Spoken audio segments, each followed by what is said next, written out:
Yeah,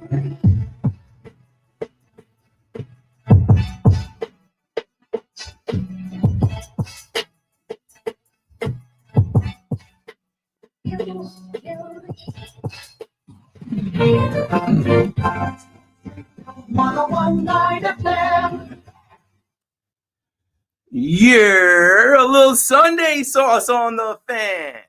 Keith McPherson, your nighttime host, checking in when it's this bright out.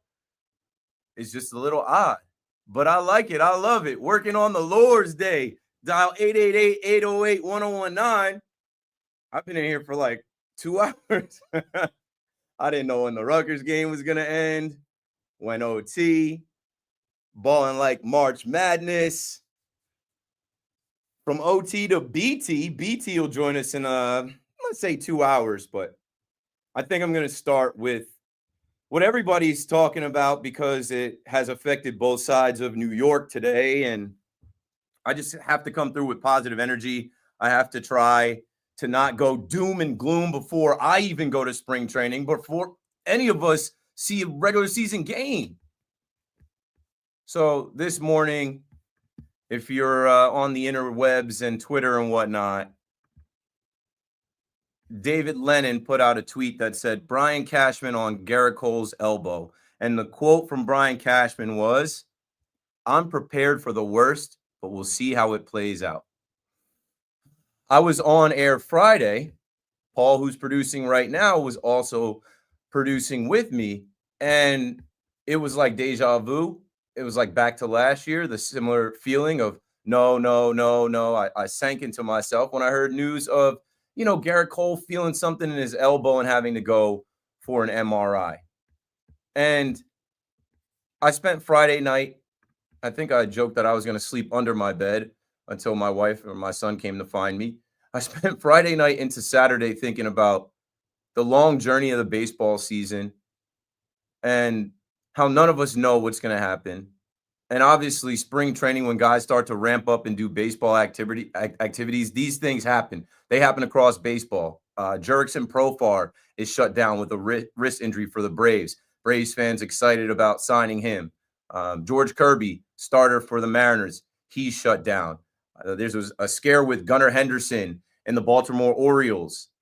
Christian Walker, who was newly signed to the Houston Astros. Like, there are injuries and little bumps and bruises and things that pop up with every team in baseball. The offseason is so short, right? So a lot of us think, hey, what are these guys doing in that 100 days, 120 days, whatever it might be from the postseason to pitchers and catchers reporting? But also, they're baseball players, right? I mean, a lot of people joke that they don't have to be the most athletic guys they play baseball. So, maybe they are just completely shutting it down. And Friday I said I was disappointed in Giancarlo Stanton. He's immune from criticism. He's the ALCS MVP, and obviously he helped carry the team to the World Series. But I'm disappointed in a grown man that makes $32 million a year showing up to camp and saying my elbows are in excruciating pain when I swing. It's like you gotta let somebody know about that in November, December, January. You wait till February when you report, it's too late. And I look at Brian Cashman, and I look at Brian Cashman's quote from today, and I didn't hear the audio. I don't think anyone did. So we don't have the exact context. But when he says he's prepared for the worst, do you mean you're prepared to do what's necessary, or do you mean you're prepared for the worst to just accept the worst, which I don't even want to vocalize with Gerrit Cole? 888-808-1019. You know what it is, because we went through it last year. And hey, glass half full. Last year, they were able to survive it. They were able to get through the first half of the season. Actually, they had the best rotation in baseball. Guys stepped up. Luis Gil emerged. Clark Schmidt. It was surprising how well they pitched. Rodon, Stroman. It was surprising how well they pitched without Gerrit Cole. They actually took a step back, once he came back. But I just can't bank on that. What I'm banking on is, listen, we don't know the future. God's plan is greater than our own. Everything happens for a reason. And if Cashman is saying he's prepared for the worst, maybe he has a plan. Fans immediately pivot to, we got to make a trade. Who are we getting? Sandy Alcantara or Dylan Cease? I just think that they're ready to let Will Warren rock. I think Marcus Stroman, funny enough, right? Everybody complained about Marcus Stroman not being in Yankee camp. Everyone had a lot to say about Marcus Stroman telling the world, I'm a starter. Hell yeah, you are. In this rotation, you definitely are. So now you have Max Fried, who might be the Yankees' opening day starter. Right? This is business, right? If Cole gets shut down, there's somebody out there thinking, I'm not buying opening day tickets this year. I'm not going opening day. Max Fried, you're up. But at least they made that move, right? I guess the silver lining in all of this is that, right? You knew Cole was getting up there in age. Cole opted out this past offseason, obviously stuck with the deal. And when they don't get the generational Juan Soto, they pivot and they bring in Max Fried. And Will Warren has looked really good in camp. So I just can't go doom and gloom yet. I have not even gotten down to Tampa. I still have some days until I fly down. I won't be flying down until a week from tomorrow. So I can't let it kill my vibe. Opening day is about the fans and a family reunion and happy new year, a new baseball season, right? It's about the Bronx and our culture and seeing each other. And we root for whoever's out there in the laundry, whoever's wearing the pinstripes. And guys are going to be missing. But I'll say this. Cole right now is not shut down for the year. Stanton right now is not shut down for the year. I mean, he's got to rest. I don't know how much rest can really do for the guy. Like, I think the surgery is inevitable, and we could be just prolonging the inevitable. But Heel is also going to get back at some point. Other guys are going to emerge. Other guys are going to step up. If this American League is as weak as so many people want to tell us it is, then the Yankees should be all right. And if this is supposed to be some type of comeback story, if this is supposed to be a warpath of redemption, a revenge tour where the Yankees get back to the World Series and win it, well, adversity is hit, and this is all entertainment, right? We watch this for fun. It's sports. It's not real life. Well, if this is all entertainment, it's a movie. It's a movie script being written, and we're about to go on a fantastic voyage if the Yankees are somehow able to overcome all of this and get back to the Fall Classic and win it. 888-808-1019. We got to go right to the update. When we come back, Francisco Alvarez, my favorite Met, we also learned about today. He's going to be down for 6 to 8 weeks. We'll talk Mets right after this. Pete McCarthy coming up with the update. Your official radio station to talk about the Red Storm. WFAN, WFAN FM, WFAN FM HD1, New York, and Odyssey Sports Station. Okay, this report brought to you by Town Fair Tire. Nobody beats Town Fair Tire. Nobody. Spring training that needs to end for the Mets and Yankees. The latest injury in Florida is to Mets catcher Francisco Alvarez. Alvarez fractured his left hamate bone during live batting practice yesterday. He'll require surgery. Alvarez expected to miss 6 to 8 weeks. Manager Carlos Mendoza. It's a big blow. When you're starting catcher goes down, but guys.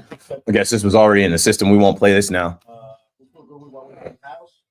For David and the group will be looking for outside as well. Courtesy of SNY. Yo. Is the only catcher I'm locked in. In the chat. What up? You already know. Pam, what up? We are great. We are great. They're actually celebrating my wife's birthday without me, but I'll do that on her actual birthday. Pam, I got you. I'm sending you a shirt this week. I'll let you know when the tracking comes through. Sunsets at 7. Yeah, we're getting close. I'll actually mention that. We are prepared for the worst. We're in for the long haul. We're down for whatever.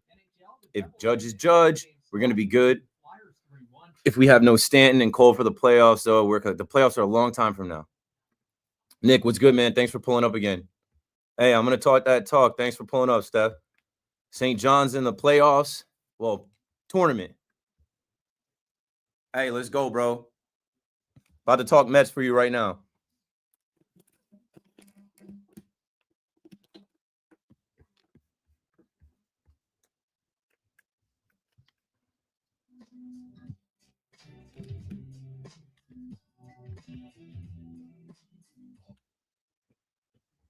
The greatest rapper of all time died on March 9th. R.I.P. B.I.G. Sky is the limit. And the sky is still the limit for both the Mets and the Yankees, despite the injuries. It's just, as fans, it's not what you want to hear. 888-808-1019. Some fans, at least some of the fans I interact with online, are, fans of the Mets, are looking at the Mets team with Juan Soto and a pop-up team store this weekend, and great games going on down there in Florida. Clay Holmes might be the best pitcher in spring training. Give him an award, a spring training award, the best pitcher in spring training history. Evan Roberts is down there doing live Ricos popping up on SNY. Pete Hoffman is talking about the Mets going 162-0. And then this morning, we get an update that the young catcher, who I said is my favorite Met. Why? I saw him in LA in 2022 at the Futures game. And I'm like, yo, this guy's got moxie. He's got swag. He's got aura.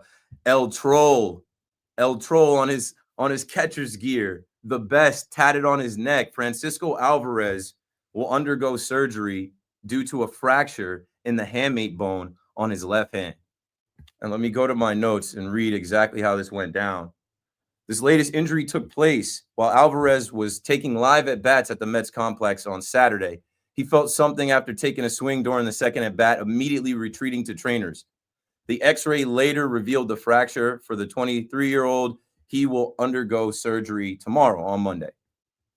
And you just heard Carlos Mendoza speak. If you haven't heard David Stearns is unfazed.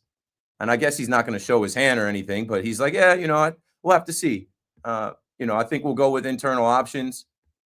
You can thank the Yankees for Luis Torrens being there. You assume that he gets slotted into that starting catcher spot. But as I just was singing the praises of Clay Holmes, and as there has already been injuries to Frankie Montas and Sean Manaea in this Mets rotation, losing Francisco Alvarez also hurts your rotation.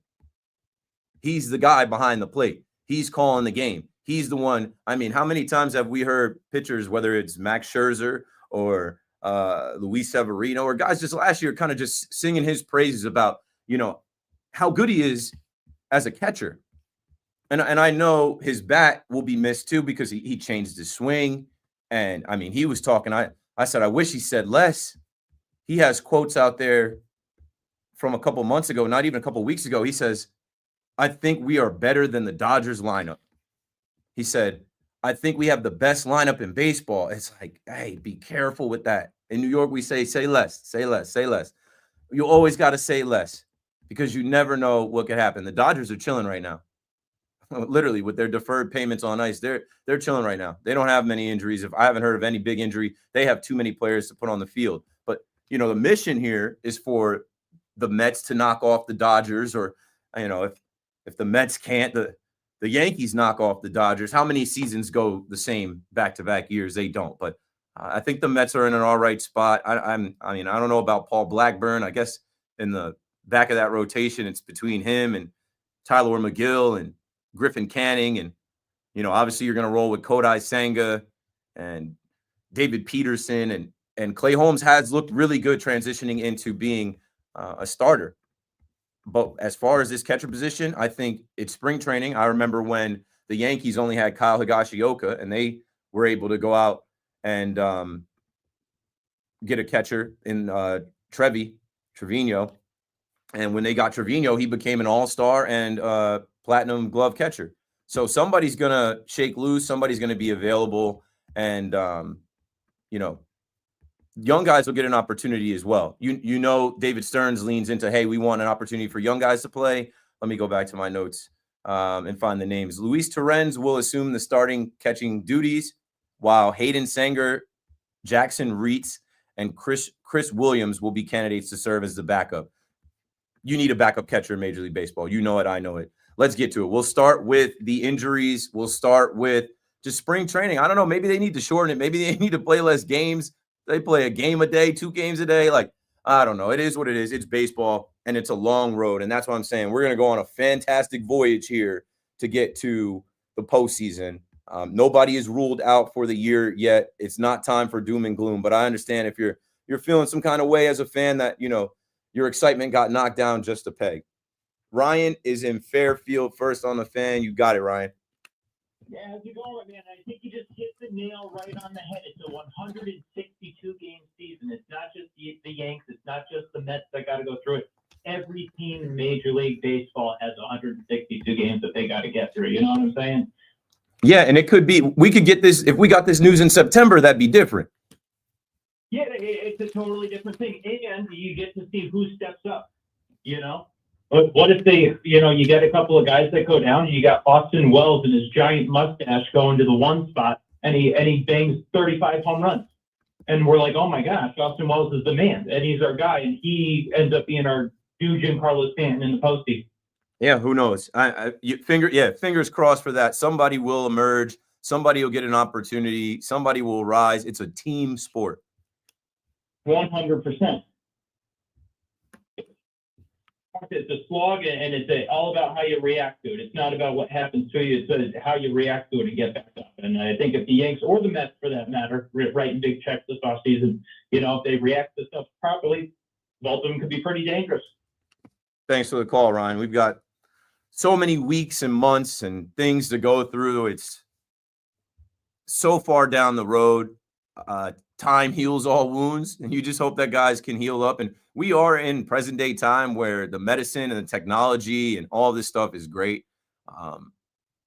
With Garrett Cole, I fear for the worst as well, because he did it last year. He was getting MRIs last year, and he's such a savant, such a baseball guy.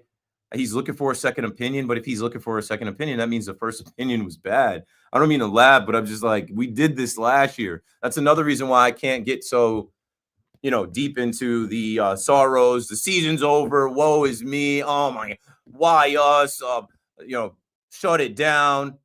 Yankees aren't serious, and even everybody attacking Cashman. Like, I think that there's such a large part of the Yankee fan base. They don't even like the team. They actually hate the organization. They just can't wait for any news to dunk on Brian Cashman, Aaron Boone, Hal Steinbrenner. See, told you. And for Mets fans, I think this is such an optimistic time for Mets fans. This is obviously this is tough to hear. This isn't a great news update with Francisco Alvarez, but at the end of the day, Juan Soto is healthy. Francisco Lindor is healthy. You do have positives that you've seen from your pitching lab. Somebody's going to emerge. Somebody's going to catch that ball no matter what. Now, Alvarez also being at the bottom of the lineup, that also doesn't hurt you as much. The top of your lineup, I was going through it on Friday. Man, the top of your lineup has a chance to be the best in baseball. Lindor at the top, Soto, and however they want to stack Vientos and Pete Alonso, Nimmo, you're going to be fine. We're all going to be fine. Yesterday, I put out a meme on my Instagram, Twitter, on my social channels, because I'm like, everything I read is so negative. I put out a optimistic prime, optimistic prime with a thumbs up. Everything is probably going to be okay, but we overreact to everything. Jeff is in Mineola. Jeff, you're on the Fan. Hey, Keith, how you doing? Just really quick, one thing I do want to I think we all have to be careful with. I think too many people are thinking the American League is very weak. I think the Yankees still have an excellent team, no matter what, but I think the Texas Rangers are far better this year. I think the Boston Red Sox are far better this year. I don't think the Orioles are a pushover. The Red Sox, Houston, the Mariners have very highly regarded minor league systems. They can make trades. I think the Yankees are excellent. I think they should still be, even with these injuries, I still think they're going to be fine. But I just think there's too much talk about the American League being down. I think it's going to be far better this year than last year. What are your thoughts? Yeah, you queued me up. Thanks for that, Jeff. That's the other part of it. Also on Friday, I kind of sank into myself, and I was talking about, hey, if the American League is weak, quote unquote, air quotes around that. If the American League is weak, why don't you stack the deck? Why didn't you over plan, over prepare? You're prepared for the worst? Then keep spending. Nope, we're at a self-imposed $308 million cap. Okay. And we have young guys and all this, but listen, I don't expect the American League to be down back-to-back years. I did see today the over-under for the American League East. I think they're expecting the Yankees to, the number is at 91, maybe 91.5, and then the rest of the teams are under that. but you can't predict baseball. None of us know. Somebody's going to get hot. Like, remember the year the Tampa Bay Rays came out like 30-0? Like, somebody's going to get hot that you're not expecting. It's going to be weird. It's going to be strange. Baseball is strange. Like, speaking of Tampa Bay Rays, the Tampa Bay Rays are playing their home games at George M. Steinbrenner Field. The Yankees will go there and be the road team. Everybody wants to hype the Red Sox, of course, because of the bats in their lineup, adding Alex Bregman, who, please don't call and say, Keith, we should have signed Alex Bregman. They never were going to do that. Keith, we should have traded for Kyle Tucker. They also weren't going to do that. Takes two to tango. Relationships matter. The Houston influence with Tucker and Bregman, that kind of just put a stop on that. But, man, when I look at all the moves that were made from Max Fried, Devin Williams, Paul Goldschmidt, Cody Bellinger, I just like, we still have a lot of holes. But I know how the Yankees roll, right? The Yankees will compete. Maybe it's the mesmerizing pinstripes, the fan base, the home field advantage. Like, the Yankees are going to win games. They're going to be fine. Those games are going to be sold out. If Cole is not there, so be it. Maybe they pivot and add another arm, but I think they're going to trust in their farm system. They're going to trust in their young guys, and we'll see what the American League actually is. 888-808-1019. Josh is up in the Bronx on the Fan. You got it, Josh. I'm telling you, Keith, keep your eye on David Stern of the Mets and Brian Cashman of the Yankees as the season goes on. But which players come up, which players go down because of injury and everything. It's awesome, baby. Keep those shows rolling, baby. You got it. Josh, every call Josh has to hit us with the Dickie V. It's awesome, baby. March Madness is upon us, man. I can't wait to see these games. And I mean, we're already getting these matchups where there's buzzer beaters and upsets. So this year is going to be crazy. I expect the city to rally around St. John's. Again, programming alert around 6 o'clock. I don't know. I got to text BT. BT will join us to talk about the Red Storm. And I'm sure he's going to have something to say about Garrett Cole and the Yankees, maybe something about Jalen Brunson. That's another thing. Jalen Brunson's not out for the season. He's down for at least 2 weeks. They're going to check on him, but we don't know what the future holds. We don't know. We don't know. As fans, I think that we've been through so much pain, so much misery, especially here in New York. We're going to talk later about the Giants and, Aaron Rodgers and how, like, just when you think that that's going to happen, nope, maybe not. We just need something to rally around, and St. John's is definitely going to give us that.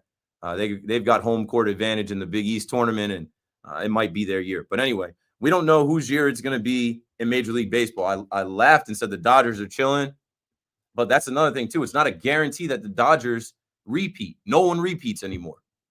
No one repeats anymore. Since the Yankees did it when I was in elementary school. Like, no one goes back to back. It's too hard. There's too much parity in baseball. It's too hard to stay healthy. It's too hard to be that dominant and that good through April, May, June, July, the dog days of August, the end of the season in September. And then when you line up and everything's heightened in October, it's too hard to predict, too hard to call. So, I mean, just realize it's a team game. It's a long road. You either strap in and get on the roller coaster or you don't. You say, hey, I'm out. I don't believe the team's going to win this year. I'm not going to any games. I'm not wearing my jersey this year. But I kind of get that there's a lot of hype going on in New York right now. The vibes, they're so high that they can't be completely killed. It's baseball. That's baseball, Susan. You can't predict baseball. Guys are going to get hurt, but they'll be back. Nobody's ruled out just yet. Peter in Manhattan on the Fan in New York. Hello, Peter. How you doing, Keith? How's Jackson doing? He's great, man. The terrible twos are upon us. Everything is a tantrum now. What is that? I think April 13th, right? It's gonna be. Yes, sir. That's very good of you. April 13th coming up. He'll be 2. So, Keith, I need your expert opinion on this. So, going up pitching, short pitching was the key. So, 2025, what I'm going to do, I'm going to do the 5 key elements of baseball, and if you can assign a score for each one, that's a total of 100. I'd like to hear your thoughts. So, let's go starting pitching first, second relief pitching, third hitting, fourth defense, fifth running. If you can assign a score that's a total of 100, I'd really appreciate it. So I'd really appreciate it. Okay. Thanks for the call, Peter. You can never have enough pitching. And if I put 20% on all of them, that would get us to 100 right now.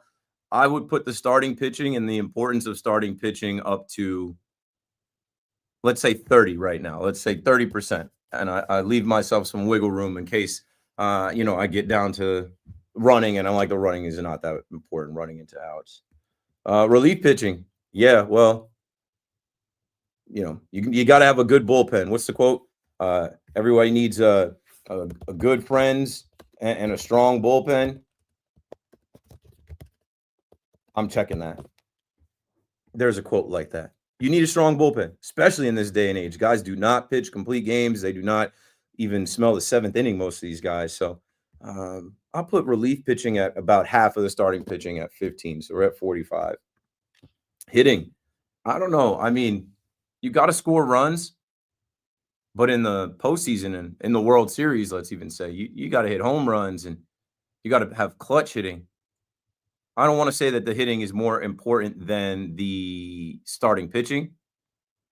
I'll put it a little more important than the relief pitching. Let's go 25%.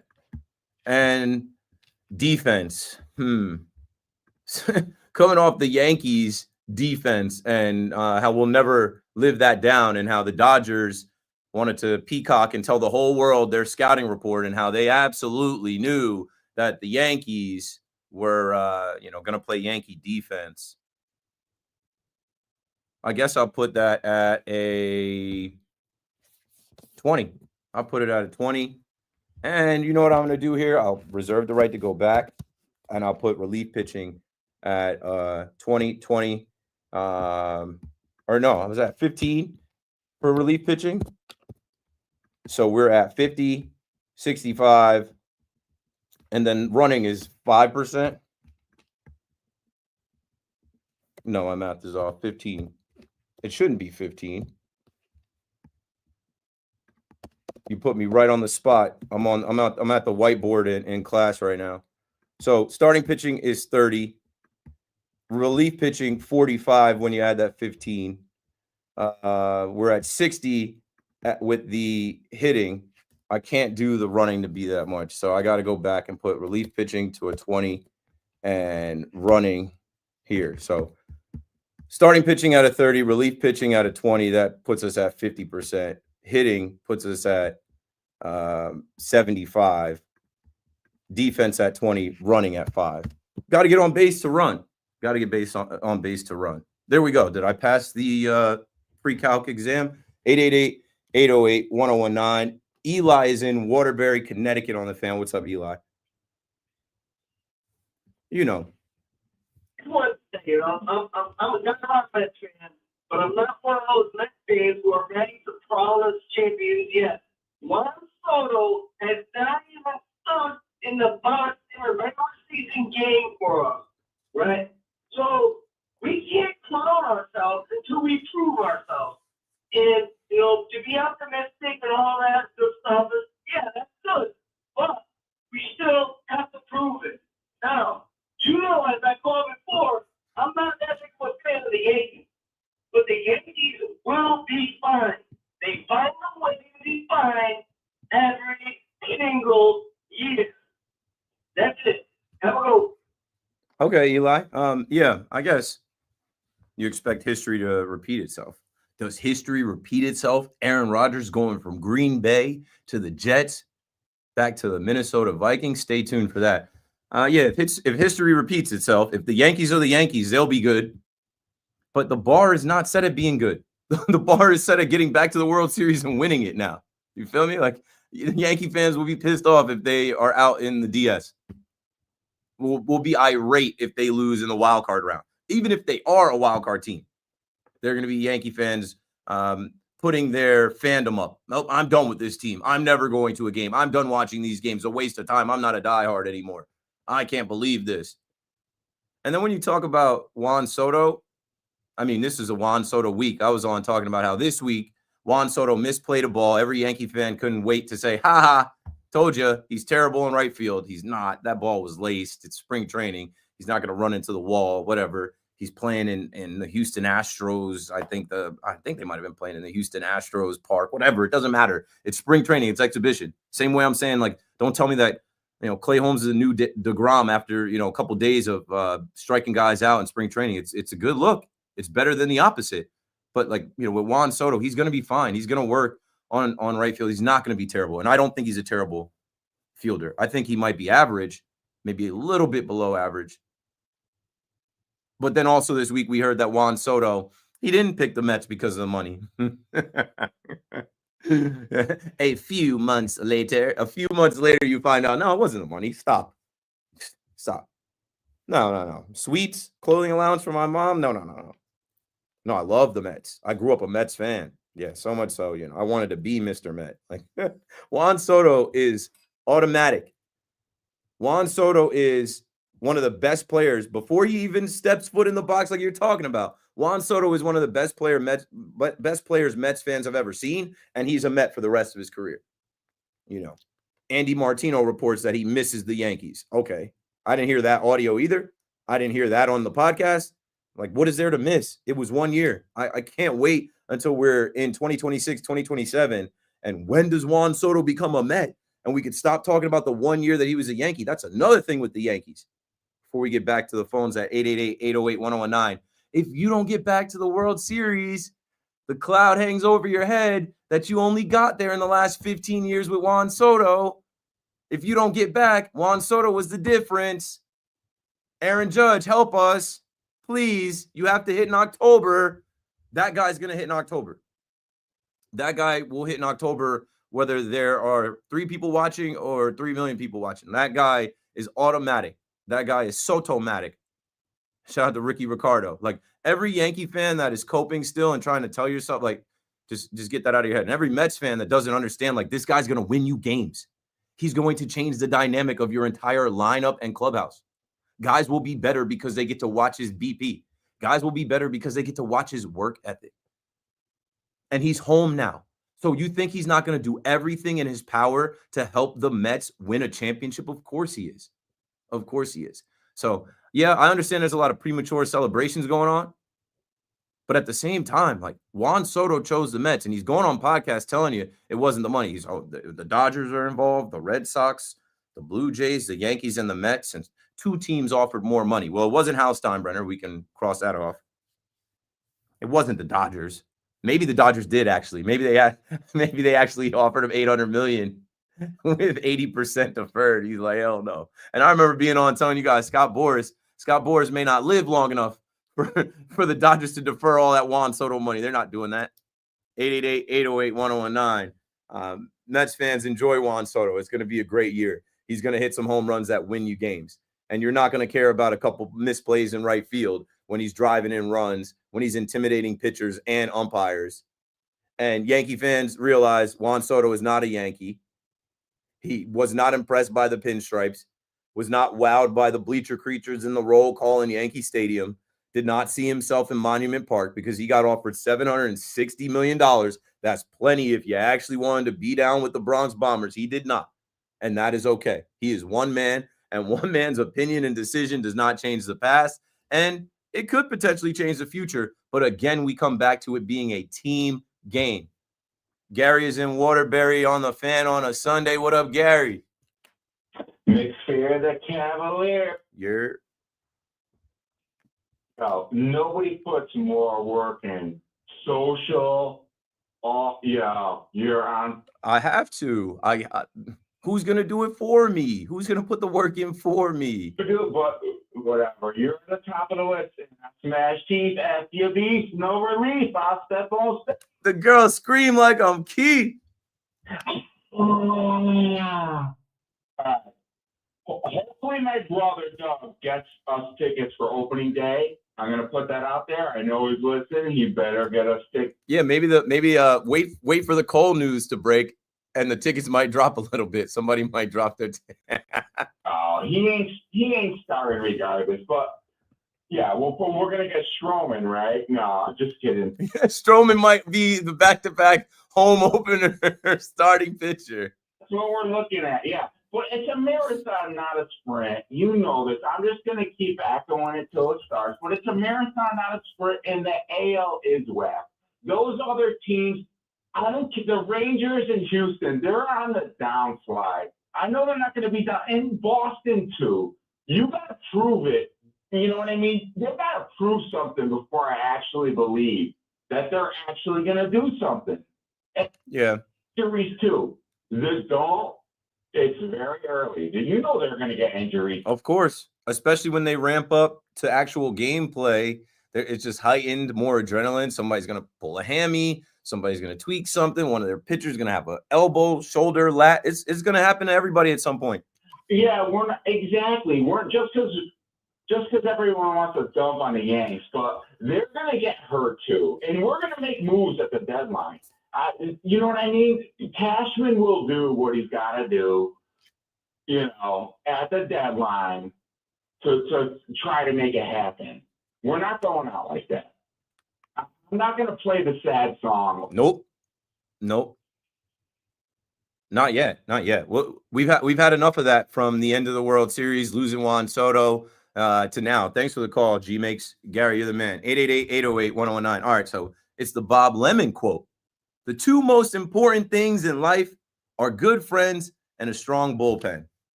And in my little worksheet, I had relief pitching out of 20, defense out of 20. They kind of end up being one and the same late in games. And when you think about the Yankees opening day starter and it not being Gerrit Cole, it's most likely like it should be Max Fried, but not a guarantee. Last year, they opened on the road in Houston. It was Nestor Cortez. And as many of you probably remember, right, Marcus Stroman declined because he didn't want to throw off his routine. Well, what if Max Fried declines and says, no, I'm in line to start that Saturday game. You know how the Yankees have the built-in Friday off day in case it rains. I wouldn't want Rodon starting, but maybe it goes to Rodon in year 3 of being a Yankee. I don't know. I'd rather it actually be Marcus Stroman at this point. He's a Nueva York, and it'd be back-to-back years. It's just, I don't know. It's not what you want. It's not ideal. Let's hope that Gerrit Cole is not shut down for the year, but if they're preparing for the worst and Gerrit Cole is looking for a second opinion, I just think there's enough out there to make you believe he ain't going to be the opening day starter. I'm going regardless. I don't care. I'll be there at 10 a.m. Keith McPherson on the Fan. Dial the number. We'll be right back after this.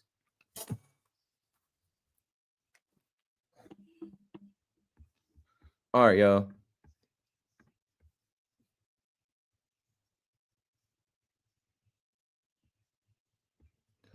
Let me check my phone.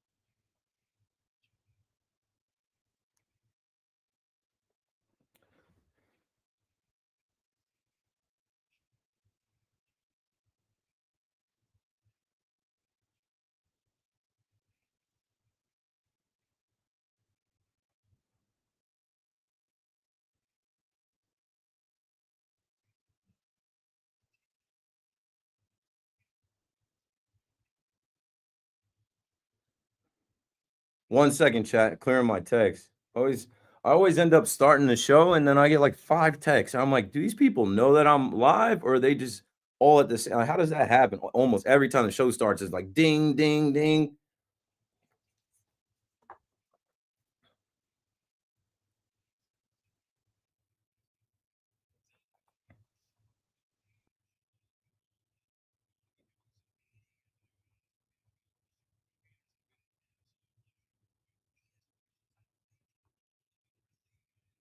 Okay.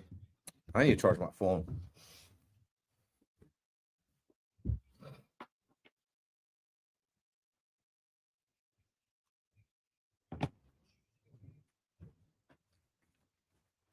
All right, chat. What up, yo? Let's see where we were at.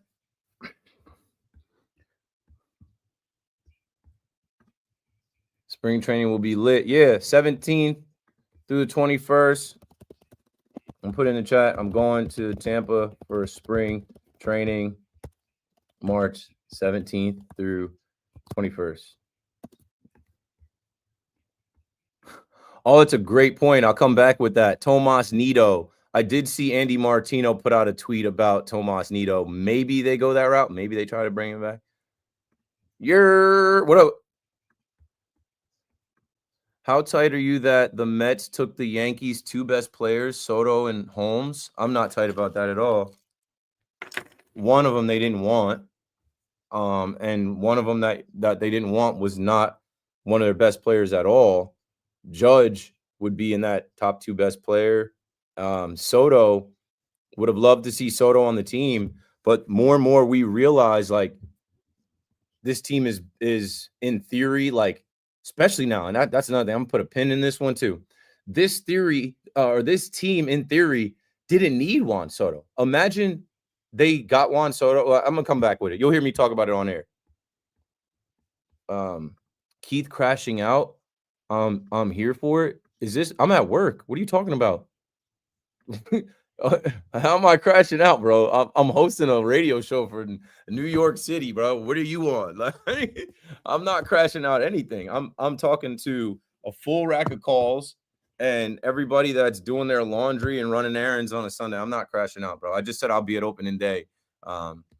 This is not doom and gloom for me. But if you need to sit in your basement right now and tell yourself Keith is crashing out, hey, more power to you, bro. Okay, he says, I was being facetious, but Holmes is going to be a sneaky pickup as a starter. Potentially the best pickup of the offseason if what they paid him, right? I think they pay him 13 mil? Clay Holmes deal. 3 years, 38 million. Yeah, 13. Holmes will earn a base salary of 13 million. If he turns into a everyday starter and can give you 25 starts, yeah. Fiend Dog TV. What does Fiend Dog TV mean? What is that? Your Twitch? I gotta go to Twitch and subscribe to you. You have Fiend Dogs on your channel? I don't know what that means, Brody. But thanks for watching. Thanks for interacting in the chat. Tell me where you guys are watching from. Tell me where you guys are checking in from. I assume most of these people, as I look, yeah, we've got a couple people on YouTube, couple people on Twitch, but 850 of you on Twitter. And that's because I have 40,000 Twitter followers.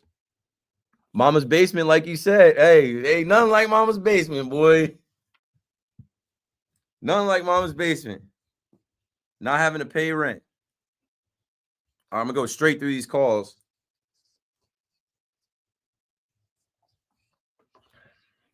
Okay. Got it.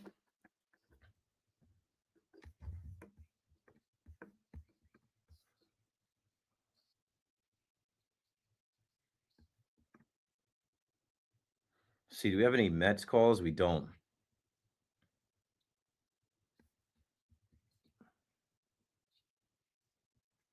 All right. But I am going to hit what you guys said in the chat, though. So I'll cue y'all up, and then I'll hit the phones like, I have 6 calls, so I'm going to get all 6 of these calls in 20 minutes.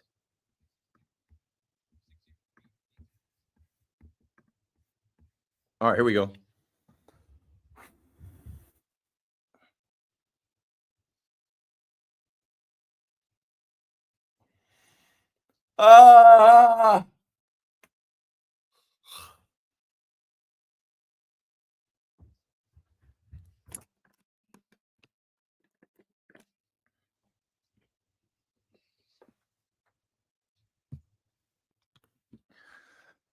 Good Sunday greetings to you wherever you are. Maybe you're driving somewhere far, driving back home, ending the weekend, washing the laundry, folding the clothes, cleaning the crib. I got you until 8 p.m.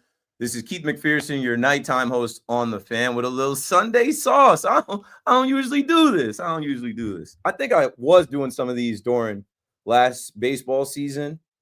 I'd like to do some of these again. So let me try my best to perform through these next couple hours and take your calls at 888-808-1019. And maybe I'll be granted some more day shifts like this to connect with y'all.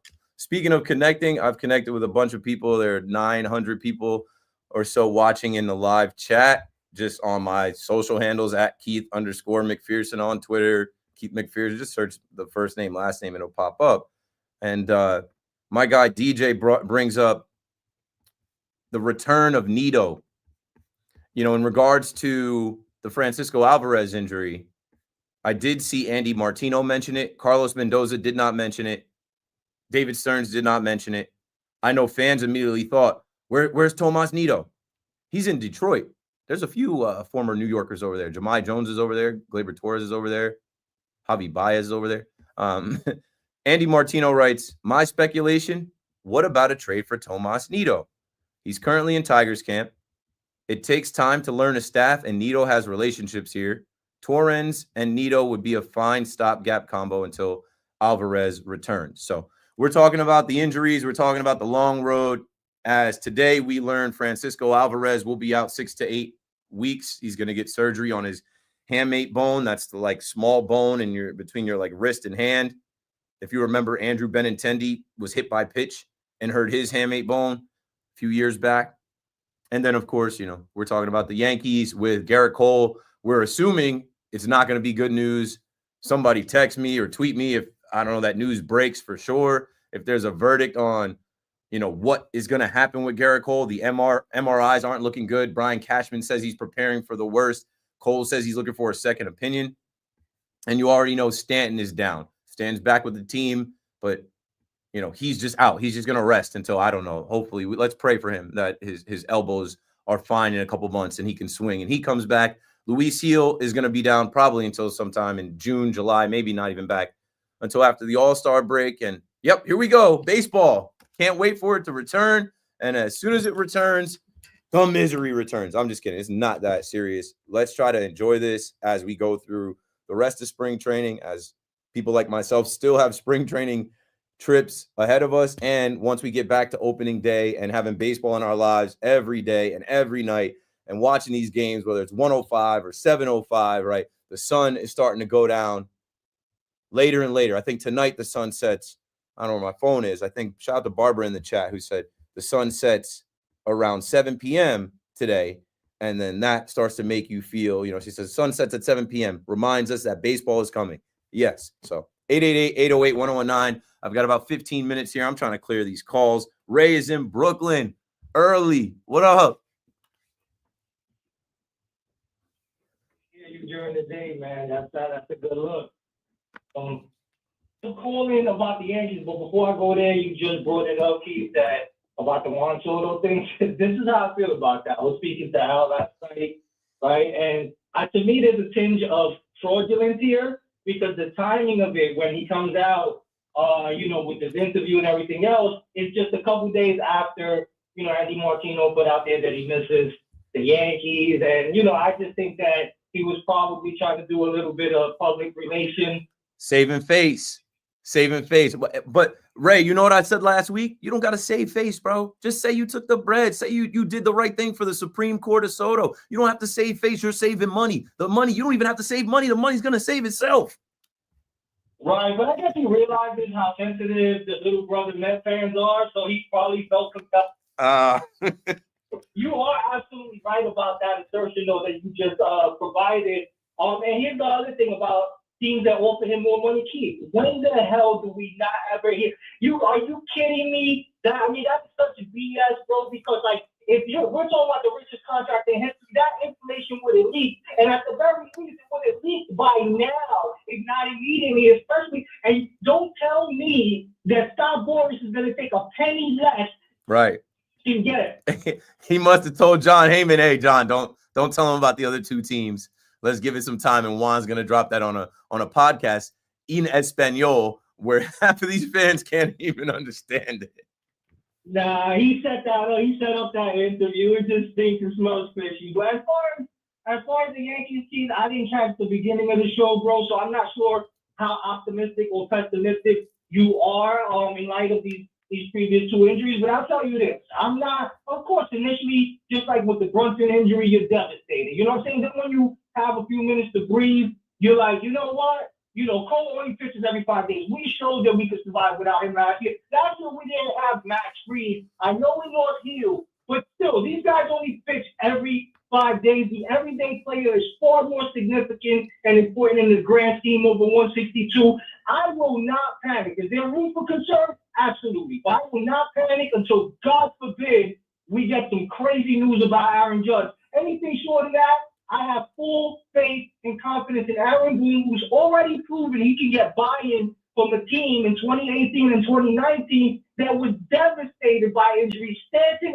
and Judge missed significant time simultaneously those years.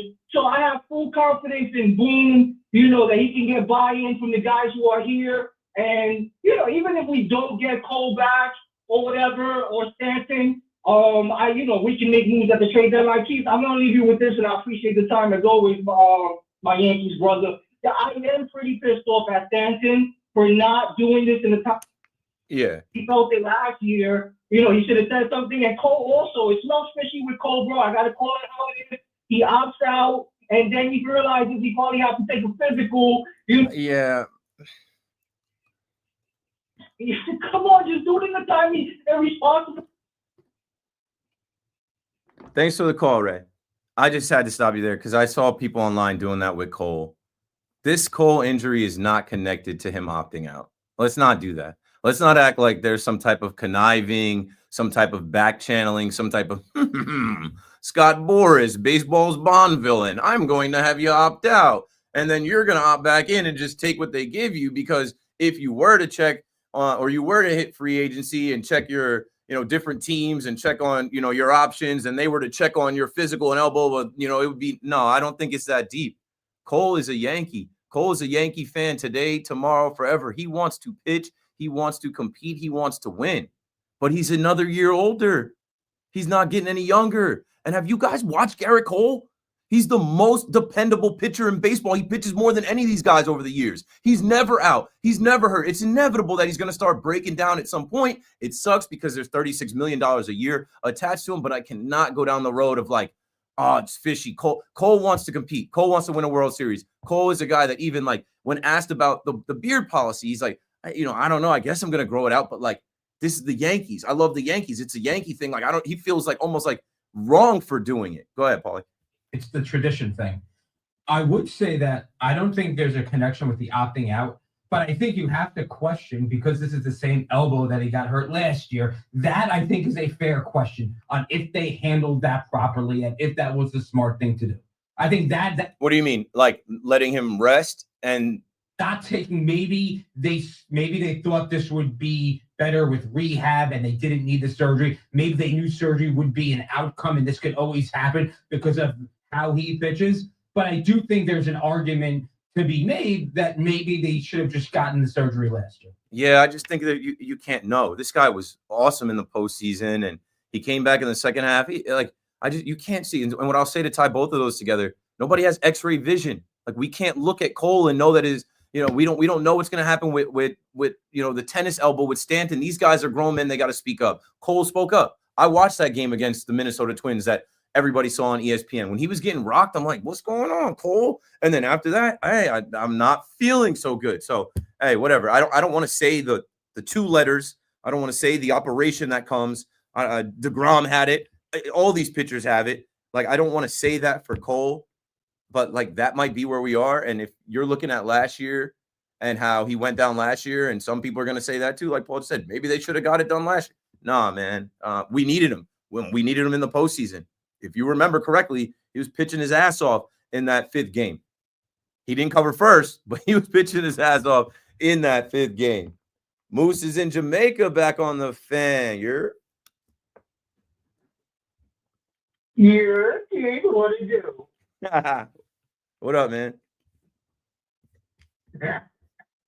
Chilling with the family, just visiting them, just in Flushing. But so yeah, I've been listening to the Fan. Mark Malusis had some great callers talking about how the Yankees, by accidentally, meaning not signing Soto, whatever, and pivoting and making the necessary moves, we went from having the cat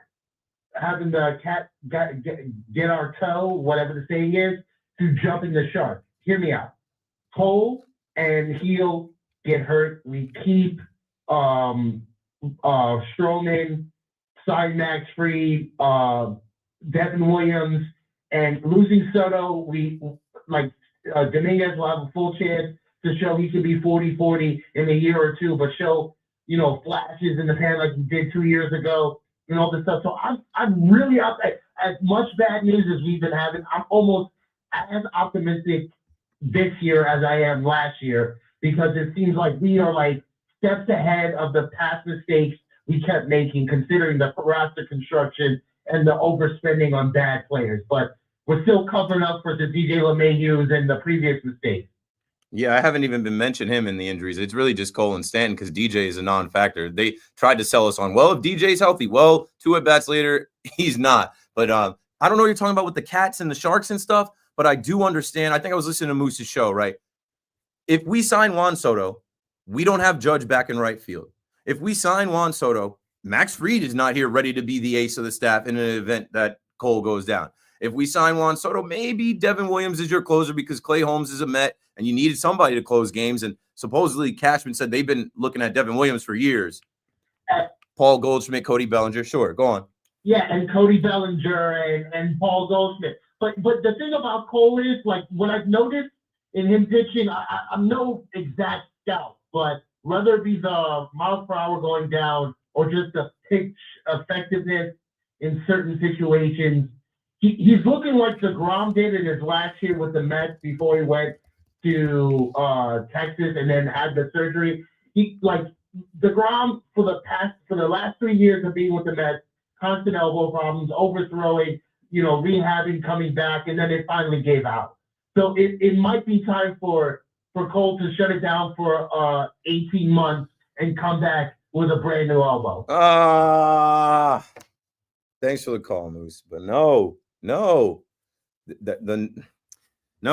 Let's see. It might be, but I don't want to get there before we actually get there. 888-808-101. Like, we don't have to jump to that. Maybe not. Maybe it's the same thing as last year. Maybe you have to shut him down for a few months. And that sucks, but like, we need him in October. He is postseason proven. Like I said, this guy is 34. He's another year older. He's a 12-year veteran. Like, I got to go to Baseball Reference and see like how many innings this guy has pitched in his career. He always pitches. He's always available. All those years of torque and throwing and throwing and throwing.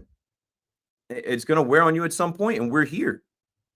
And it might have got the best years out of him, the last 5 years, but I don't know, man. I'm not ready to pack it in. I'm not ready to say shut him down for 18 months. I'm not ready to say, like I said, I was on Friday when this happened and I sank and I was like, all right, I sank down to the bottom of the ocean. I'm above water now. I'm not drowning in this right now. They have other options. Will Warren's going to get a shot here. We don't know if they are going to trade for somebody else. The bullpen is still very strong. And like at the end of every day, I come back to this. Aaron Judge exists. Aaron Judge is the MVP. If Aaron Judge is Aaron Judge, doesn't have a slow April, they're going to win games. Cody Bellinger has looked great. Austin Wells has looked great. Paul Goldschmidt is still Paul Goldschmidt. I know many people thought that Paul Goldschmidt was, a wrap after his slow start last year. Nah, I think he might turn back the clock a little bit. And then you need guys like Jazz, who hit a bomb today. His first full year as a Yankee to be a star. Maybe an all-star. You need guys to emerge like Volpe, Dominguez, Will Warren, your young guys that you're dependent on.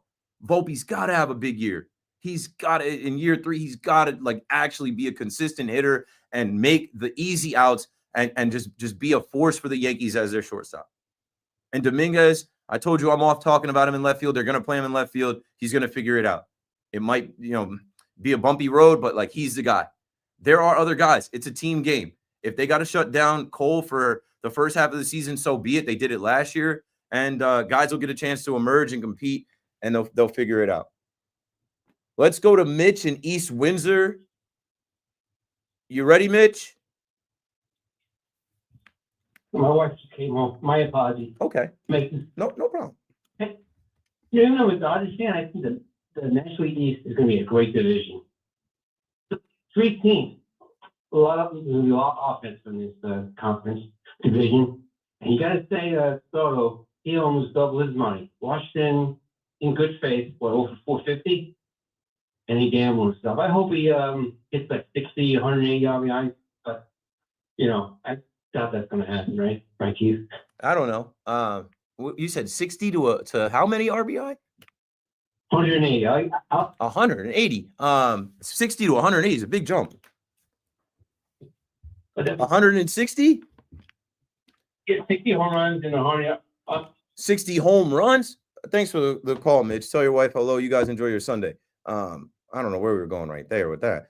I do think the National League East is going to be a great division. And I've talked about the Mets having a target on their back. How no, you're not the LOL Mets anymore. The Phillies are still licking their wounds.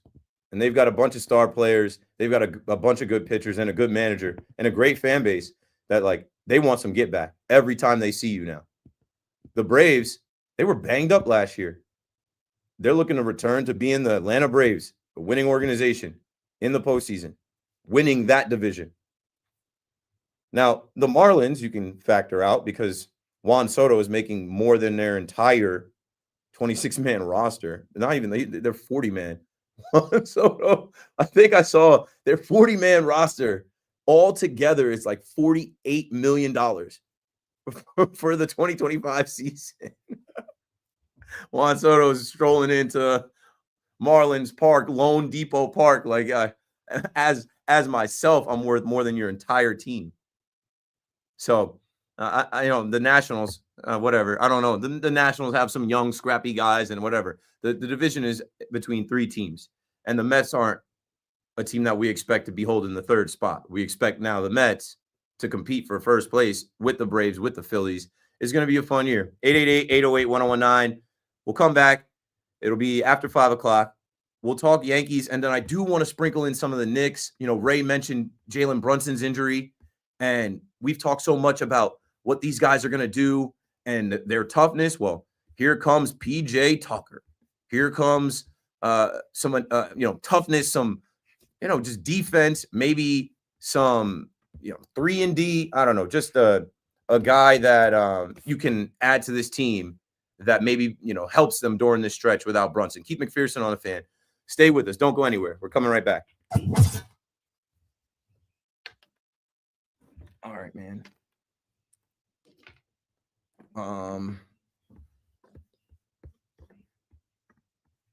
Bro.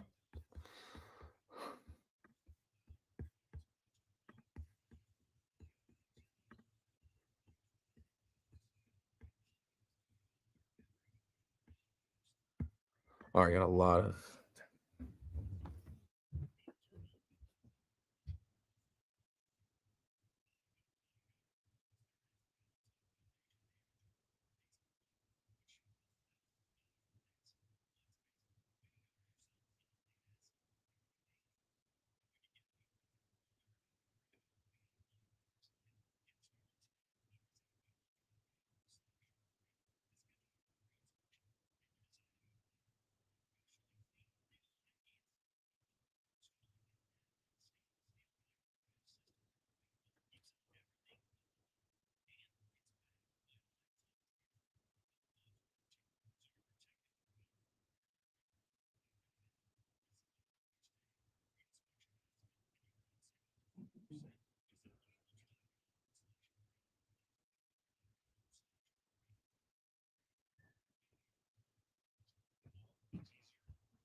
Yeah, I'm free before 12 Tuesday.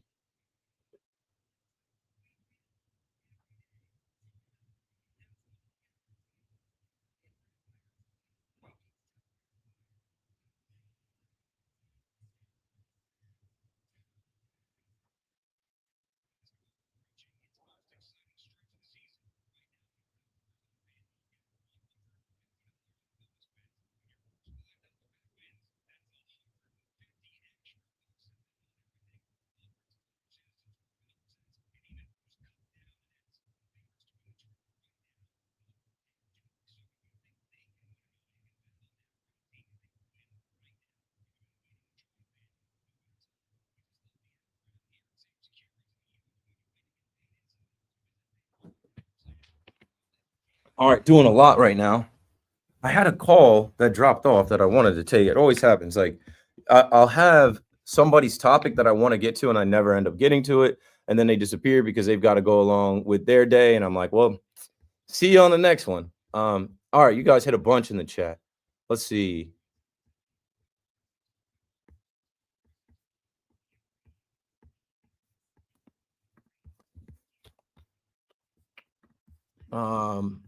I'm catching up on a bunch of stuff, man.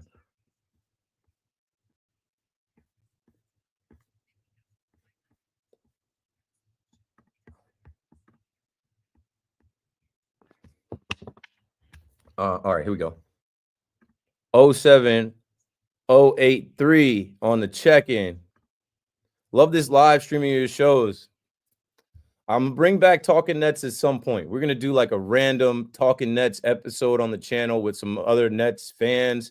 Maybe you'll be one, my boy CC. Maybe you'll be one, because I know that's where the channel started, with the Nets podcast, but business changed, life changed, and I really can't service that. But I still want to cook up for the Nets fans. So Cook, hit me, bro. We'll figure out a day for us to get like 4 people on here and just talk about where the Nets are. Maybe we'll do it like around the lottery time, so when we learn where the Nets are going to be picking. I can't get over Glaber beard. Yeah, good for Glaber though. Good for Glaber though. He wants to. This is a new beginning for him. He wants to look different out there. Oh, I got to send you Karl-Anthony Towns quickly if I can. Sent. Let me see.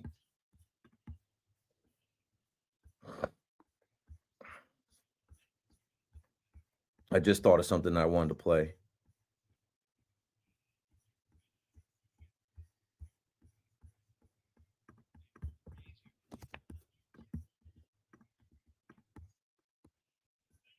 Sorry, I'm talking to my producer.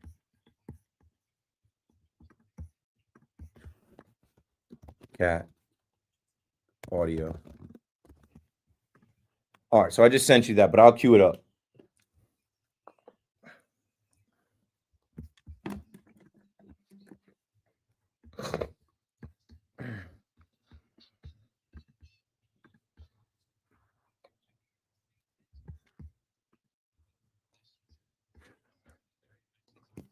Cool. I forgot about it anyway. Let's see. All right, did that. AL East will be over by the time those guys come back. I love that dirty water. I guess this is a Boston Red Sox fan. Don't forget, Key, WFAN wouldn't have taken off without the Mets. Ask Evan. So essentially, your job exists because of, I guess, LGM. I guess Tanaka did the same thing. Didn't have the surgery, and he was never the same. Yeah, and he was done at 31. Cole was 34. I do get not wanting to have surgery at this age, but he wasn't the same last year. Yeah. You got Cole hurt 2 years in a row. I know. Trust me, I know everything about what's going on.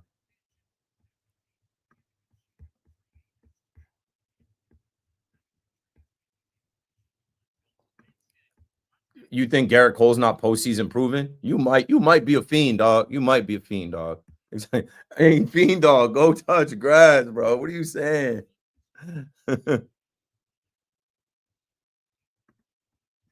Yeah, we're about to talk this right now.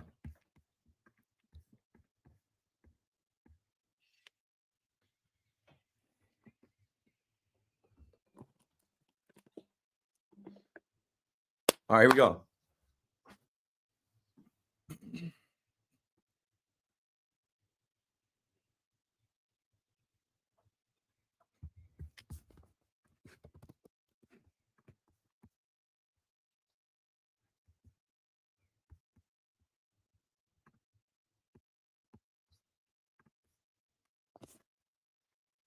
Anyone can obtain.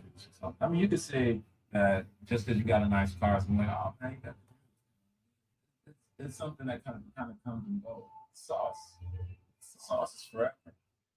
You buy you a Simply lemonade. How long is that gonna last in your fridge? It's a couple days, maybe. That's the juice. How long does barbecue sauce last in your fridge? Wow. That's the sauce, man. It sticks around. It's thick. It's hard to move. I'm telling you. Hey, sauce them up. Keith McPherson on the Fan inside the 5 p.m. hour. A little Sunday sauce. You know, we don't do this too often, but hey, when they call on me to do a Sunday show, I'm here. I'm prepared. I'm taking your calls at 888-808-1019. We opened up talking about the Yankees, Garrett Cole's pending injury status. Obviously, Giancarlo Stanton being out until who knows when. Luis Gil is hurt. Don't even mention DJ LeMahieu. It's a non-factor. And then, unfortunately, on top of Frankie Montas, Sean Manaea, we get news that Francisco Alvarez, the 23-year-old catcher, had hamate bone, or tomorrow will have hamate bone surgery and be out 6 to 8 weeks. The hits keep on coming. This is spring training. This is baseball. And we got to talk basketball just so we're not just on the doom and gloom of baseball. And my message was, hey, it's a long season. Don't be so down in the dumps. So, you know, you might have been down in the dumps watching that game, Knicks versus Lakers, as they go OT, and you see Jalen Brunson step on Austin Reeves. And I know I was live on air for that too. And I said, no. I'm live on air for the Brunson injury, and then I'm live on air for the Garrett Cole news. And both responses are no, not right now. No, not right now. Brunson was on his way to a 40-point game, and everybody was watching the Lakers just like everybody was watching last night. And the Knicks lose their captain. They lose the heartbeat of their team, their leader, their point guard, the best point guard they've had in a long time. And, I watched a little bit of the Clippers game as you watch Karl-Anthony Towns try and lead the way, and Mikal Bridges get going, and OG. And there's a clip of Karl-Anthony Towns kicking the ball out to Josh Hart, like, shoot the ball. Well, maybe if he kicks it out to PJ Tucker, PJ stands for Pops Jr. You guys know PJ Tucker. Might be up there in the NBA for the most elite shoe game. As a shoe collector and some of his on-court sneakers that he wears, I don't know too many guys that rival him. He might be the actual cream of the crop. Well, he's coming to New York. This guy's played for the Raptors. This guy's played for the Suns. This guy has played for the Rockets. This guy has played for the Milwaukee Bucks, a champion in 2021. Knocked off our Brooklyn Nets. I was there game 7. I was there for all of those games. That was rough.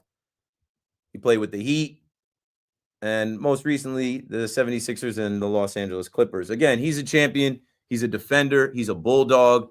He's a guy that'll get in a guy's face. You remember him going back and forth with KD. I think he's going to bring some toughness to the Knicks when they need it right now. And the news broke, I think, last night. Shams Charania went out there with it, and it just gives you a little bit of a bump. And I think I had Ian Begley and Christian Winfield on last week, who both pointed to, hey, look out for the PJ Tucker news. So free agent PJ Tucker plans to sign with the New York Knicks on a 10-day contract. The 14-year NBA veteran held discussions with multiple teams over the last week. Tucker, 2021 NBA champion with the Bucks, gives the Knicks an enforcer and front court depth. So let's see what Tibbs does with them. Let's see how the Knicks respond. They will not be back on the floor until tomorrow night against the Sacramento Kings. And then they will face the Portland Trail Blazers. And if they have any hopes of getting a win on this road trip, it's going to become apparent. If they can't beat the Kings or the Trail Blazers, those two games, if they can't win 1 or 2 games, they might get swept on this road trip. Paulie, if you can pull up the clip of Karl-Anthony Towns, and I say that because Karl-Anthony Towns spoke after the game the other night, And when I was last on Friday, I'm like, okay, collectively as basketball fans and media members, we need to gang up on Draymond Green. This guy sucks. We need to tell him that that's not right. We need to tell the world this isn't cool. And this guy made a mistake. And then the way that he responded when he did learn the truth about the mistake was still whack, because all he did was promote his podcast. And if you hear Karl-Anthony Towns speak about it, which you're about to, where he was and what he's doing, it's made it worse. Let's play that, and then I'll talk about the upcoming game next Saturday, March 15th, where the Knicks will face the Warriors, and Karl-Anthony Towns will be on the same floor as Draymond Green. Go for it, Paulie. With love and my family and support from everybody in this locker room and team. So just obviously it's been a very tough week, and especially for a week where a place that I'm usually comfortable at in the summer. And that's, like I said before, I have my teammates supporting me, understanding the situation. Have a love of my family and my girl's family just through this hard time. It's all very close with this woman, and for me it's a little tougher to open old wounds up, to be there for her kids that lost their mother, and I know how that is. So 2 boys losing their mother, I know the feeling. So having to open up my wounds to support them and help them through this process is it's a lot. Something that I wish I was able to do. Yeah, so if you don't know, one, Karl-Anthony Towns lost his mother to COVID. We're coming up on, I believe, 5 years, April 13th. So just getting close to the 5-year anniversary of that has to be hard for him. And what you also may not know, his girlfriend, Jordan Woods, they had a friend who just lost her life to breast cancer. And like he just said, she has 2 little boys. So, seeing those 2 little boys go through losing their mother, something that he could relate to, that's extremely tough on him. And what you might not know as well is that Draymond Green got on his little podcast with Baron Davis and said, oh, Karl-Anthony Towns is ducking Jimmy Butler. I heard he didn't want to play because Jimmy Butler was on the floor. No. That Jimmy Butler Timberwolves practice is far in the rear view. There are much bigger things, greater things, more serious things at play. Draymond is scum. He can't retire soon enough. And my heart goes out to Karl-Anthony Towns and his family as they are dealing with the loss of a loved one. I hope that he just tries to ignore it. As far as Draymond will probably try to dap him up or say something to him, try and take the high road. But no, you already went low. And you claim to be cool with Karl-Anthony Towns' dad, and you shouted his dad out. Well, like, I don't know, bro. You took such a low shot that wasn't necessary. It wasn't researched. It wasn't needed. And I just hope that Karl-Anthony Towns doesn't try to do what a lot of people said. A lot of people in media say that, oh, he should punch Draymond in the face. No. The team needs you right now. So you can't get ejected from that game. You can't get suspended. And that's what Draymond wants, right? Draymond's the NBA bully. He wants to put guys in chokeholds. He wants to step on guys. He wants to kick guys in the groin area. He wants to slap guys.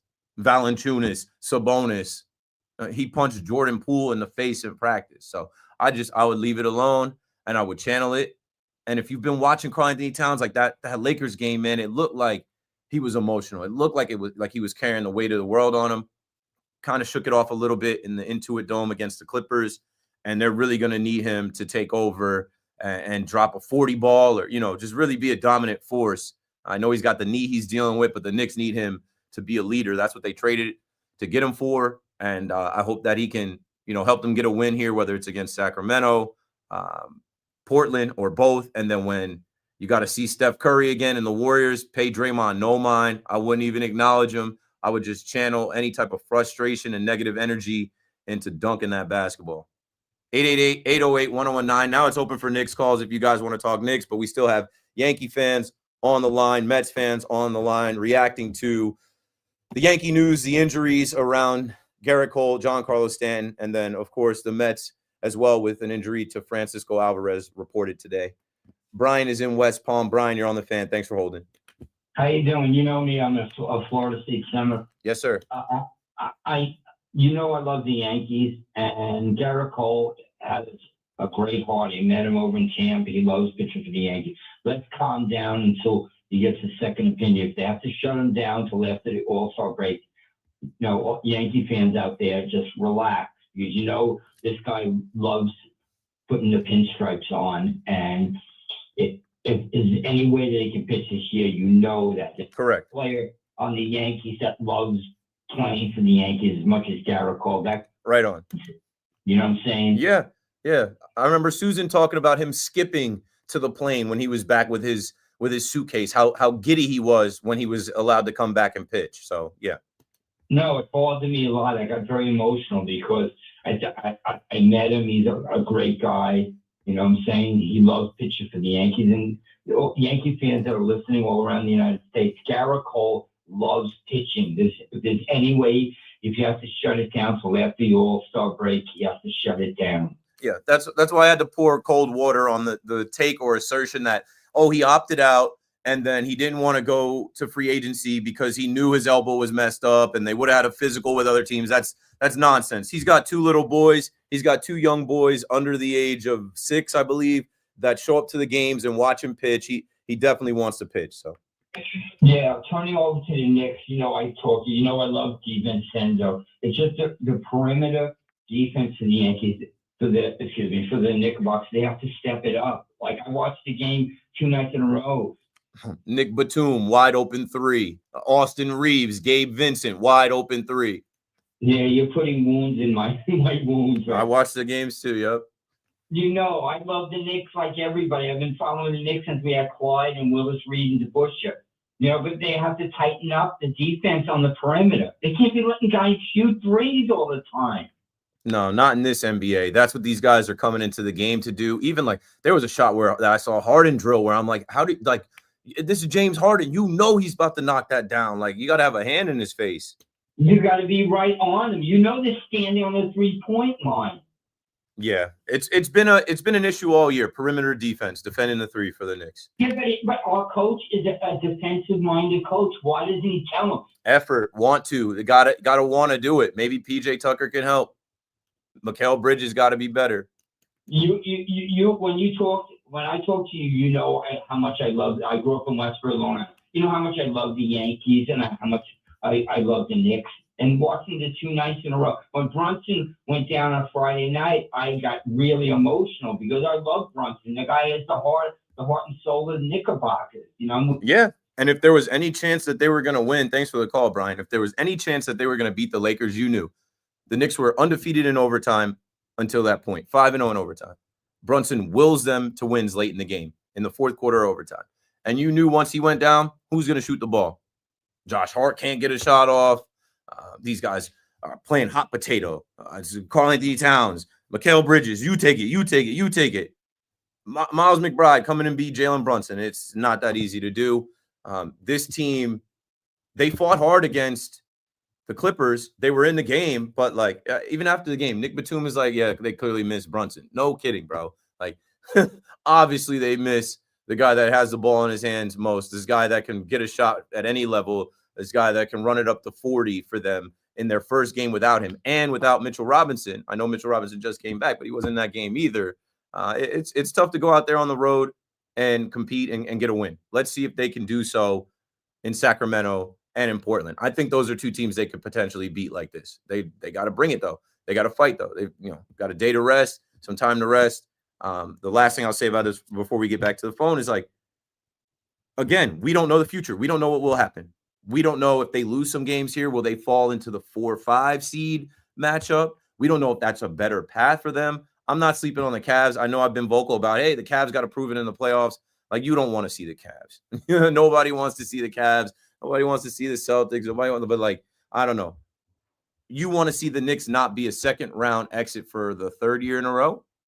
So how does that happen? It depends on who they draw. It depends on who's healthy on the teams that they draw. They got to be healthy themselves. Let's see how the rest of these 20 games or so shake out. 888-808-1019. Michael in Plainview, you got it. You're in there. How are you, Mr. McPherson? I'm good. At all. However, Ever? You've never spoken to me? never spoken to you, but I'm enjoying speaking to you now and listening to you. So let me just say that I was waiting for you guys to start talking about basketball, and I'm a lifelong Knickerbocker fan. I've been following them for 50 years, and I will tell you that where they are now, they're not going to get much better. Unfortunately, and you may disagree with what I say, but I think they need to get rid of Coach Tibbs. Now, hear me out for a moment. The guy has brought this team to an incredible level, but what he's done in the past and what he's doing now, what he did last year, he's doing the same thing he's doing this year. He's running his starters into the ground. And I think they're leaving their game. They're leaving their ability in the first 60 of an 82-game season. And now you're going to see they're going out to the West where they really need to show what they can do. And they're not shining right now. And they had Brunson until, they lost 3 in a row without him. I think they're going to fade right now because they are tired. I think it's time for them to make a change to a different coach. And understand, I love the coach. He's great. He's brought them a long way. But they're not going to go any further with his coaching stuff. They need to get somebody who's going to take them to the next level.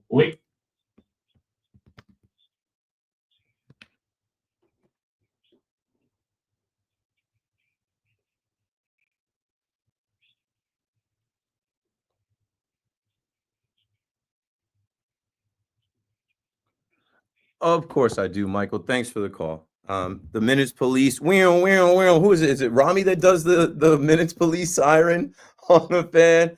We've been hearing this forever. Tale as old as time. We know. Tom Thibodeau trusts his guys. He plays his guys. It's his style of coaching. Some people think he's old school and he's just old. Some people are ready to kick him to the curb if the Knicks are out in the 3rd round. What do you want him to do? I'm glad you mentioned Leon Rose, though, because my whole take with the Knicks is like, it's a salary cap league. There's only so much you can spend. There's only so many draft picks you have to trade. Like when you basically say, we're going to build this team through free agency and trades, and we're not going to draft and develop our own, and like drafting hasn't worked for us, so we have to pivot here to building this team quickly and changing this team every year. Look how different. Speaking of quickly, I'm Emmanuel Quickly, IQ, RJ Barrett gone. Then the next year, Julius Randle, Dante DiVincenzo gone. When I talk about spending the money, because of the apron, they could not give iHeart the amount of money that OKC could. They could only offer him a certain amount because of how they signed him. I can't articulate it. I got to always go look up exactly what that is. Somebody that knows more of the business of the NBA can tell you, but if you're following, like iHeart, Isaiah Hartenstein, this guy should be here still. And I don't fault him for taking more money with OKC because look at OKC. They're great. And you always go get the bag. You always take the most money. But what I'm saying is it is compounded. There are a lot of layers to why the Knicks have gotten here. I don't know if they're tired. All of these guys say they want to play. All these guys say you want to be out there every minute. Maybe they are tired, but like Jalen Brunson's injury is not a tired injury. He stepped on a guy. His foot cranked because there was a sneaker underneath it. I know last year they tried to say that too. Oh, look, Julius Randle, somebody upended him. He fell funny. Even like Brunson at the end of last season, he like broke his hand or whatever. Injuries like hamstring, maybe, but even that, like it's basketball. Guys are gonna get hurt. I don't know. I give a lot of credit to Tibbs for this era of the Knicks, this mentality that they have. There are people killing him for not drawing up a play against the Lakers and knowing, hey, they're going to double Brunson. And it's just like, I don't know. Guys got to execute. Guys got to play better. The coach can coach, but he's not on the floor. And this is not a surprise. But I understand the narrative, and I understand the Minutes Police. The narrative is this guy's not a champion. The narrative is this guy runs his guys into the ground, and the Minutes Police are going to say, you see the box score. He plays all his guys 40 minutes a night. Yeah, he plays guys he trusts. And then look at Leon Rose for why the bench is short. Look at Leon Rose for I don't know. What do you got?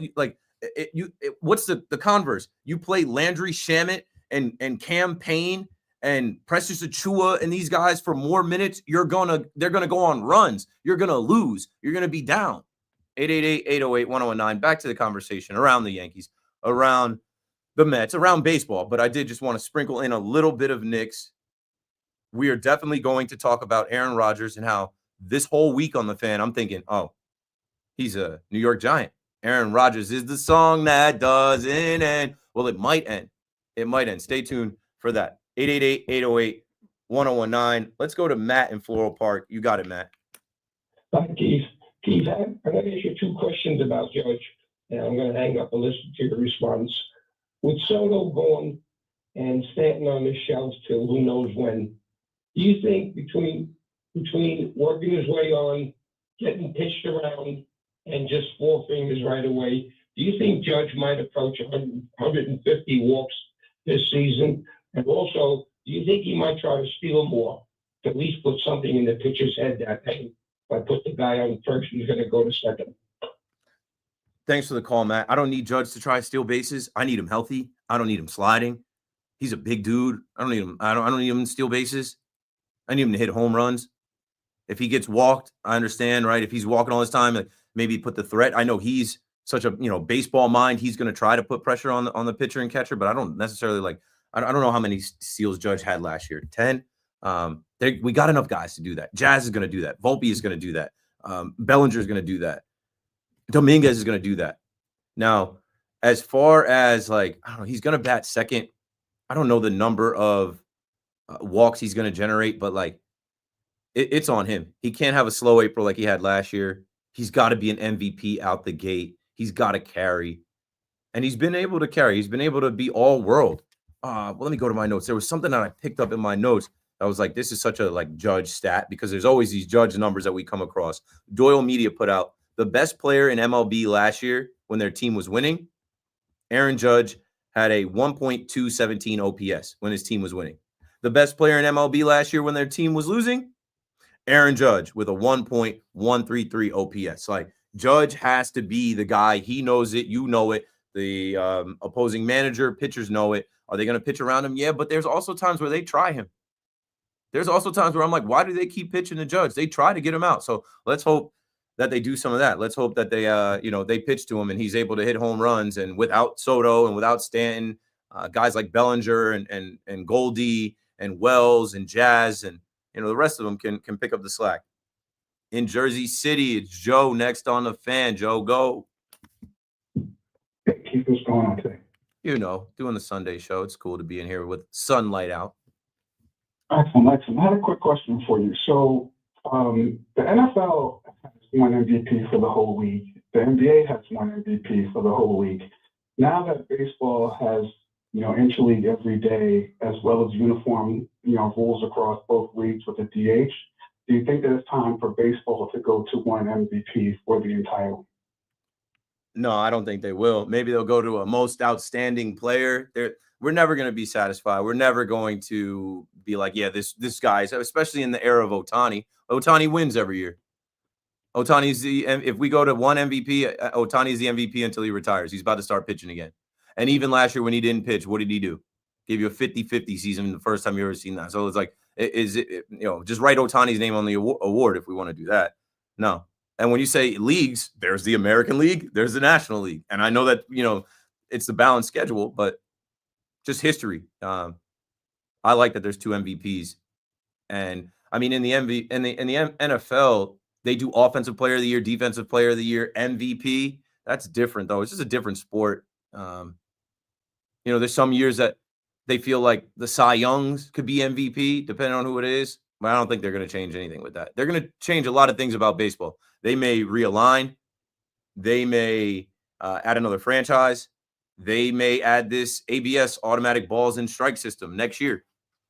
But I don't think that they're going to change the trophy. I don't think that they're going to make a one MVP. Shohei Ohtani is going to be in line. But I saw the odds this year. They think Juan Soto could be the MVP. I don't know exactly what Ohtani is going to be like pitching. Anyway, 888-808-1019. Still have calls for the Mets. We'll hit more on the Mets when we come back. NL East. And then I'll start to sprinkle in just because I can't wait for it.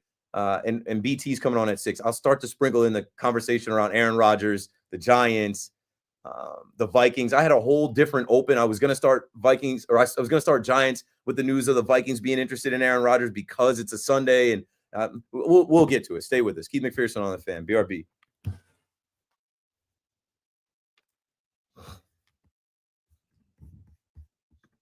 All right, Joe.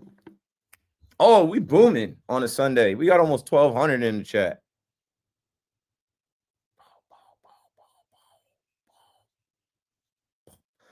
Let me check my text, bro. I got too many people on the text.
Sorry, 1 second. Answering 8 text messages.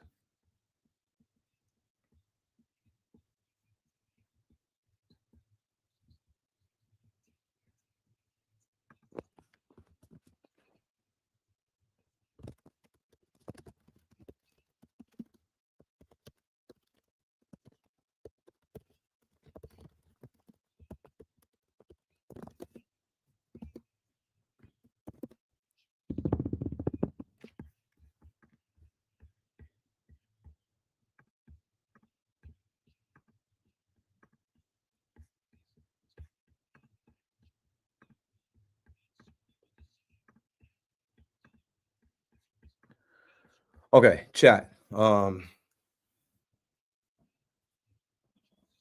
chat. And then I'll get back to what we got. What was ridiculous, bro? I don't know. The thing is, like, let's see.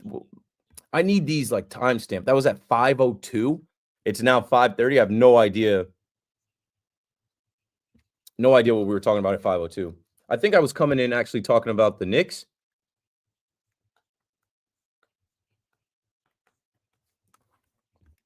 This season for the Yanks will be an adventure. Still not thrown in the towel. But like that's the thing, right? Fantastic voyage. Magic carpet ride. It's not a straight shot to the top. Like you can't predict baseball. There's so much unknown. Like nothing goes as scripted. Nothing goes by the book. Nothing goes as they predict.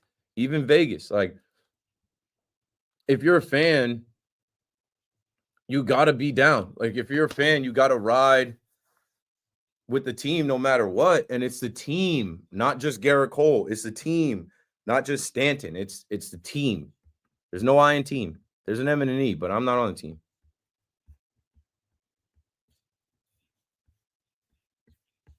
Like you can be pissed off at the Yankees. You could say they should have done more. They should have prepared, all this other stuff.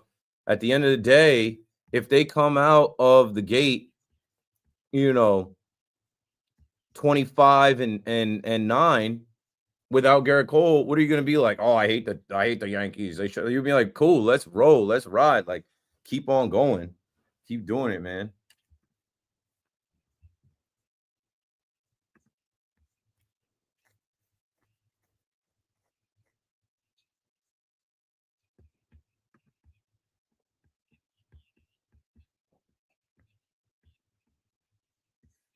I'm just looking for a couple things here, and I'm going to sprinkle the Aaron Rodgers conversation.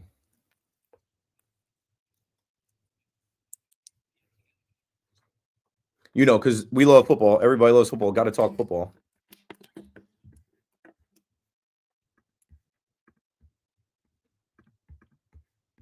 Let me check my Twitter. Got people sending me tweets.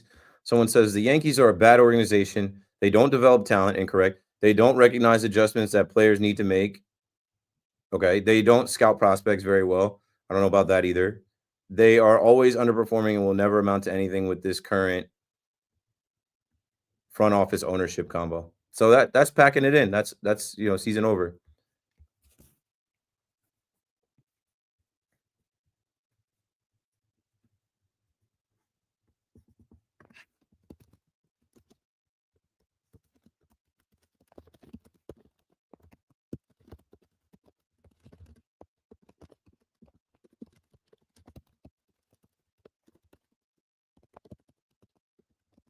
Shout out to Lulu Goodman, says, great listening to you on a Sunday. Worried about the Mets backup catcher. They have 3 in AAA.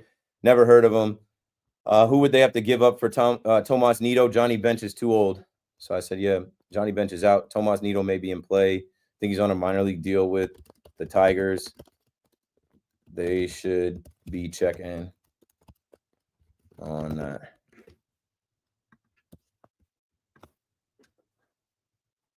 Yo, who comes in after you? Okay.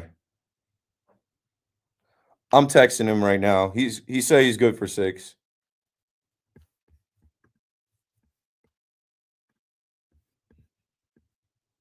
Okay.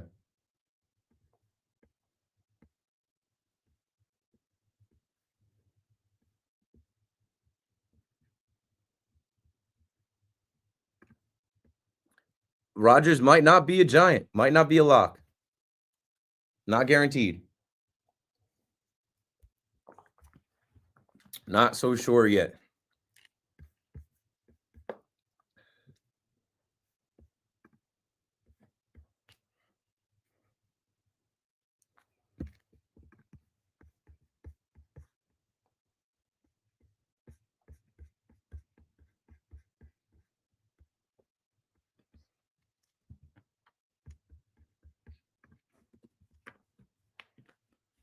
Brooklyn.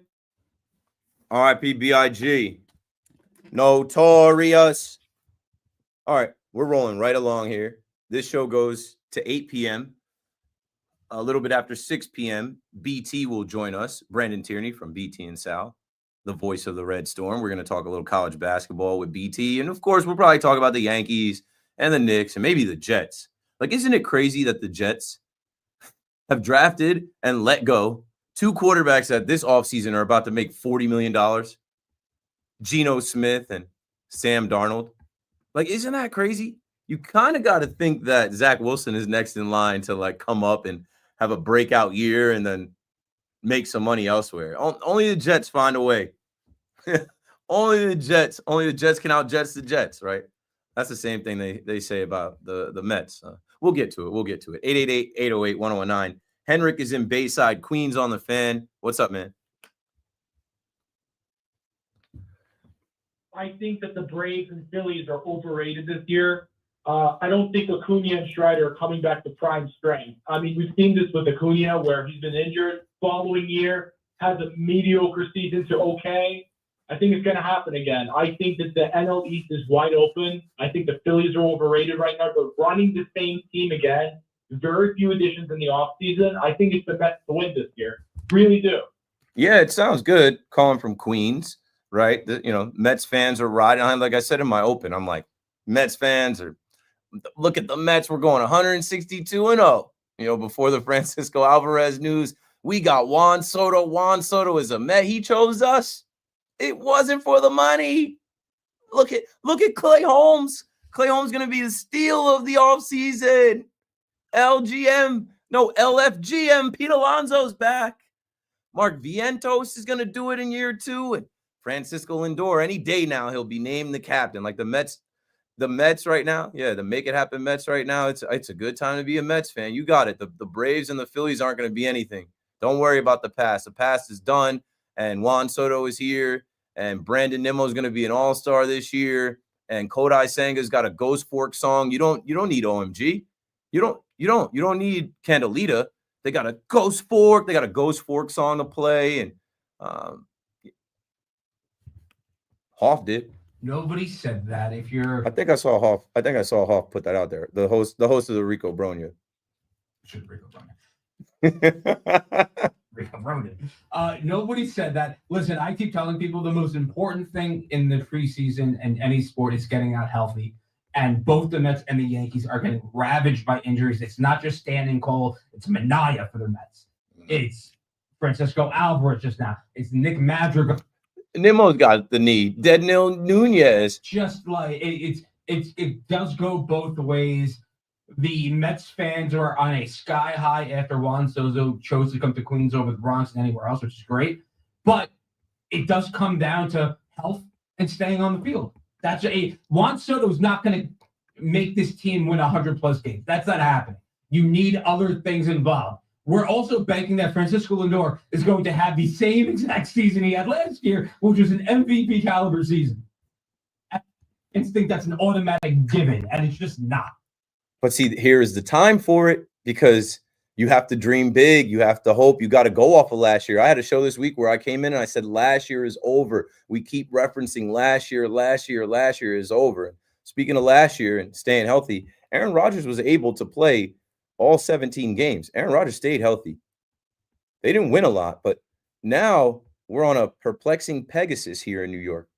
I thought all week from Art Stapleton going on Pat McAfee and all the reports saying, hey, Giants, this is going to be their stopgap. He lives in Jersey. It's not going to cost him a lot. It's starting to materialize. He reached out to the Giants. I don't know. If I'm the Giants, do I try to sell Aaron Rodgers on joining us and not going to Minnesota? Hey, man, you're arguably the best Packer of all time. Why would you want to go join the Vikings? You don't want to be like Brett Favre. You don't want to follow his exact trajectory. If I'm the Giants, do I try to sell Aaron Rodgers on? Come on, man. It's 1 year here. The offensive line is going to be better. Andrew Thomas is going to be back. We'll draft an offensive line. Nope. You know what? We'll draft Travis Hunter. You'll have Malik Neighbors and Travis Hunter to throw to. How about that? Like, are they going to try to sell Aaron Rodgers on joining the Giants over, going to Minnesota? Who wants to go to Minnesota, especially when he has a house already here? Or are they going to say, hey, whatever, it is what it is. We lost out on Matt Stafford. We lose out on Aaron Rodgers. Russell Wilson, come on down. Roman is in Wayne, New Jersey, next up on the Fan. Go for it, Roman. Hey, Keith, what's going on, buddy? How are you? I'm good. You take a goal. I just want to ask a question that a buddy of mine called me on and said that Kyler Murray might be coming to the Giants. Is that a possibility? Maybe they make a trade for Kyler Murray. I wouldn't, but go on. Obviously, as a Giants fan, we'll definitely take him over Rodgers. That makes more sense. I guess, but like Kyler Murray is young. Thanks for the call, Roman. Kyler Murray is young. Kyler Murray, I think these rumors got cooked up because Kyler Murray was courtside at the Knicks game wearing a Mets jersey. And it's like, what's this little bugger doing? What's this little guy up to? Physically in New York and wearing the Mets and kind of just like signaling like, hey, you see me? I'm here. The Cardinals may be through with him. I don't know. It's just rumors that popped up this week. I think he's got a pretty heavy contract as well. I wouldn't go Kyler Murray. But yeah, ML football. And that's another thing too. I can't trust these Twitter accounts. Twitter sucks now. When I first was on Twitter, it was like such a resource because you had verified accounts where guys couldn't buy the badge. Twitter had to verify them. There were some smart people at Twitter that would like make sure, like I got verified on Twitter before you could pay for it. And like, there's a process of like you have to verify this person. I was on WFAN and I was also on MLB Network. It was MLB Network that was like, hey, you're not verified. We need to submit you for verification because you're tweeting a bunch of things. Somebody else could tweet some things out. Like, we need to verify this is you. And I thought that was such a solid thing for reporters and people in the media, because it's like, that's the difference from fake accounts or whatever. And we can trust these reliable, credible, verified sources. Now everybody's got a badge. Now everybody's putting stuff out. And like ML Football, I don't know who runs the account. I think they actually follow me or have tagged me. But like, they're the one that put out breaking news. The Giants are now the favorite to trade for the Cardinals quarterback, Arizona Cardinals quarterback, Kyler Murray. Murray's a 2-time Pro Bowler, Rookie of the Year. New York has the 3rd overall pick and has been aggressive in adding a legit quarterback. Do not trade that 3rd overall pick. Do not trade that 3rd overall. I repeat. And then when we're talking about the Giants and Aaron Rodgers and all this, like I can't get over the fact that like they might actually trade up to 1 and give up that 3rd overall pick and their 1st round pick next year to get Cam Ward. Like, they might crap out here if they don't get Aaron Rodgers. Like, they might maybe go the Russell Wilson route because they spoke to him last year, and then give up their 3rd. Like, you had the number 1 pick. You lost 10 games in a row, and then you beat the Colts to like have that 1 home win on your record. Like, to give, it's just stupid. It's just backwards. 888-808-1019 is, I don't understand the logic there. Try to get Aaron Rodgers. I would try to sell Aaron Rodgers on, hey, we're right here. We're going to be better. We're going to compete. The offensive line is going to be better. We're going to draft you a receiver with the 3rd overall pick. And then my theory, Dan Orlovsky actually put this out there, and I started to really think about it, is you draft Travis Hunter. Then with that 34th overall pick, you draft Jalen Milroe. Not to be the quarterback of the future, but to win now. In this NFL, you need a quarterback that can run. Jalen Milroe can be your short yardage 4th and 1 guy, your tush push guy. He could be your Taysom Hill. He could be your run package guy. He could come into the game and do what Aaron Rodgers can't. Aaron Rodgers can't run. So if Aaron Rodgers is still down to stay in Jersey, which like a lot of you were saying, why would he? He's got a better shot to win in Minnesota. But like the Giants might have to sell him on, hey, we're gonna win. Our jobs are on the line. We have to win. Peter's in New City next up on WFAN The Fan in New York. Go for it, Peter. If the Giants were to sign Aaron Rodgers, that would really like fire me up, because it's like the number 1 insult to New York. And the Jets is like, they're going to go and take the quarterback that we were supposed to use to develop that Wilson and go and use him and probably successfully use him to do the same thing we were trying to do. You're a Giants fan? Okay, so you're a Jets fan rooting for them, for the Giants, the crosstown rivals, to sign Aaron Rodgers, and that would fire you up? Don't want them to sign Aaron Rodgers. Oh, it would piss you off. Because the potential is that like he could go over there and win more than 5 games. Thanks for the call, Peter. The potential is that he could go over there and have a better season than you this year. Stay healthy, and with Brian Daboll, who is I know he's on the hot seat, but he's a good coach. He's a good offensive mind. And I really do believe, like I just said, follow that model of, hey, we're going to draft Travis Hunter. We're going to make him play receiver. I think it's just, less risk if he's a wide receiver. We're going to at least start him off at wide receiver. Or not even. We're going to draft him, play him at corner, but he also can play wide receiver and, have some gadget plays. And we're drafting a generational talent at 3. We're not going to draft a top quarterback, but we'll draft Jalen Milroe. Maybe you don't even have to draft Jalen Milroe with your 34th overall pick. Maybe he drops. Maybe he drops to the 3rd round, because guys like Jackson Dart go ahead of him. Quinn Ewers go ahead of him. And then you've got your 2 quarterbacks right there. And then you still have your pick next year, which could be, wait for it, Archie Manning. Aaron Rodgers retires. Archie Manning. I don't know if it's going to line up that way. You're going to have to lose a lot of games, actually. You have to lose a lot of games to get a crack at Archie Manning. But, I don't know. I think the Giants shouldn't just bow out and say, oh, well, he's going to Minnesota. I'd say, hey, you're right here. And you can't telegraph your moves either.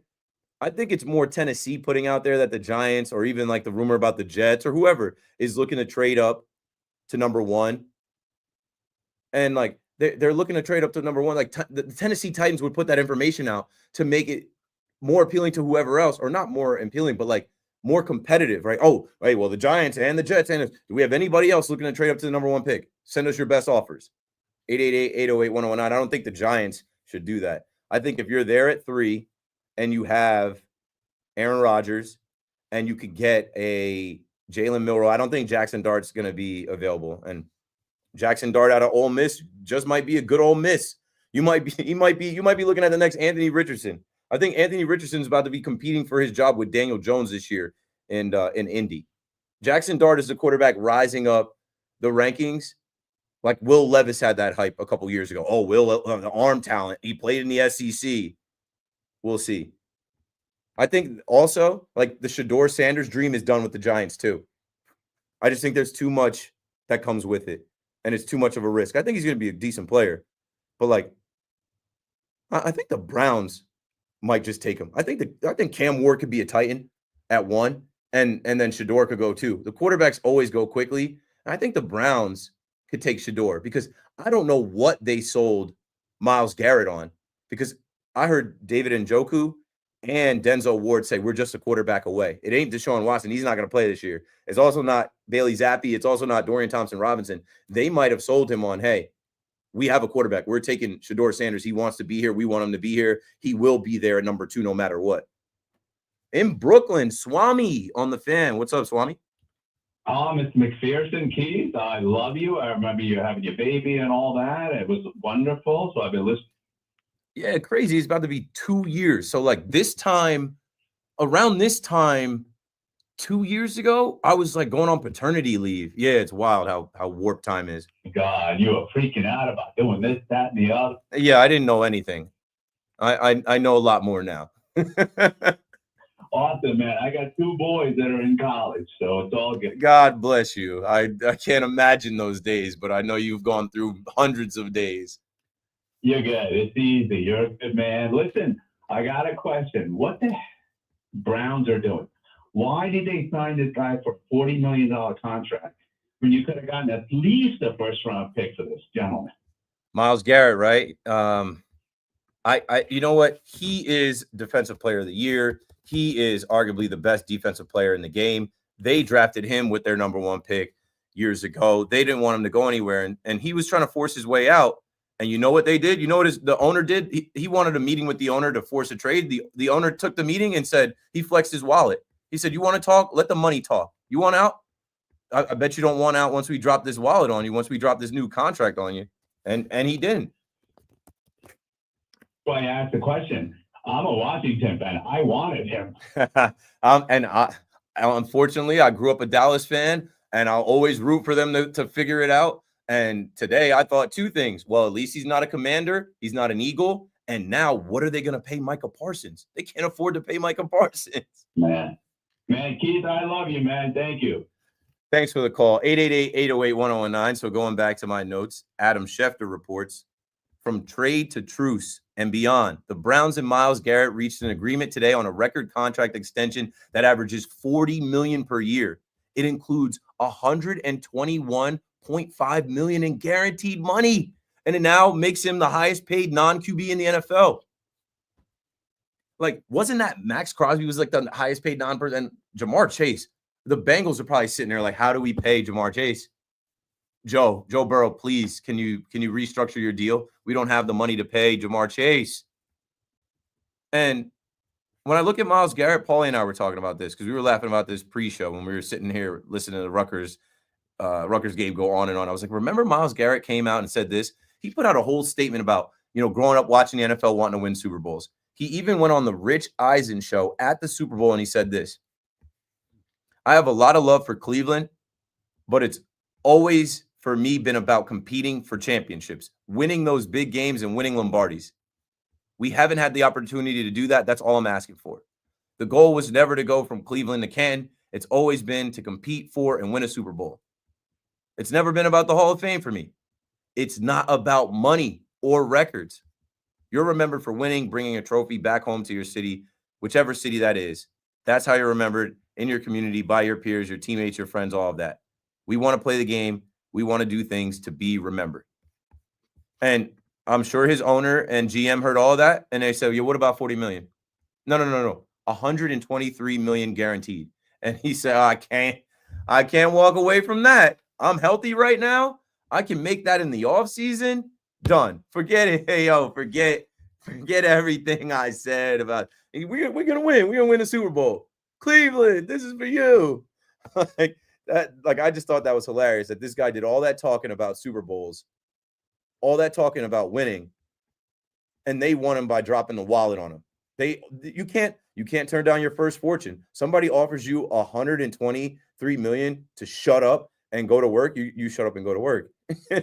You're done. 888-808-1019. So what was it? Did you really want to get out? Because the Browns aren't winning the Super Bowl. Even if they get Shador Sanders, even if somehow Kirk Cousins gets out of Atlanta, which Kirk Cousins is cooked, they're not going to win.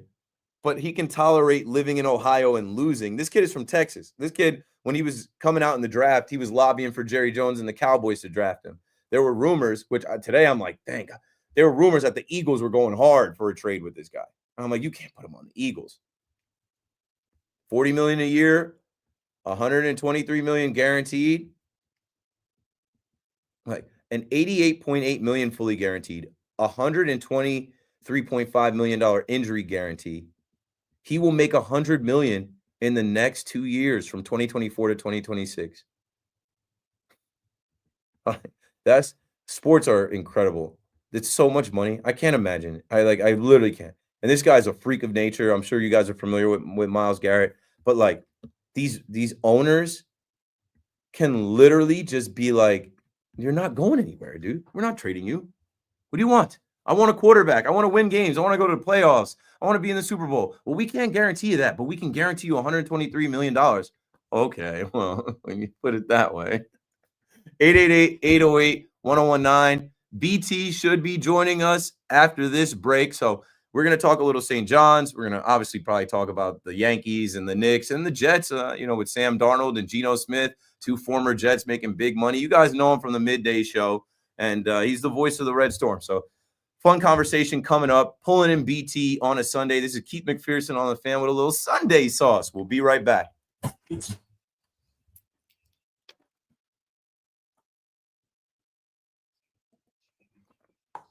All right.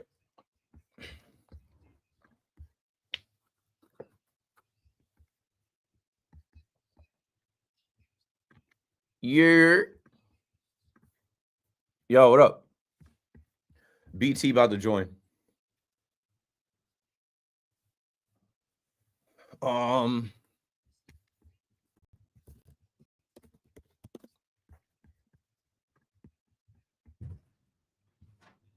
Oh yeah. I have it, but it's easier to just be like Papane. Yeah, Papane, not Papane. Right, Papane. Yeah, or I would. Papin. I'd- Papane. Yeah, I'd probably. Sullivan Papane. Yeah, I'd probably do like the first 10, 12 minutes on St. John's. Yeah, I don't know yeah. about what, but, like, No, I got it. I know what to yeah, ask. yeah. He's connected on the Axe unit, not over the phone. So Okay. it'll be a good line. Yeah, good. I don't have one of those. Yeah.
All right, just answering questions.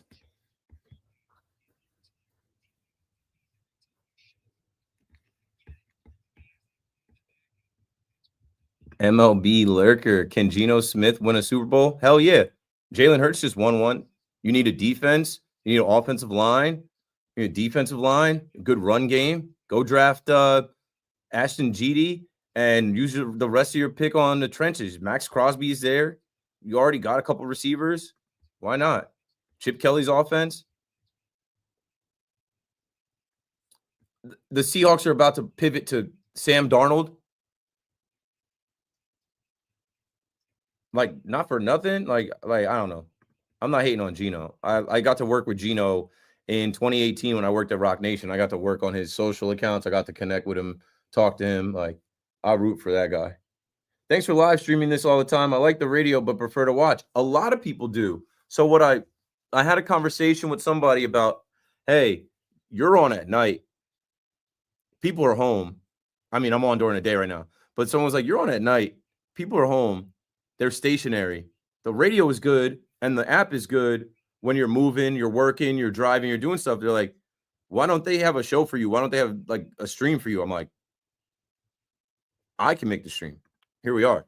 1,300 people watching. And yeah, a lot of people rather watch someone talk, my body language, my reactions, my emotions. And if you're home, you can do that on your phone, or you can do that on your laptop, or you can watch this even on your TV. Somebody sent me a screenshot of their baby watching this on YouTube. I'm streaming this on Twitter, YouTube, Facebook, Twitter, and Instagram. So like on all my channels. It's been great, honestly. I've gotten a lot of follows off of it, a lot of comments off of it. I appreciate you guys watching because like this idea just came to me and I'm glad we were able to knock it out, you know. I wasn't doing this. I've been on the radio for 3.5 years. I just started doing this.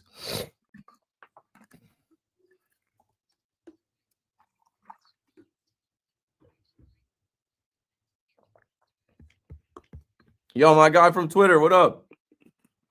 Yeah, it's cool because like if you follow me on Twitter, which most of the people that are watching are from Twitter, Twitter pops up like live on X and you can click on it and watch. So appreciate y'all, man. Like the support is real and that's what I do all this for. I do this for the people that rock with me. So thank you. We're about to interview BT real quick. Let's see. Giants Report is brought to you by Sullivan Papane.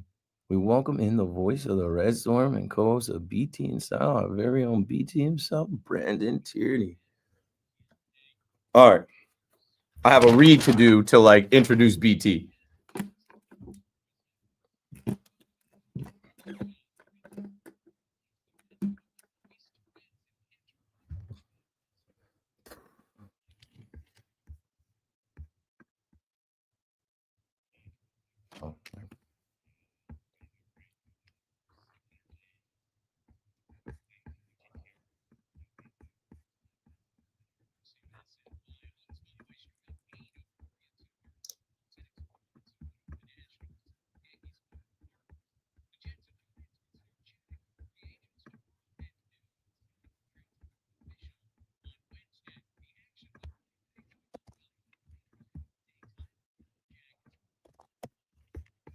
And I'm gonna definitely hit all this NFL stuff later.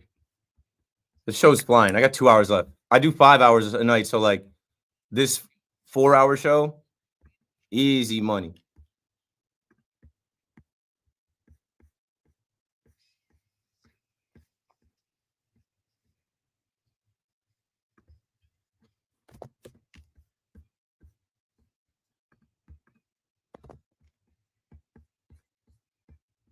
All right, here we go. BT coming in.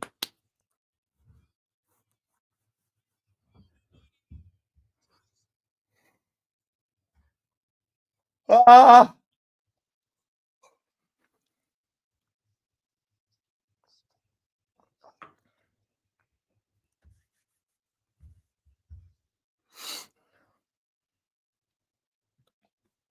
Yeah.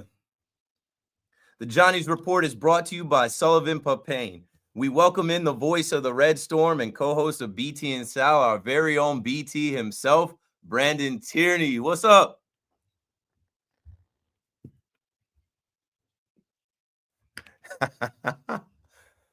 Yeah, I'm on at night, and obviously I take a lot of calls, and I've talked to alumni, I've talked to people that have just grown up around the school and people in New York. I mean, I've been on after some of these games, and there's definitely like a little bit of a fever being caught. And now here we are in March. We're hoping that they can really carry the city. Law of the Garden, you know, if the Knicks are down for these next couple of weeks without Brunson, here come the Johnnies to save the day.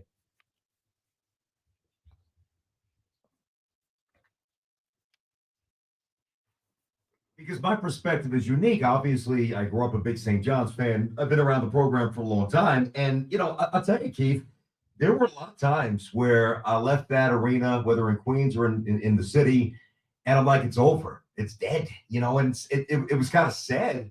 I'm like, man, there's a whole, not just one generation, but really two that aren't going to have what I had and all my buddies growing up in Brooklyn when we were kids. And that was, you know, St. John's as a staple of the city. And it's just been really a perfect storm of events where, you know, Rick Pitino at this point, at this age, was brought to a school that for so long they tried to do the right thing. And I say this with all respect, they didn't know how to do the right thing. Like, there was never, see, people, and you played college ball, so you know this, but a lot of people think, well, we'll just hire a good coach. You're going to be good. Yeah, okay, I got it. And you need money now in the NIL era, but there was always a thread that you needed. You needed and especially the school without a football budget. You needed a president who was tapped in and valued the basketball program. Check. They got that in Father Shanley. You needed an AD who can raise money. Check. They got that in Ed Cole. And you need a great coach who can inspire, you know, young players to, you know, suppress a little ego and play for the greater good. And it has been, it really, the season's, it's been, and it really doesn't even feel real, to be honest with you. I got to go back to you, BT. I'm going to talk Pitino. You know, we're going to give him his flowers, but like you said something like, let's go. When did you start? When did you, like, tell us two things, you know, something you remember from being young, going to a game, watching, like, I love seeing your son is a fan and involved now, but also tell us when you started being on the call and like literally being, you know, part of St. John's basketball. Yeah, no, I would love to. So like very quickly as a young kid, you got to remember when Chris Mullen was at St. John's, that's my neighborhood. I mean, he's from Flatbush. So, you know, back then you go back to the 80s and CYO was strong. Like a lot of guys I grew up with played in college basketball. And we all wanted to be Mully, you know, and then you've got this, and the Knicks were down. That's the key point. This was before the Knicks got Ewing, obviously, because he was at Georgetown. Then you had the great rivalry with Georgetown. The Big East was number one. So it was so easy to just become immersed in the monstrosity of St. John's. Back page, every year, 1 or 2 first-round picks. So that was my childhood. And when the way I actually got the job, my goodness, it was so random, man.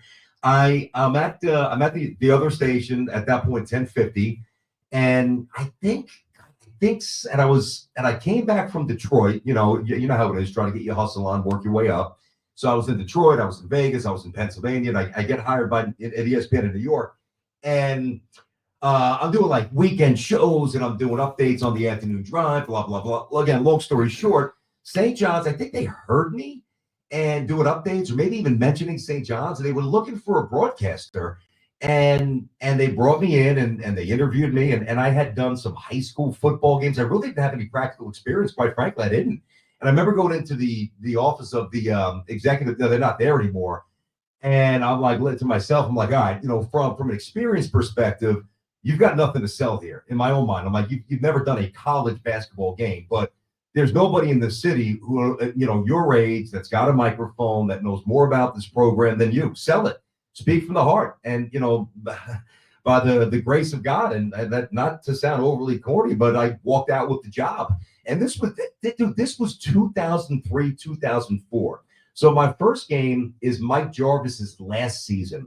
And I'll never forget. And I'm at the old Marty Glickman booth where right above the tunnel at the Garden where the Knicks and the Rangers would obviously exit to the locker rooms. The ball goes up. It's the coaches versus cancer. Marquette's not even in the Big East, but they're playing Marquette, St. John's is. And like the ball goes up, and I just remember how fast things got. I'm like, wow, I'm in my mind, I don't even know if I keep up. And, listen, you've been in this situation, you battle, you find a way to make it work. And I'm sure I wasn't very good. But what was just a shot in the dark grew into this relationship where then Jarvis got fired. Then Norm Roberts, who's a great man, came in, and I was there for that. Then he was gone. Then Lavin was here, great dude. Was there for that. He was gone. Then my guy Mully comes back. This was the Hail Mary. This was St. John saying, all right, we really don't know what else to do. We don't have a lot of money. We don't have a lot. Our brand is diminished. Let's see Mully, a basketball lifer, genius, and the best of all time in the program. Let's see if we can make it work. And, it didn't. And I'm thinking it's over. And then they bring in Mike Anderson, who I really liked. And Mike had a couple of good players and a couple of good teams, but it was never sustainable. It never felt like St. John's was on the right path. They were working with an antiquated model. And I saw it. And we know this is the old Big East, man. And I'd go up to the Carrier Dome, and I'm like, God, there's 23,000 people here. Or I'd go out to West Virginia or Virginia Tech or all these massive venues. And I'm like, something's really off. And it's been off for 20-something years. And then they finally said, okay, we're a Catholic school, and it has not worked for us. And, we're going to talk to this man who's made a few mistakes in the past that Rick has talked about. And the Catholics are about forgiveness. And that was a tough decision for St. John's because they've always been very aware, sometimes in my opinion, too much, quite frankly, of how they're perceived. And they finally made a business decision. And look at them now, number 6. Unreal. We're on the phone right now, if you didn't know, with Brandon Tierney from BT and Sal, our midday show. He's the voice of the Red Storm. And right now he's giving us something I don't think we can get from that many other people around St. John's. This is great. So, talking about Pitino, obviously he's a nationally known household name. He's coached at so many different schools and in the NBA. He's a champion, and he just brings this pedigree. He brings this aura. And I think right now he's carrying St. John's as far as he went and did the Tonight Show, and the kids are on the Tonight Show. And I literally had the thought, I'm like, hey, with NIL, those kids might be getting paid for this Jimmy Fallon bit. But can you speak to something he said? And I think we have a drop. I think I heard it this morning when I went grocery shopping. I think it was when Moose was on. He said something about how, St. John's will never be about Rick Pitino. This is about Lou Carnesecca and how special it is. Unfortunately, we lost Lou at the end of last year. But in a way, I don't know. The universe never unconnects. Everything is written how it's supposed to. We're in the future with NIL and the transfer portal and Pitino being here. Can you speak about how special it is that he came in before Lou passed, and he's carrying the torch and he's honoring Lou, and he's made this all happen in a matter of 2 years? It's amazing.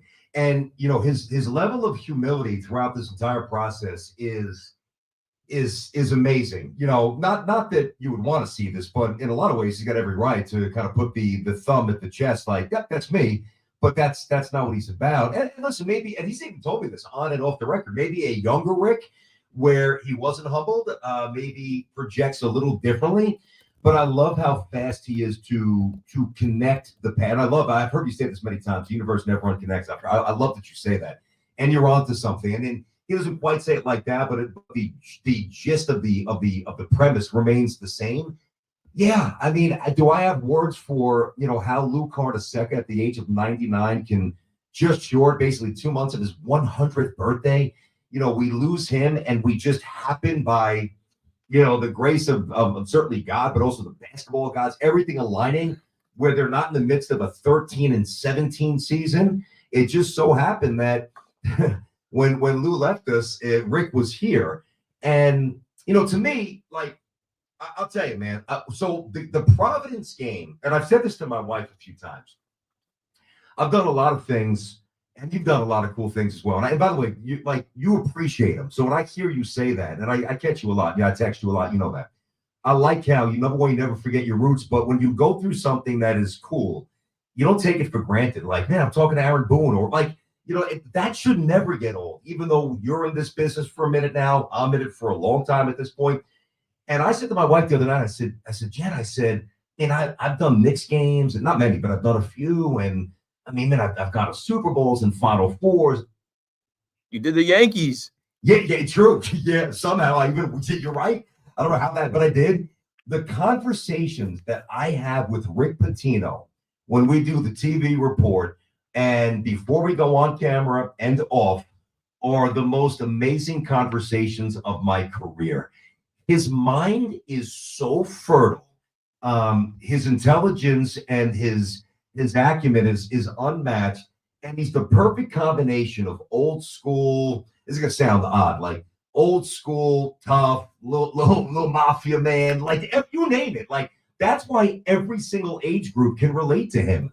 If you're an older white guy, you're like, yeah, he's coaching, you know, the way that, you know, maybe back to the take, like, and not just white, I don't mean it like that, but older, you know, older fans. If you're a young minority athlete, you're like, yeah, I get this guy. Like everybody connects to Rick, and he disarms people.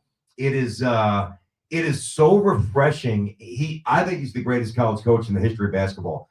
Not even to spawn a debate here, but like John Wooden had a money man, you know, Dean Smith, Adolph Rupp, you know, obviously Coach K, Dean Smith, Roy Williams. There's so many that are there. Izzo's amazing. Calhoun, 3-time champ, amazing. But for Rick to do it at all these different schools and to do it so many different ways. First, when, you know, hey, scholarship is the real deal. That's all you're getting. And then you get a little further. All right, I'm not saying he did it, but here's a bag of money to get so-and-so up to this school. All right, well, now it's legal. Oh, now it's the transfer portal. His ability to adjust is amazing. And his love.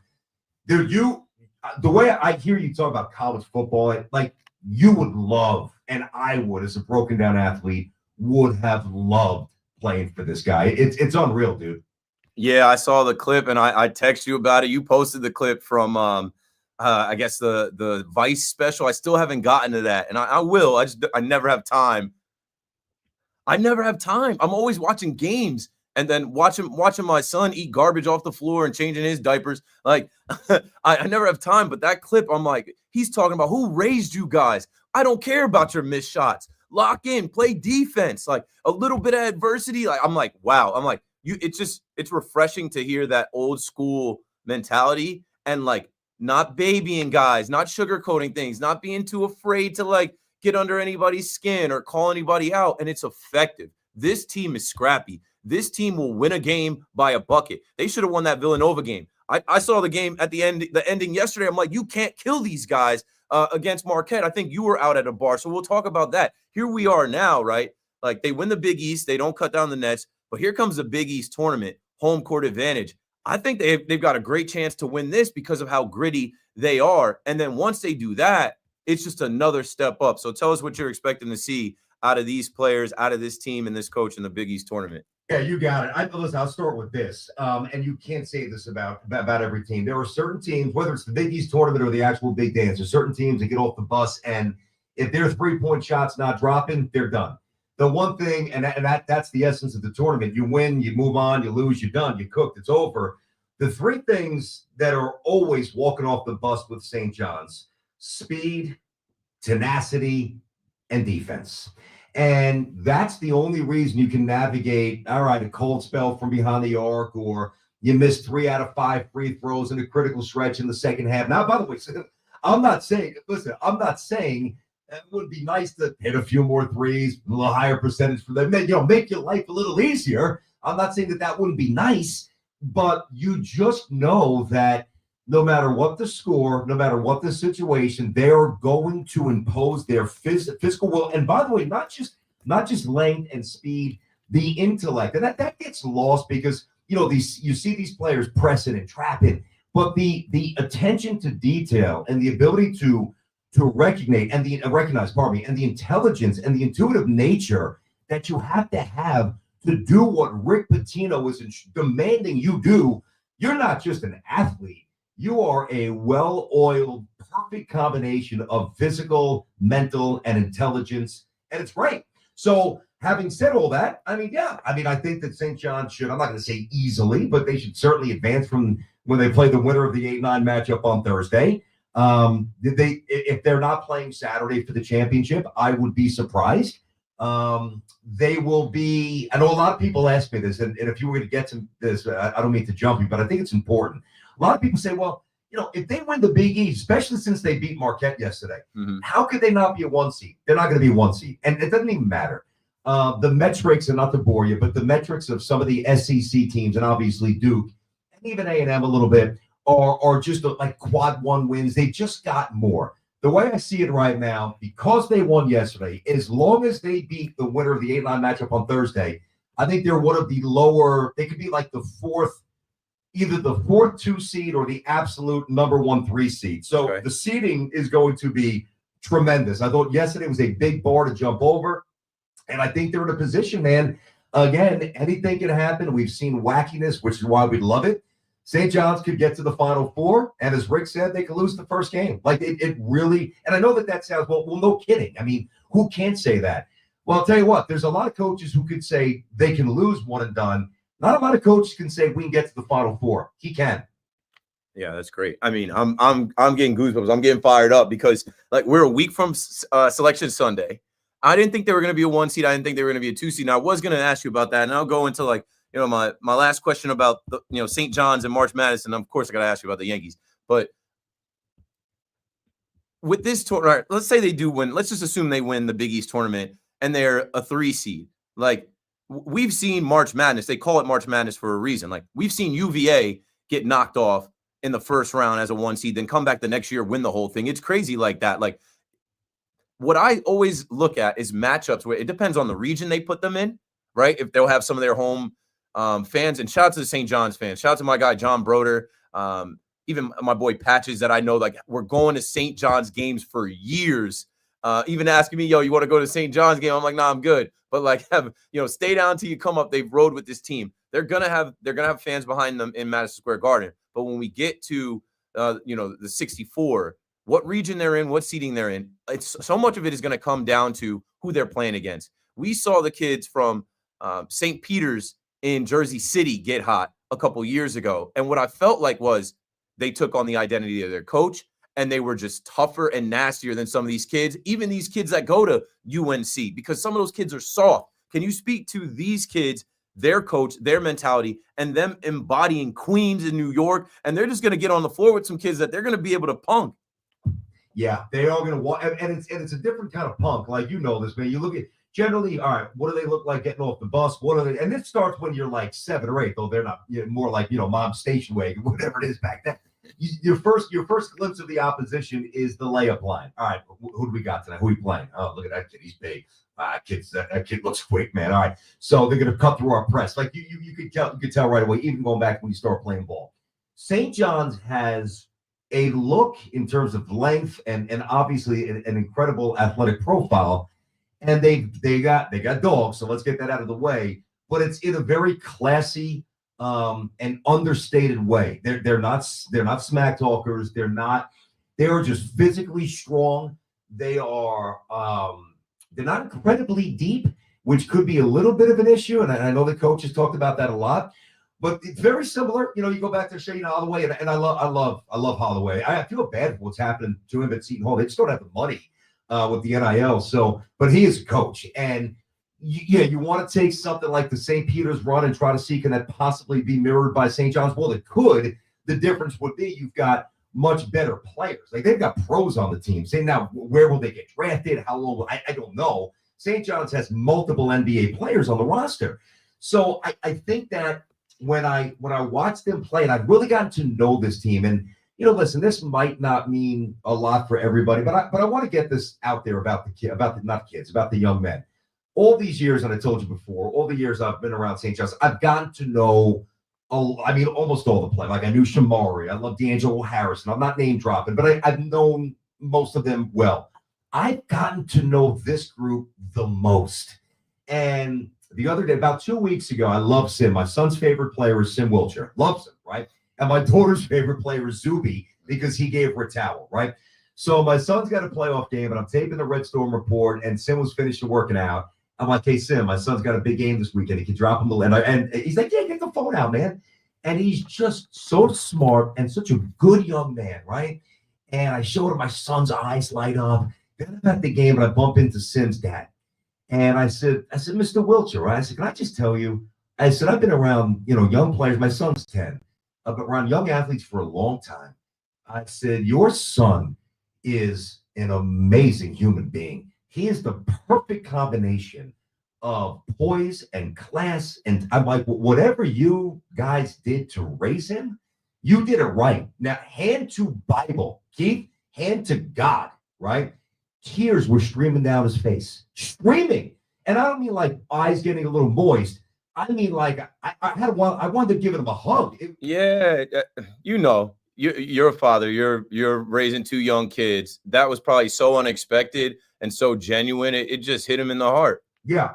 And my point is, there's so many of the young men like that. And it's great to see. I would never, ever place a ceiling on this team. Never. And here's the other thing, too, just push it in a different direction. Again, a couple of the years this century, and I know it doesn't really seem like it, but there's been a couple of good or decent teams. And I know you know the difference, but not everybody does. The difference between a good team and a good program is night and day. Here's what's happening behind the scenes. Now the red, and I don't want to go too far in the future, but St. John's fans, buckle in, because this is just starting, right? You got money, you got Rick, you got the AD, you got the president and Father Shanley. And now all these studs around the country are looking and saying, whoa, that's what my dad meant when he said St. John's back in the day with Mullen and Walter Berry. That's what it sounds like. It's New York. They can come to New York. BT, I only used to know St. John's because J. Cole's story as a rapper coming out of North Carolina wanting to pursue his rap career in New York. So he went to St. John's. Yeah, dude. And Keith, you are of the age. You missed out. Now, listen, it's not a bad thing that you're younger because you're younger and youth is great. But in terms of knowing, like just, having seen it and passing it on to other people, and I think maybe more importantly at this stage, having such a deep appreciation for the revival, the resurgence, the renaissance of St. John's. If you like the old G's, they never left. The young kids, to see the jerseys, the starter jackets, the swag. I mean, it has changed night and day. And next year, I promise you, they're going to be a top 15 team. The year after, they're going to be a top 15. Like, this is just now Rick is 72. So Rick's going to be here for 20 years. But the infrastructure that's being built, they're already building a new building for the players' practice facility. I forget how much. It's going to be ready in 2027. Like, when I say that Rick Pitino is literally building buildings, and he looked me in the eyes and he's like, you have no idea how hard this job. Like, when I got here, there was nothing. Like, the most basic, a training table for the kids to eat after practice, a functional weight room, dude. Yeah. This is Division I. And he's like, I had to get it done in 2 days.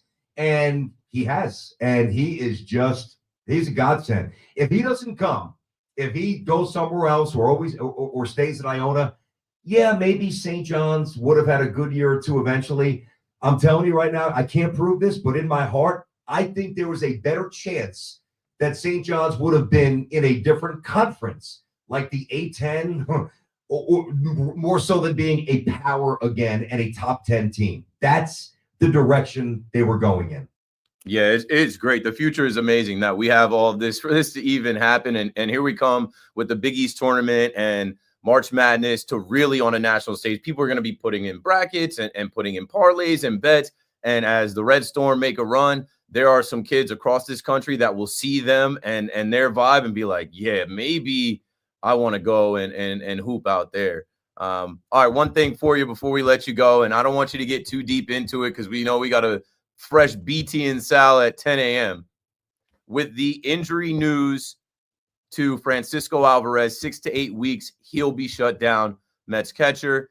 And then what we're already assuming just from hearing that Brian Cashman is preparing for the worst around Garrett Cole. What's your temperature right now for the Mets and Yankees as we're still in spring training and we're still a couple weeks away from opening day? It's the worst spring training I've ever seen for both teams ever combined. I mean, it has been an absolute massacre of injury and bodies here. I think it's a problem. The the Cole's gone. I mean, Cole's going to wind up with time. He's out. He's just getting Yankee fans, brace yourself. It's over for him this year. So the Yankee lineup was already a little light without Stanton. Listen, the Yankees have issues. I thought they'd be able to have a top 3 pitching staff and just enough offense and a great bullpen and catch the ball a little bit better to be an easy winner of the division. Don't think that anymore. I think it's probably more in that middle 80s, maybe high. Like, it's going to be a battle. I mean, listen, the days of like the Yankees playing the White Sox or the other dregs and just saying, all right, it's win 3 games and I got this going on, this barbecue. Maybe I'll just check. No, you got to watch, because I don't think you take anything for granted from a Yankee perspective this year. The Mets lineup is going to be really good. Now, I like Alvarez, but let's just be honest. I mean, Alvarez at this point, even though he had a lot of home runs 2 years ago, he's a 225 hitter. I do like his energy, and I do love his easy power. I think you can work around his absence for a minute because of Soto, Lindor. I think Pete's going to have a good year. The problem for the Mets, to me, is number one, their division is brutal. The Braves are more talented. Phillies could be. And I don't like the Mets rotation at all. So the Mets I think the Mets will have to win a lot of 6-5 games early, at least until 5-4, 7-6, 6-5, kind of outslug some teams. And I think that they could. And then if you get Manaea back and he is what he was a year ago, which I think he will be, Mets will be fine. Probably likely a playoff team. I think the Yankees will find a way, probably a playoff team. But hey, I don't want to hear everybody's crying. Dude, suck it up. Next man up. It's baseball. It's not the NBA where if you don't have 3 great players, you can't win. Find a way to win. And I'm going to leave you with this, Keith, from a Yankee perspective. I'm not saying Aaron Boone's perfect. He's not Miller Huggins. He's not Casey Stengel. We know that. I think his best attribute is keeping things afloat when everything looks dire. He's done it before, and I think he's going to do it again. Next man up. BT, you're the man. Thanks for coming through on a Sunday, taking time away from your family. Go get back to dinner and bedtime, watching TV before you got to come right back to the fan in the morning. I appreciate you, buddy. Anytime. But I got one question for you. I know you're a Jersey guy, and I know you're a proud Jersey guy. That I know. If I get you a little Johnny's gear, you gonna rock it or what? Oh yeah, I don't have an allegiance. I mean, I would have an allegiance to Monmouth University, but the Monmouth University basketball team not really that hot right now. No. How's the football team though? The Hawks are pretty good, right? They're all right. They're mid though, but I don't have any I'd wear some Red Storm stuff. Why not? Oh, I'll hook you up. Listen, always enjoyed it, man. Thanks for having me on, pal. That was the Johnny's Report with Brandon Tierney, brought to you by Sullivan Papain at triallaw1.com. New York strong, from the court to the community. Remember the name, Sullivan Papain.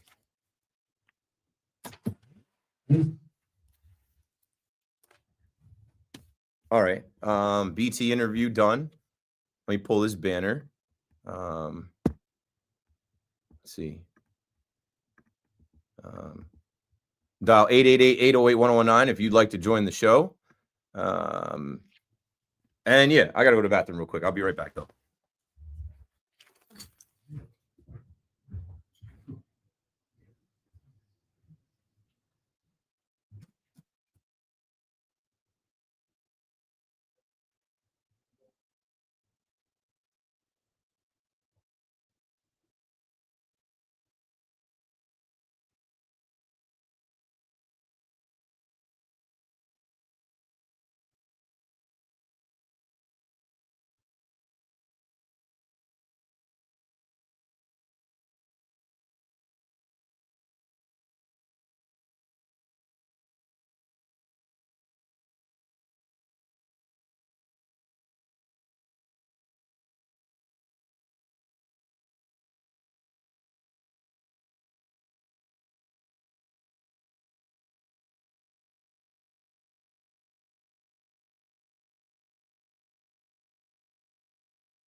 Yo, what up, dude?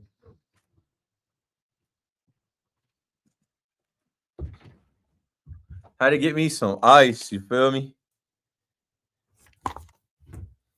Some inside baseball. I don't know. I am a water snob. I drink Origin water from Poland Spring. I drink Smart Water. That's about it, really. I have a pure water filter at home. And some days you'll see me in here with the Stanley, which that like has that in it.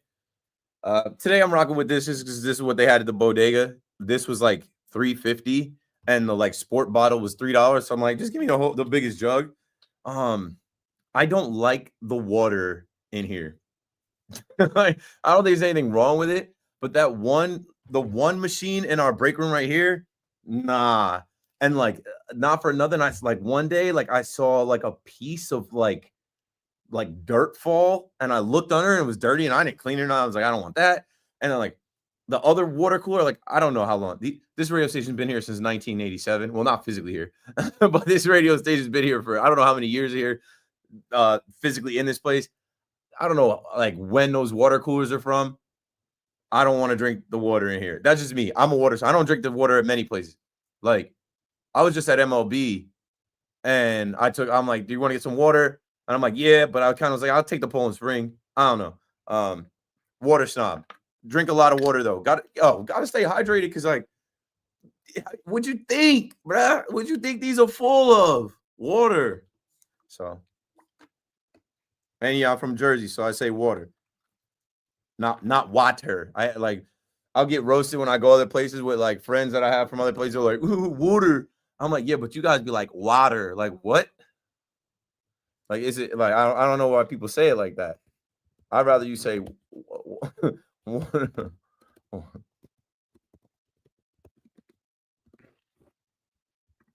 Is it water? Is it water or water? Cheers. All right, so this is easy. Easy peasy lemon squeezy here. I have a full rack of calls on St. John's mostly. Top calls are Mets call. Middle calls are St. John's. Last call is Aaron Rodgers. So watch how I weave in and out of this and sew this all together. I guess South Jersey is water, but like I'm from Monmouth County. We don't consider ourselves South Jersey.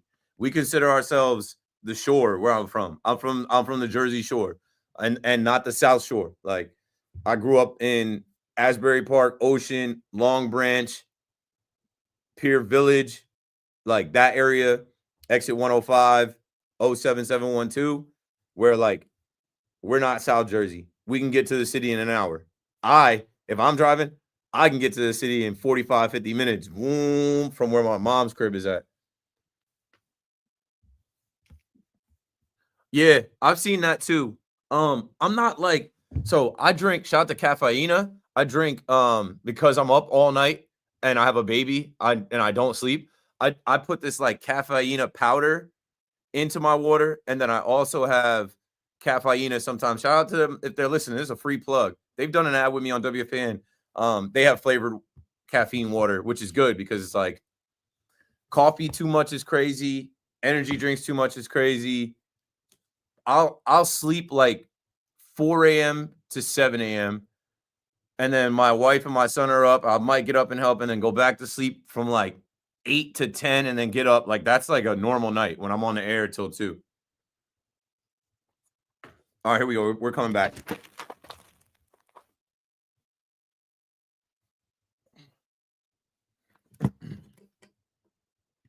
Okay. Let's reset here a little bit. Keith McPherson on The Fan, your nighttime host. Now I'm feeling like myself.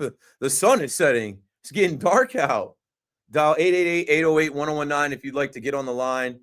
I opened up talking about Garrett Cole, Francisco Alvarez, how I'm just not going doom and gloom before I even take my trip to spring training. It's a long road. It's a long season, and neither one are ruled out for the season yet. And we don't know what's going to happen. As fans, this is entertainment. We got to go along for the ride. It sucks that Frankie Montas is hurt, and so is Sean Manaea. It sucks that Luis Gil is hurt, and so is Giancarlo Stanton. You might have just heard BT. If you tuned in the last half hour, you might have heard BT talk a little bit about that. So let's go there, and then we'll get back to talking about St. John's, which BT obviously was on to talk about. Ross in Bergen County's been holding since before BT was on. You got it, Ross. I'm good. Thanks for waiting. Hey, so this Alvarez news, man, I don't know if you ever saw the clip, but Colin Coward talking about LeBron, Ben Simmons, you know, you don't have to go, but we're good, Alvarez. You're going now. And look, you obviously feel bad for the guy on, you know, a personal level, health and all that. You know, the reoccurring injury thing every year, but, you know, I think just from a pure talent perspective, there were times last year down the stretch where I wanted to see Terrence with Alvarez fully healthy. But, you know, with the injury forcing him out. So, you know, obviously it sucks that this is the way that it has to happen, but I'm glad Terrence is going to get more reps. And one part of the news I didn't like was I saw names like Yasmani Grandal and especially James McCann in the mix for the. Yeah, no. Don't go old. Yeah, that would be a little bit of a one step forward, two steps back. You know, obviously, well, McCann last year looked like, you know, the second coming to Johnny Benchwood was a couple of weeks with Baltimore. He was hitting the, you know, the cover off the ball, but, you know, obviously a tenure to forget here when he was here. I mean, there was, look, Alvarez, you know, injury or not, and I think a lot of people were, you know, settling on the fact that he was never fully healthy down the stretch, but I mean, how many times would he be up to bat in a clutch moment and just whiff on 3 pitches and just be a rally killer? I mean, in the He's young. I'll defend him because I think he just brings the young energy that the Mets need. I like his style. I like his swag. Like you mentioned the Orioles. Wasn't it against the Orioles where he had that walk-off homer? Like he can have more days like that. I think that it's tough to be a top prospect and come up and have to be both a hitter and a catcher. Lower in the lineup, he changed his swing. I was really looking forward to seeing him emerge this year. He's already had the relationship with Soto. Man, I like that kid because he took on speaking English. I just think he's got the right moxie and aura about him. But I understand what you're talking about. There were definitely moments last year where it's like, this guy's inconsistent. We can't count on him. And people were calling for Luis Torrens. Be careful what you wish for. Now you got it. Now you hope that Luis Torrens is ready to go. I'll just say one more quick thing, you know, on the youth aspect of it. I think we're seeing right now in the league that a lot more of the better catchers in the league than not are, you know, in their first couple years in the league. You know, talk about Baltimore, see what Adley Rutschman's doing, and he got added down here for his standard. Still an all-star caliber year. Logan O'Hoppe, actually a local kid, I think, grew up on Long Island. What he's doing out with the Angels, one of the few bright spots, Gabe Moreno with Arizona. So kind of see it. I know it's only been a couple of years, but the fact that this guy wasn't just only our top prospect, he was a top prospect in the entire league. And it feels like sometimes the guy can't even hit a beach ball and you know, always feels like every other at bat he pops up in a clutch moment. So, you know, like I said, it sucks. He goes down with the injury, but you know, sometimes I call him Capo speaks. It's just the potential's there, but the talent isn't. And 2, probably like our Alexi Lafreniere if you want to flip him. But I think at certain points, you know, he's looked so bad sometimes that I've wanted to settle for a guy who, you know, you guys treat. Did Torrens ever actually play for you guys? I know he was in your system. I don't know. For the Rail Riders, with the Rail Riders, they didn't care for him. Clearly, they let him go. I got to let you go, Ross. Thanks for the call. 888-808-1019. What I'll say is this. New York, it feels like we can't have nice things. We can't have our full complement of weapons in our roster and our lineup and our rotation, but it's okay. We have so many damn teams. It's going to be all right. One of these teams is going to emerge. Stay down till you come up. And now we'll pivot to the St. John's conversation. I just think that, like, man, all of these years from the 80s, like, they were this good in the 80s. I wasn't even alive yet. Like, for us to get to this point right now where they're this good, we got to enjoy it. We got to rally around them. We got to watch them. And I don't think these kids are going to let us down. It is unpredictable, but they have a real shot to win the Big East tournament, get in the dance, advance. And who knows, if they bring a national championship back to St. John, that'd be insane. Richard is in Manhattan. Hey, Richard, you all right? You good? You ready? Hi, Keith. How are you? Good. St. John's. They are the only breath of fresh air we've had in New York since the Yankee World Series. I mean, the Jets, Giants, Knicks, Nets, Rangers, all disappointments. Now, what BT said was right. If you remember last year, Auburn got a very bad matchup in the first round, and they were as good as this Johnny team, Auburn Tigers, and they lost. They lost to Yale. So it depends on the matchup, Keith. And yeah, and where you go, they could send you out west. They could, you could end up in a random place. St. John's has been good in traveling too, but you're right. But the big thing I think is the tournament. They've got to win the tournament too, because winning the tournament, winning the Big East, there is no way they can get lower than a two seed. So they'll have a 2-15 matchup, and then after the 2-15, I guess they play a 7-10 winner, or maybe something good like that. So they should get to the Sweet 16, and really anything less than a Sweet 16 placement, they got to win 2 games in the tournament at least. And I'd even say a Sweet 16 loss would be a kind of a Yeah, but it'd be respect. Like we respect it because it's the second year. Thanks for the call, Richard. It'd be much more than what we've seen over the last X amount of years. I don't know. I can't recall. I'm not a historian on that stuff. I don't know the last time St. John's made it to the Sweet 16. Maybe you do. Call me up. Maybe somebody on the line does. 888-808-1019. Dennis is in Wilton, Connecticut on the Fan. Go for it, Dennis. Because my issue is not with St. John's. I grew up watching St. John's all the time. Okay. My issue is with Pitino. And I'm sure you guys can find the clip. But when he was at Iona, when he went to Iona, he said, "This is my last stop." And clearly it wasn't. And yes, he's done a great job at St. John's. But he I think, thanks for the call, Dennis. I think we've seen that a bunch of times. And I don't know the details on it, but I can only assume it was for money and greener pastures. We've seen that I remember Jimbo Fisher wasn't going to leave Florida State. And then he went to Texas A&M. He lied. They do it all the time.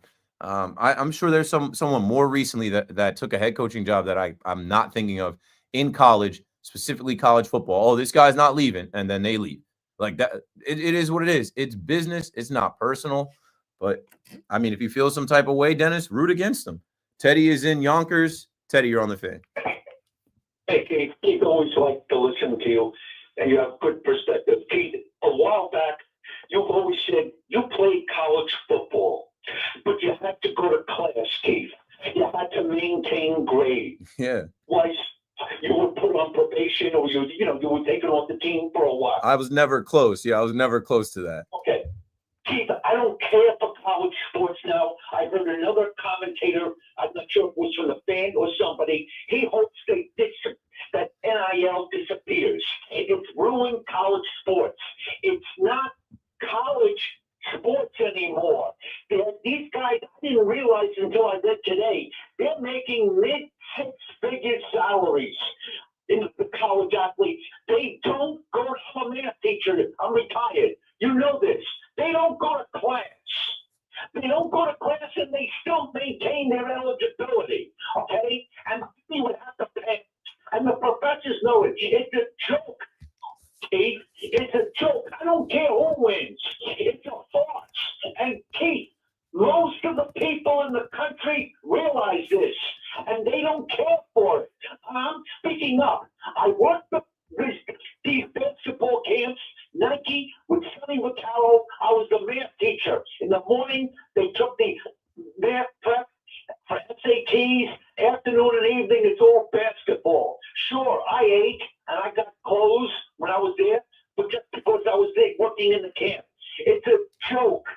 It's a joke. Chris Webber wasn't getting anything. Jalen Rose wasn't getting anything. They just weren't getting it legally. Thank you for the call, Teddy. I'll let you go. I can speak to this. I lived it. I remember doing a project in critical discourse on why we should be paid as college athletes. The NCAA have been making money for decades off these guys' backs. I remember seeing, when I went to James Madison University, I remember seeing Justin Riscotti and then Rodney Landers, the quarterbacks that were ahead of me on the depth chart, their jerseys being sold in the bookstore, in the campus bookstore. They didn't get $1 off that. right? With the NCAA video game, NCAA football. Now it's back, but it was gone for a while because they sued over it. Hey, EA Sports is profiting off of players in this video game that are exactly us, look like us, run like us, catch like us.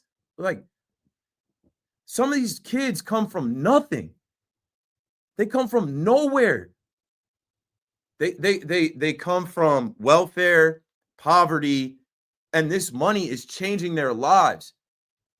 This money is making these kids rich, and I do think it'll get more, it'll get regulated, it'll change. It is the wild, wild west right now, but so be it.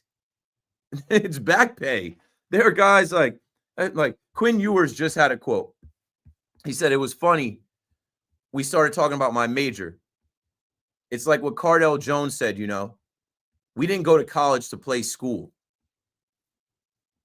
These guys are ridiculous athletes, and not all of them are going pro. I remember the NCAA used to have a commercial about, not all athletes go pro, but all NCAA athletes can go pro in something else. I'm probably messing up the terminology, and it used to piss me off seeing that as a broke college student who my mom couldn't kick in. My dad wasn't kicking in. Some of these kids end up doing things that they are not supposed to be doing to make money, illegal things to make money. These kids have gotten in trouble year after year. Remember Terrell Pryor? Remember the kids at Ohio State? Remember Reggie Bush, right? Got his Heisman taken away because there was money coming in to help his family, a car, paying for rent.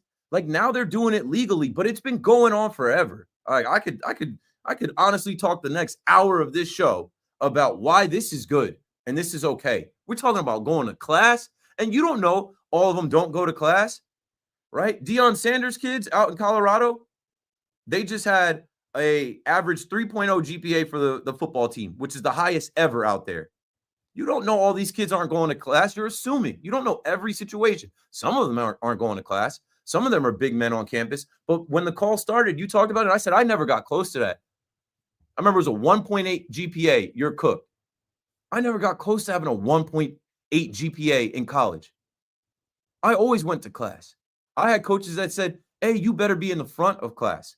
I always wear a fitted cap.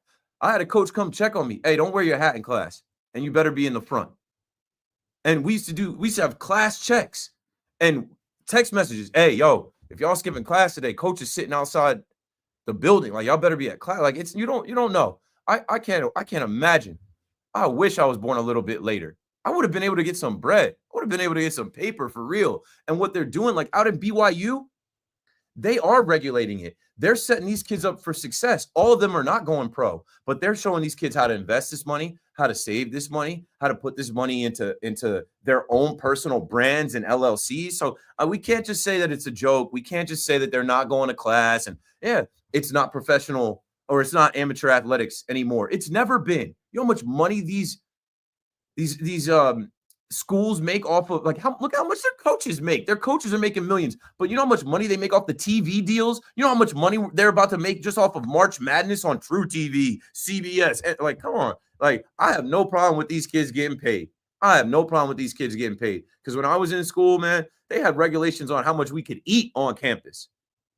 I went to JMU. We had a punch system. You couldn't punch your card more than a certain amount of time. It should be unlimited. And I think that was the first thing they did, right? When they went to court. How about this?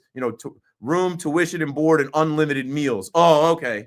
How about, like, my mom is back home struggling. Not my mom, but I went to school with kids. Their mom is back home struggling. I had friends that were sending their mom their Pell Grant and selling things on the side, like hustling. They're college athletes. On Saturday, the whole college is there to watch them play football. And then when the game is over, they're going back to their dorm. They have zero balance. So this is a good thing. You don't know everybody's situation. And a lot of these kids, all they have is their athletics and their athleticism to make money. And they're making life-changing money that's not just changing their lives, but it's changing their families' lives. And that's a good thing. 888-808-1019. My last hour coming up on The Fan. This is Keith McPherson, your nighttime host, with a little Sunday sauce. We'll be right back.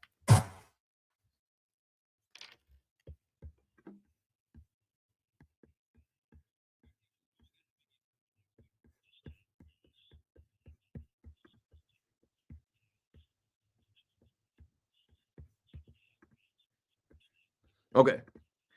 My bad. I had to go in right there. Like anybody that thinks NIL is like, please, for years these kids were not getting paid and they were making money off these kids. And there's so many athletes that were good in college and they're broke now. Please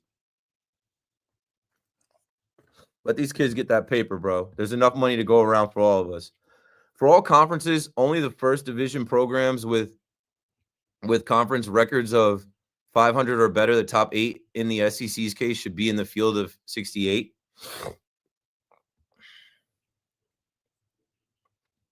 That's just not how they set up the national tournament. That doesn't allow, St. Peter's and Jersey City to get hot, Loyola to get hot. That doesn't allow a team like George Mason to get to the Final Four. And that's what makes like March Madness special. Because they'll never do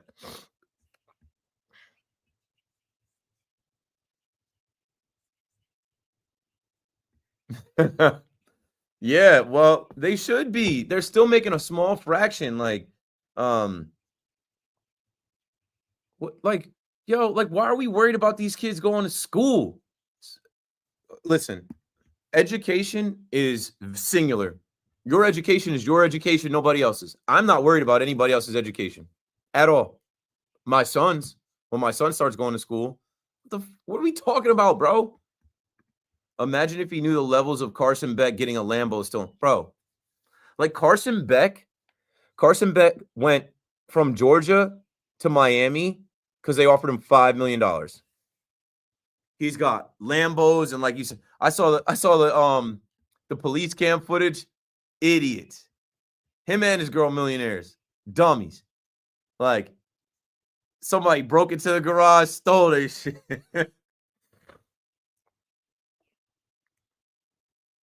How did you not know? What do you think these kids were making? $50,000 a year? Hell no. Hell no. Like it comes from a collective. There are alumni pouring money into the collectives. Go look at what James Harden's doing at Arizona State. You can even look at, there's a billionaire doing this at St. John's. I'd be at every class with the Lambo parked on the curb. This era might cause kids to go to class more. You're right. Now you got a reason to go to class. Like, these kids are going to class flexing. They're making bread off these kids in college. It's crazy. I'm saying, so like, why can the coaches be paid this much? Let's say top paid college football, or let's see college basketball, since we're in college basketball. Men's head coaches' salaries. I could do this all night, for real. I could do this all night, bro. Bill Self makes $9 million. John Calipari, $8 million. Tom Izzo, $6 million. Bruce Pearl, $5 million. Rick Barnes, like, the coaches are millionaires. And these kids that are running suicides, these kids that are out there playing every night, like, they don't get any bread. No, they get room, board. Please, y'all. You'll never convince me. This is long overdue. They're late, actually. They're late, TBH. The former college athletes should be paid too. That's big facts. That's what I'm saying, bro. There are guys that helped put the school on and then didn't make it in the league and then didn't get jobs. Where's the fun for them? Where's the fun for them? Please. I hate people pocket watching, especially pocket watching kids. You mad at a kid for getting money because you're old and broke? That's on you. That's on you. That's on you. Never would be me. We got the same 24 hours. Some people can hoop, some people can't. And it's like, bro, I'm gonna go for the rest of the show on this one. like I played basketball coming up. I played basketball. The best I was at basketball, I think I was 12, 13, playing AAU. And I hit puberty. I got this knee disease. I had to sit my ass down. And then when I got back on the court, I wasn't that good. I got better at football. Thank God. I was able to get 10 scholarship offers and go to college as a quarterback, play football in college. But you know how hard it is to be good at basketball? There are way more football players in basketball. Rare. A small percentage of hoopers in college every year that can go to college and hoop like that. They should be paid for how rare they are. It's simple business. It's simple business, right? It's supply and demand. There's not that many of these guys out here. So if you want these guys, you got to pay for them. You know, Matt Rule was talking about, you know, to get a top quarterback out here now, it's anywhere from $1 to $2 million. You damn right it is. Because the top quarterbacks in the country, bro, this kid Bryce Underwood, they ran him 10 million out of high school. He's going to start for Michigan. They ran him $10 million to go to the school. He can't legally drink. Millionaire, multi-millionaire. Only in America. Gotta love it. 888-808-1019. Like, you got the right one for this conversation because, bro, I was in college. I can't even tell. I can't even tell what I was actually doing in college. I can't say what I was doing. What would you do for some paper? I can't even say what I had going on just to have some dollars, bro. Just to be able to eat, just to be able to go to the bar. If you have a car, just to put gas in your car. Like, I'm gonna learn these people. I'm gonna educate them. We're talking about going to class. Come sit down. I can teach you this. Welcome to class. I'll teach you all about it. This is great. I hope they regulate it, but they keep it how it is. Maybe my son will be a millionaire out of high school. Maybe my son will take my athleticism and we'll get him somewhere where they're like, how much? Yeah, $2 million out of high school. Couldn't imagine that. If you took money under the table, if you took money illegally, you could get kicked out of school. You could lose. Like, come on.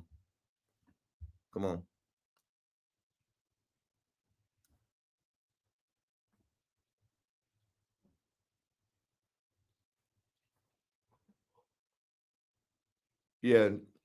Let me see this. NCAA athletes. NCAA, not all athletes. Not all college athletes.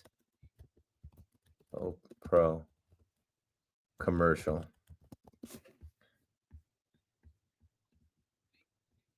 Yeah. Okay.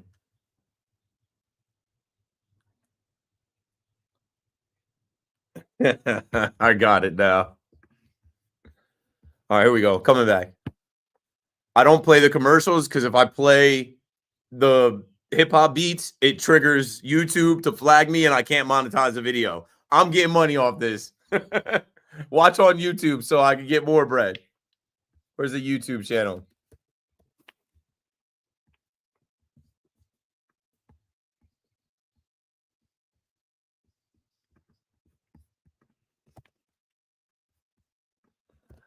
Yeah, watch on YouTube so we can run this money up.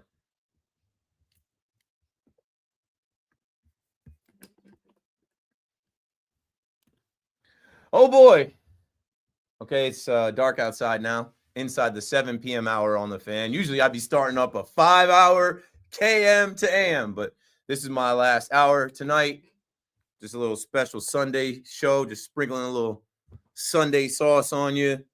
And I hope you're enjoying it as much as I am. Dial 888-808-1019. We are talking sports.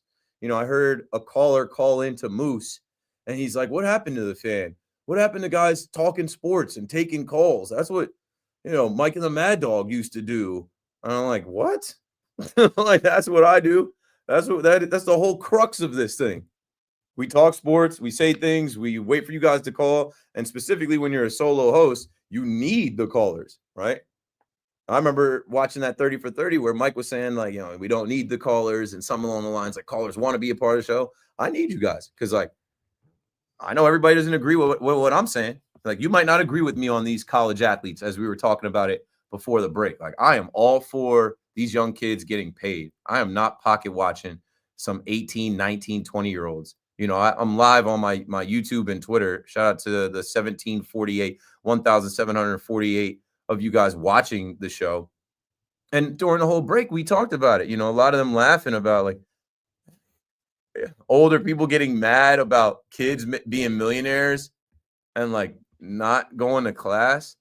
And what I said was like, I don't care about anybody's education but my own, and now my son's. Education is singular. That's your education. Good luck to you without it. Like, but also like these players are rare. It's supply and demand. These players are getting paid what they're getting paid because they are elite. They are upper echelon. You know how hard it is to play basketball? Like I played everything growing up, and I was just saying this in the chat as well. I'm blessed that I was able to figure it out playing football and playing quarterback and like being one of the top quarterbacks in the state and get 10 scholarship offers. To me, like to get out of my 2-bedroom apartment, single parent household, living with my younger sister, dreaming of just being somebody, like those were golden tickets. Those Willy Wonka golden tickets. I'm out of here. But they weren't attached with money. I didn't go to, I went 1AA, FCS. I didn't have scholarships from Georgia or Alabama or whatever. But for years, those kids that were going there, to get them to go there, they were always, somebody, boosters, somebody there to sweeten the pot.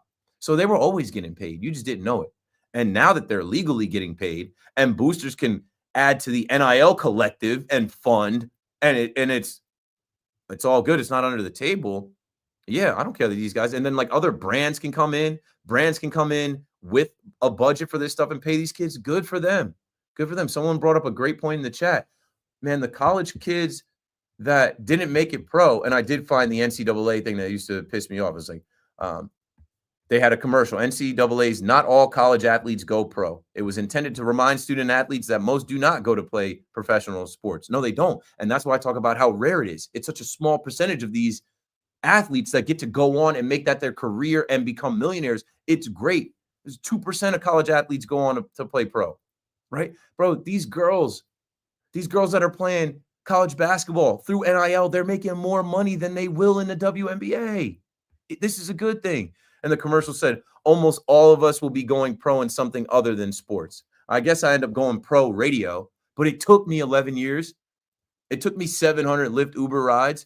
It took me doing all types of odd jobs and different things, a lot of work for free, hustling, figuring it out, crying, being broke, feeling like I had no shot in New York City, the hardest place to make it in the world. Would have been nice if I was able to pocket not $1 million. It would have been nice if I was able to pocket $100,000, $200,000 off of the blood, sweat, and tears I put into the football that I ended up getting my degree with.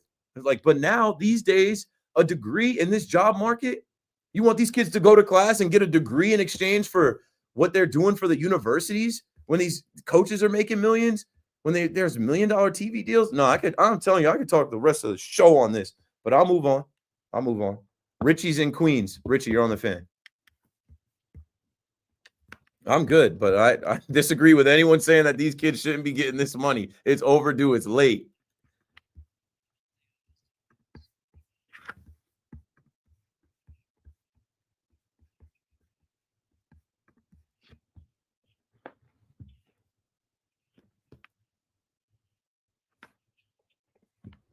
And these kids make a lot of money. Even in NIL, not a lot of them make. Correct. There's tiers. Yes. Yeah. So, but you are getting an education, and hopefully that the 98% take advantage of it. But as far as them, and when you look at these record endowments for these colleges, like Harvard has $37 billion, North Carolina 38 billion, and all the years that they've made the money. And if these kids can make it without it blowing them out of the water, without them, maybe I definitely got an issue when I see a kid in a Lamborghini at 19 years old. I think there comes a point where, hey, let's do it gradually. Hopefully they'll learn what the value of money is. You mentioned that. It's a matter of what to invest. I mean, it to each his own. There are 19-year-old drug dealers driving nice cars. Yeah, but I just think sometimes, look, kids, I'm not saying you're going to go bad because of that, but I like to see them gradually work from a 64 Chevy and work themselves up to a Lamborghini. Again, this is from the 77-year-old. Right. Times have changed. Yep. Times have changed. And Glacius, I don't get it. Guy was one of the best clutch hitters in the game. 420 with men on base to go to a minor league contract and nobody picked him up. especially the Yankees at this point. I guess maybe player options, but he would have fit. He had Mets all over him. He might as well be Mr. Met. The OMG Mets were his thing. And there's two things. One, the Yankees weren't bringing in that Metsy energy. And two, why would you offer the guy when you know Steve Cohen could say, haha, you offered him this? Well, I matched it. He's coming back to us. Nobody wasted their time with him. And, also his age, many people felt like, hey, that was a special thing he did with the Mets. I don't think he can, capture lightning in a bottle again. See, not that I'm going to give the guy a 10-year contract. The guy deserves a couple million. I think he deserved that. And that's what he got going back to the Padres. $1 million for a minor league deal. If it ends up being a major league, I think it goes to $3 million. Yeah, and he should be back up. There's no doubt. I think he will. As far as St. John's, Patino said it. He doesn't really, the previous caller said that they got to win the tournament. I disagree. If they do, I think it would be great to be a 2 seed or a 3 seed, but they're going to be up to a 3 or 4 seed. And then they got to win the games, and then you face teams like Duke and Auburn. But the thing that keeps it is their foul shooting. That's going to hurt them. Is it going to, you're going to make those 1-on-1s at the end of the game. Yep. And you're going to make a 3 in a big spot. But their defense is as good as I've seen, and I love watching their defense. Keith, look, I'm a big San Francisco Giants fan. I brought this up once before. Sometimes you just know certain teams are going to get into the playoffs, and you just say, now it's about the playoffs or bust. And this year with the Yankees, if Cole goes down, and, they had a window for 5-6 years with him. Are we beyond that? The 200 innings after 11 years is catching up to him. One of my favorite pitches, and I hope it's not as bad as they seem. It looks like it's not going to be good. Losing Ill is an issue. They have a great back end of the bullpen. But I think sometimes now it's if they're not there, somebody else has to step up. Very easy to say that. I always say you lose your top player, people have to step up. Now you still get hurt because he's not there. But they're not there. They're going to fight. I still think they got enough to get in. And and as far as with the Mets losing Alvarez, I didn't like the back of their lineup. I thought he was a big key. I think Holmes is going to have a very good year as a starter. The rest of the guys, Peterson should be decent, and I think McGill might be good. But so, this is what baseball's. Thanks for the call, Richie. 888-808-1019. Breaking news into the Fan right now. I'm late on it, but I took some calls, and we also took a break. 6-time Pro Bowl wide receiver Davante Adams is signing a 2-year deal with the Los Angeles Rams. Funny how everything works out, right? People telling you that the Rams were a couple plays away from defeating the eventual Super Bowl champs. I don't feel that way. From beating the Eagles. All of this talk about Matthew Stafford coming to the Giants and the Giants being aggressive for him. And then, maybe Aaron Rodgers goes out to the Rams and brings Davante Adams with him. Maybe Davante Adams comes with Aaron Rodgers to the Giants. Well, that's off the board. Davante Adams wants to go back out west. He went to school at Fresno State. He also was just out there in Vegas and bought a ridiculous crib. If you watch Wide Receiver on Netflix, his crib in Vegas or right outside of Vegas is crazy. Vegas is not that far from LA. So Matthew Stafford gets a new number 1 wide receiver, maybe number 2 behind Puka Nacua. Cooper Kupp, happy trails. Adams arrives at a time where the Rams are preparing to, fight and get back to the Super Bowl without Cooper Kupp and bringing back Matthew Stafford. And yeah, breaking news into the Fan, former Jets wide receiver Davante Adams signs with the Rams. Welcome back, Jamien Sherwood. Jamien Sherwood is returning to the Jets on a 3-year, $45 million deal. I am going to sprinkle in some NFL stuff, just a lot of the different things that we have going on. So we will continue taking your calls on St. John's and the student athletes conversation. And we will also take calls now on the Davante Adams move and talk NFL and how this now, implicates the Giants, right? Your pursuit of Aaron Rodgers evaporated or started to evaporate with word that the Minnesota Vikings are interested. And now bringing Rodgers and potentially bringing Davante Adams to the Giants is definitely off the board. Lou is in Astoria. Lou, you're on the Fan. Hey, Keith, how are you? How you doing? I'm good. Having a good time. Good. Thank you for the call. Before I go quickly with Rodgers, I'm sick and tired to do. But anyway, the Patino situation, all of a sudden, you got BT on. I'm glad you did.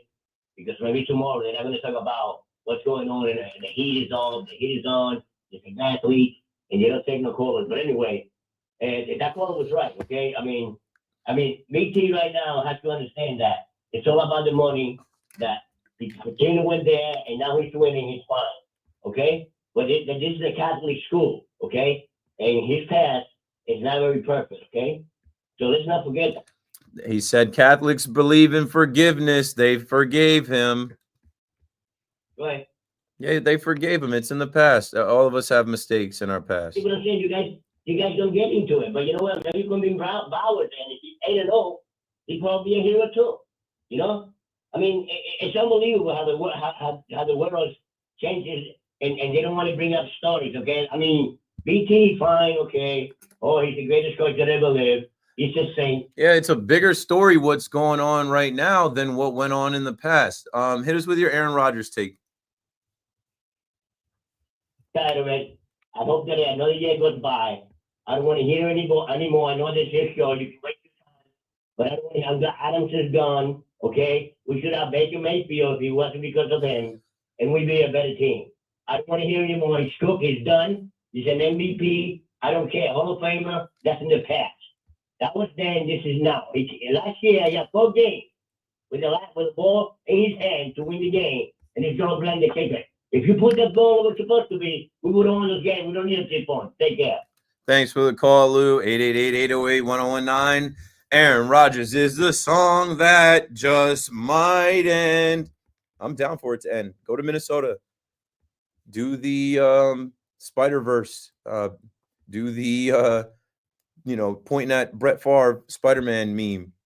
And an alternate reality, go follow his footsteps and go from the Packers to the Jets to the Minnesota Vikings and just get out of here so that, we don't have to talk about Aaron Rodgers every single day. Let's continue talking about this college stuff. I think it's an interesting topic, and we almost never talk college or college sports on the Fan. And see, look what St. John's has brought to WFAN. Andy is in Morristown next up. Go for it, Andy. Hey, Keith, how you doing? Good. So I'm with you on paying these college kids, these college athletes, but they represent the university. So the one caveat that I would require, if it was up to me, they would have to maintain some level of a grade point average. Otherwise, there's no reason that they're representing a university. The reason is to go win. Just playing for a club. Yeah, the reason is to go win. Thanks for the call, Andy. Well, there are rules in place. There are NCAA rules in place where you can't have a GPA. And I think I said a low GPA. I think I said 1.8 was the number I remember. And I remember laughing. I'm like, to get a 1.8 GPA, like, you're not trying. You're not even going to class. You're failing. You're just like, I don't know, your teachers hate you. Your professors not know who you are. Like if you have a 1.8 GPA, you can't be that dense. Like, you can't be showing up to class and just like you can. And that's another thing. How are we to know what these guys score on their tests, what their papers look like? Everything is digital now too. Like, how are we to know we don't know. We don't know. Forever they were doing some favors. And how do you know that the professor's not a big fan of the basketball team, football team? Like, I'm not flunking this guy. I'm not gonna have this guy fail and then his GPA drops and then he can't. No, so there's no way for us to know. But I understand what you're saying. They represent the school. But you know what represents the school more than the behind the scenes private classroom test scores and what represents the school is going out there and winning. That's what they care about. That's what generates more money. That's what puts the school on the map. That's what gets more kids to come to the school and top players to come to the school. So this is the future we're in. I knew we'd get here one day. Like I said, I wish I was born a little later. I would have figured something out. I had a bunch of different schools. I would have definitely positioned. I remember how many times I tell you guys I took one official visit and they had that visit lined up great where I was like, I don't need to see anything else. Where do I sign? 888-808-1019. Keith McPherson on the Fan, running out of time. Call me up. We'll be right back.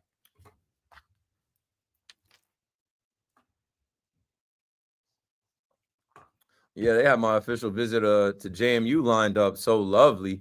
I didn't go to my other 4. I didn't even set up 4. I think if I did, I was going to go to Delaware. I was going to go to Hofstra. I was going to go to Richmond. I don't know. Maybe Temple. But like, I didn't want to live in Philly. Wasn't going to Temple. I didn't want to live in Long Island. Wasn't going to go to Hofstra. It was just kind of close to home. Delaware would have been the real threat. University of Delaware, the Blue Hens, the Fighting Blue Hens, Newark, Delaware, Newark, Delaware. I had offers from University of New Hampshire. No way was I going up there. Had offers from Northeastern. No way was I going up there. I think I had an offer from Rhode Island. I was not going north. I ended up going to James Madison University also because it was further south, where I'm like, yo, maybe it'd be warmer here. It wasn't much different because it was in the mountains. But, bro, the baddies. I went to the school, and the first time I visited school, I'm like, I didn't see any dudes walking around the campus. Like, and then I got some packets and like did some research. I think the year before I went down there, the enrollment was 65% female. Like, I'm like, I've found the movie school. It was like the best kept secret at the time. I remember there was 2 girls in my high school that were older than me that went to school down there. And so I tapped in with them. And this is like the Facebook era. Like, I'm old, and I don't mind saying that I'm old. This is the Facebook era. They're sending me pictures of the girls in their dorms that they hang out with on Facebook. I'm like, I'm in, bro. I'm in. Full ride. I'm in. I'll never forget going there for training camp. And training camp, you're just around football players for like 3 weeks. And then that first week, I remember seeing like the first car pull up where like a girl hopped out with suitcases, and then another one and another one. And then we moved into the dorms. And when all the girls moved in on campus, woo, boy, it was dumb easy. Like, Facebook would aggregate it for you where like you could like poke someone. So I was getting these like pokes, and then you could direct message someone, private message someone. So I was getting messages from girls coming to campus like, hey, I see you're already at campus, like looking forward to the semester. Like, man. And this is before the cameras were 4K. This is before anyone could go live. This is before Twitter. This is before Instagram. This is before Snapchat. Like, yeah, I went to school before the social media was really that nuts, where like everything was broadcasted. We did whatever we wanted, and it was all in your mind, your eyes and your mind. The stories that I could tell, I've forgotten a lot of them, honestly. But like going to college in those days before people could film you clearly, amazing time. I need to, let's see. Cool.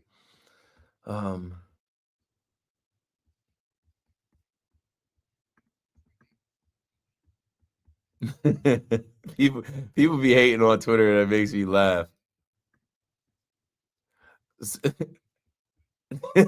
Some guy responded 2 pieces of S talking garbage to like me bringing BT on.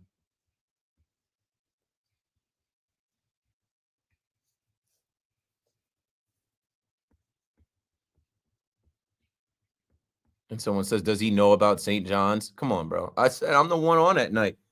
I'm watching these games. I'm the one coming on talking about them at night. We're talking about St. John's more than the Nets. Let's see what else.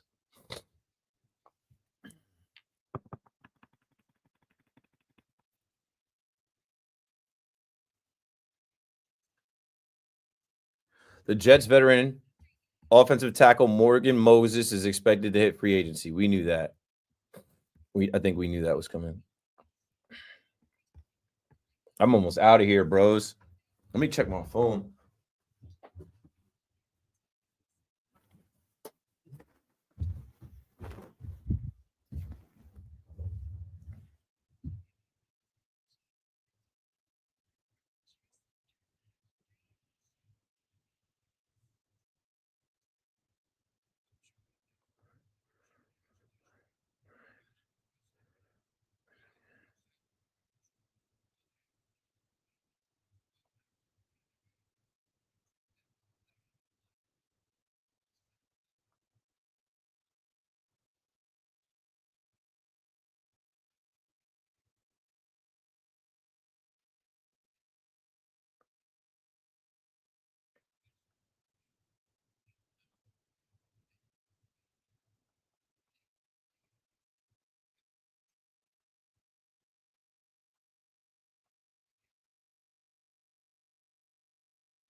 Okay, here we go. Right back to it.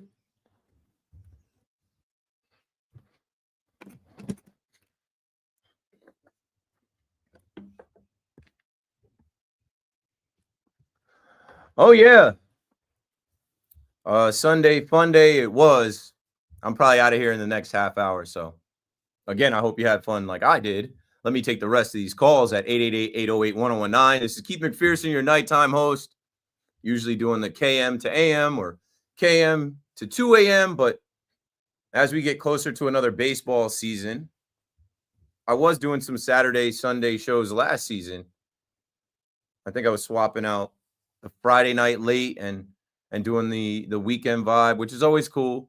And then, also when I end up, moving my weekly regular shift, like it gives other people opportunity to fill in. It gives Al Cintrone an opportunity to rock, or Pat Boyle a chance to come through, or Big Mac to get an earlier shift. So I'm always down to do that. And, shout out to BT for coming on and helping me out at 6. And there's just so much going on in New York sports. It's a great time. It's the most wonderful time. Again, spring, when we get to this point where March Madness is happening and spring training is ending and we're about to get to opening day. I know both teams are banged up, but it's a long road. My message in the beginning of this is like, I'm not like doom and gloom sad. I'm going to spring training. I'm going to opening day. And I'm going to both as if the Yankees are going to win the 2025 World Series, because they're not mathematically out. And I'll believe every year that they can until the math tells me that they can. 888-808-1019. It could be the 5th inning. I'm in Yankee Stadium during that 5th inning up 5-0 thinking we're going back to Cali. R.I.P. B.I.G., the greatest rapper of all time, died on March 9th. Bruce is in Flushing. Hello, Bruce.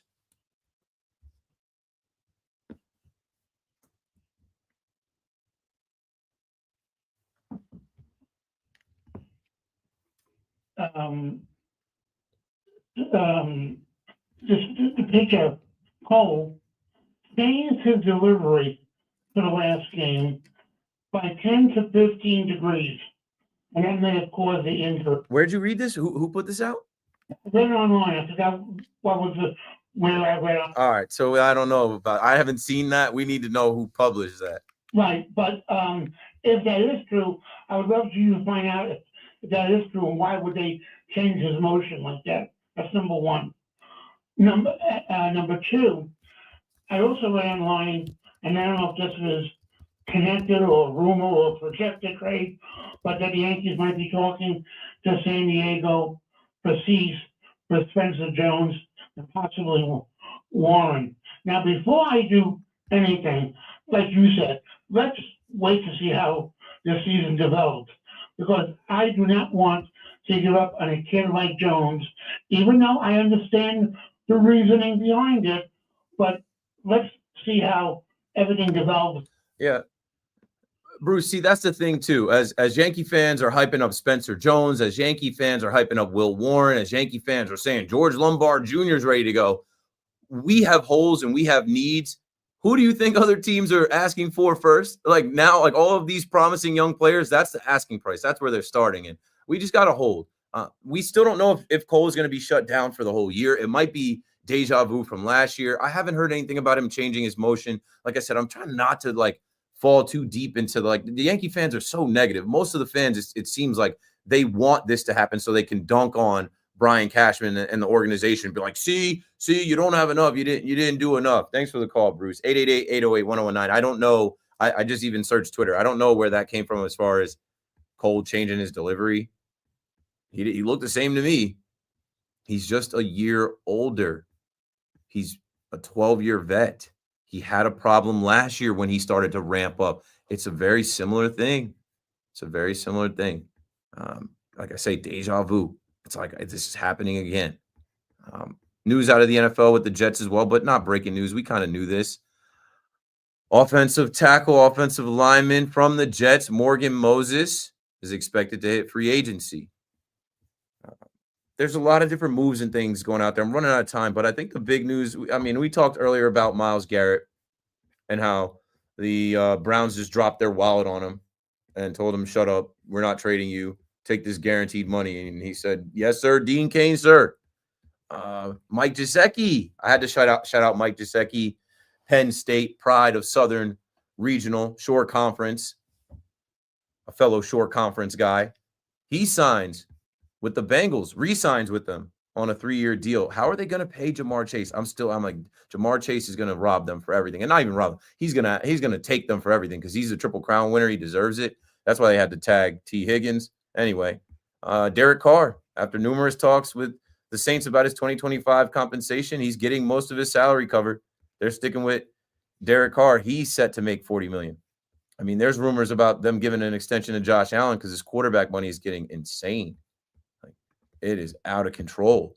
Like I was talking earlier about, the Seahawks, they didn't want to give Geno Smith the money. And so now they're opening up the door to sign Sam Darnold. And if you listen to me, everybody talking about Sam Darnold cost himself some money. Sam Darnold, no, he didn't. He was always projected to be around $40 million a year. And I had said he was going to get the Daniel Jones deal. So they're all speculating that he's going to get 4 years, $160 million to join the Seahawks. And I also said, I don't know how the Vikings just let him go. Well, the Vikings can just let him go, and the Vikings can pivot away from him with the thought of Aaron Rodgers joining their team. Now, if I'm the Giants, I still would sell Aaron Rodgers on joining us because it's not like the Vikings O-line is that much better than the Giants O-line. Sam Darnold was under duress. But you know what the difference is? Aaron Rodgers hasn't seen a defense that he can't recognize. Aaron Rodgers is one of the best at knowing where the blitz is coming from, knowing what he's looking at, how many safeties, how many linebackers are dropping into coverage, whatever. He'll know where to go with the ball. Sam Darnold's main thing that killed him, he was holding on to the ball. His main thing that killed him, blitz was coming and he was a sitting duck. Couldn't make decisions fast enough. Aaron Rodgers will know where to get rid of the ball. Old man Rodgers, will he be able to deliver the ball? I mean, he's got Justin Jefferson, Jordan Addison. I don't know. If I'm the Giants, I'm still trying to convince him, hey, man, you're right here. We've got Malik Neighbors. We're going to draft Travis Hunter. I don't know, maybe.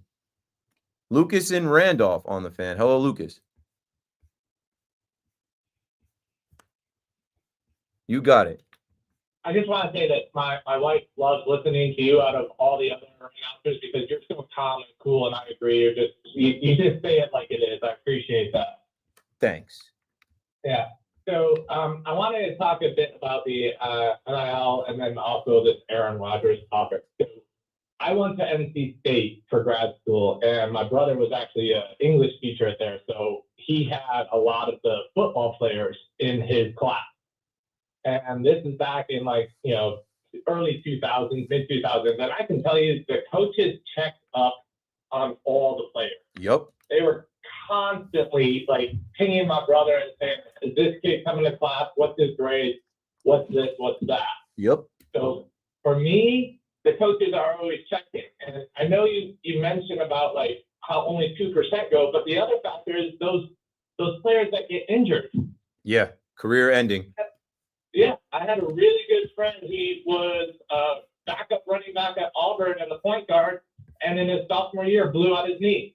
And, Auburn was good enough to keep his scholarship for him, but he never played again. So yeah, it's tough.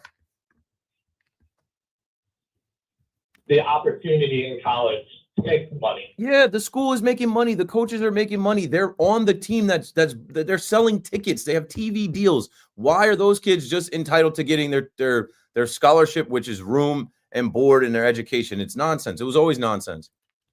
100% agree. I mean, at NC State, I was there when Philip Rivers was there. They were making so much money when Philip was there. I mean, they make money today, but Russell Wilson was there. The football players, the basketball players, both female and male, they're making lots of money for those big. And now it's not under the table. So which one do you want? These kids, getting illegal benefits and then the NCAA investigating on them and smacking their hands. Now it's just like, yo, all right, finally, just pay them. Exactly, 100%. I'm all for that bank now. Yeah, it may be a lot of money for some kids in the beginning, but they'll figure it out. Aaron Rodgers? Yes, the Aaron Rodgers topic. So I've been a Giants fan all my life. I finally got to go to a game this year. I don't want Rodgers. I agree with what you were saying before. Yes, he can pick apart a defense, but he's also old man Rodgers. And I think the Giants at this point, they need to look for the future more than today, honestly. Thanks for the call, Lucas. I mean, I was going to do a whole open today that I had started putting together during the week about how it's all right there for the Giants to get Aaron Rodgers, draft Travis Hunter, and then draft Jalen Milroe, and how Jalen Milroe could do all the running plays and the short yardage and be Taysom Hill, and Aaron Rodgers could be the quarterback, and how the Giants got to win now and they got to convince Rodgers. And I just was like, more came out about Minnesota. More came out about the Vikings and obviously their interest. And I mean, Aaron Rodgers can play there in a dome, and that building is beautiful. I always talk about how 2014, I went to the MLB All-Star game in Minnesota, and they have this like tram that takes you from the airport to where we were staying in the city. And I remember seeing the like skeleton of, I'm like, oh, that's their new football stadium. And now, like, I remember looking online and seeing it during games. It's beautiful. It's a beautiful place for football. Why wouldn't Aaron Rodgers want to play his home games there with Justin Jefferson and Jordan Addison? And they're good. And Kevin O'Connell. They're good every year. They're good if they have Sam Darnold. They're good if they have Case Keenum. They're good if they have Kirk Cousins. Like, yeah, I mean, and it completes the whole circle of Brett Favre. And I just mentioned this before we took that last call about Josh Allen. More breaking news. Adam Schefter reports a new NFL mark. The Bills and Josh Allen reached an agreement on a new record-setting 6-year, $330 million contract that includes $250 million guaranteed. Oh, Lord. God bless him. Oh, man, what a year for him. This guy proposes to Haley Seinfeld. Or is it Seinfeld? Haley, not that I'm a fan of her, but she is fine. Haley Steinfeld.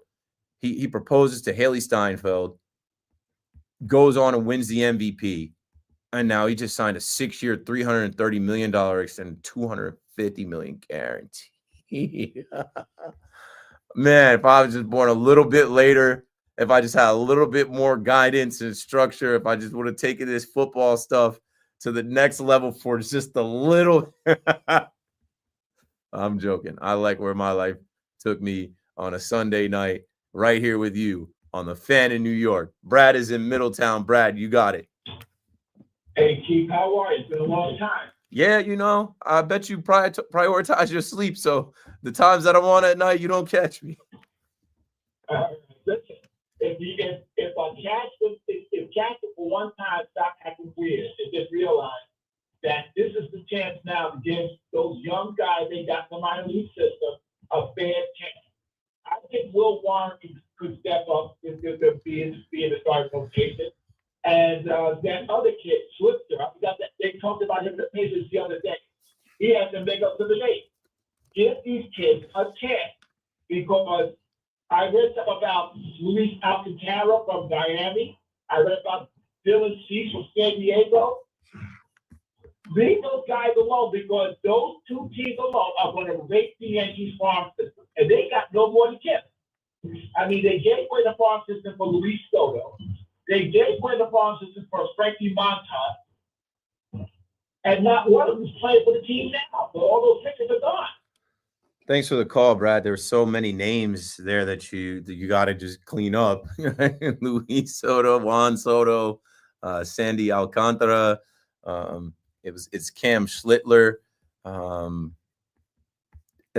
We got a break here. And last call for calls. The thing about the Yankees, they are giving young guys a shot. That's what Hal Steinbrenner was talking about when he said, hey, I don't think we need to have the highest payroll to field a good team. We need to let our younger guys, like Volpe is your starting shortstop. Wells is your starting catcher. Dominguez is going to be starting in left field, whether he figures it out or not. Luis Gil was in the rotation. Even Clark Schmidt is homegrown. Will Warren's going to get an opportunity here. And some of these other young guys will probably be called on at some point, because to get through a major league season, you need like 10, 15 starters. At some point, with guys getting hurt, you know how it is. And yeah, they did give up Johnny Brito and Randy Vasquez and JP Sears and Luis Medina and Ken Waldichuk and Thorpe and all these guys. But the bar is set at getting back to the World Series and winning it. 888-808-1019. You're not winning the World Series in theory. I know we got a long way to go. It's going to be a fantastic voyage. What a ride we're about to take with this baseball season. But in theory, like, who is pitching in the postseason? It isn't anything about, like, let these guys get a chance. They're going to get a chance regardless. But when you get into a series, okay, you hope Max Fried stays healthy. He's over 30 now, and he's had injury problems. Carlos Rodon, you can't trust. Clark Schmidt's got the cranky back. They wanted to trade Marcus Stroman. He didn't pitch most of, like, the last 2 months of the season and the postseason. So, like, what are we talking about? I don't know. I can't wait to go to spring training and opening day. Let's go, Yankees. Keith McPherson on the fan. I'll be right back.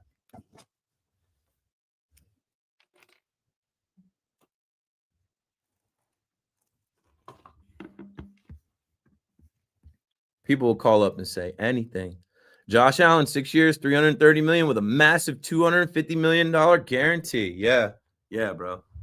I seen it, bro. I seen it, bro. I seen it. I saw it.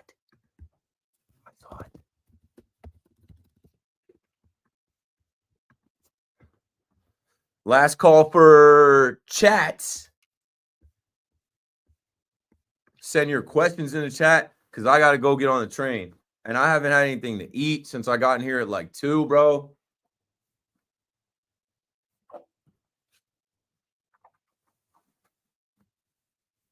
I'm about to go home, shower. Let me check. The baby probably already sleep, so I won't even be able to see my son.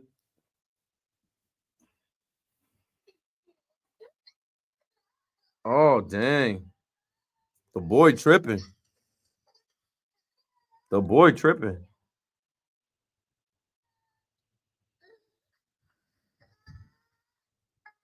Jackaman.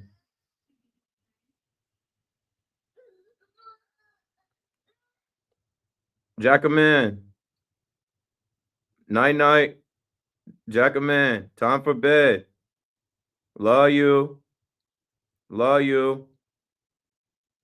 Dear Lord, thank you. We are blessed and thankful. Let Jackson sleep good and wake up, and we'll have a good morning in the morning. Amen. Love you.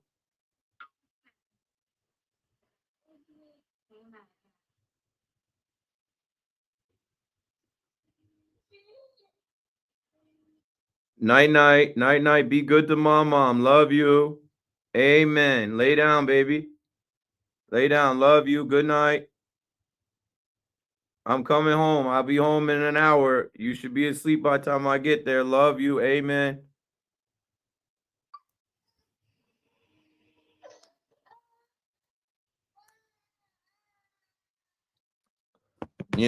With the technology, I can be a dad remotely. That's such a great moment right there. Somebody clip that for me. Somebody in Twitch clip that up. So with the baby camera, you can see it remotely, but you can also, there's a microphone in the camera where if you're on Wi-Fi, like obviously I am, I can connect to the Wi-Fi. I just saw my son like fighting his sleep. My wife is trying to get him to relax. His bedtime, his bedtime is 7:30. So it's 7:45, bro. Go to bed. He might be tweaking because of me, He might be tripping like, where's Dada? He's usually good because usually Dada is on air at this time or whatever, but you never know. Some nights aren't like that. And so I just, gave him a quick prayer and told him be good to my mom, and hopefully he rests and go to sleep. But yeah, you couldn't do that in the 1930s. You couldn't do that in the 1990s. You probably couldn't do that in the early 2000s. But yeah, my son Jackson McPherson is next. If I'm not the GOAT, my son will be. Y'all. We're going to see to it. Make sure y'all following the brand. Make sure y'all rocking with the boy and supporting. You feel me? McPhersonbrand.com. My little website. Got some merch. Got the bio. Got some articles. And if you want to reach out to me on Twitter, Instagram, Facebook, any of that, LinkedIn, if you want to send me an email with your resume, you're trying to work, you're trying to get on, it's all there. McPhersonbrand.com. McPhersonBrand.com. I'm Keith McPherson.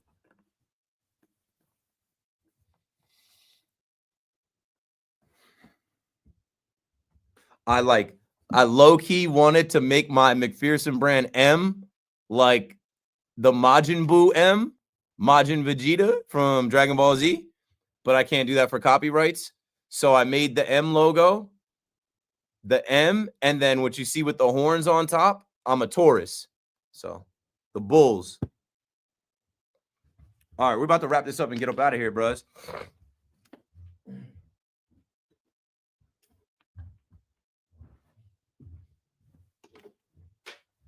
I'll be back tomorrow, though. Don't even trip. I'll be back tomorrow and the next day.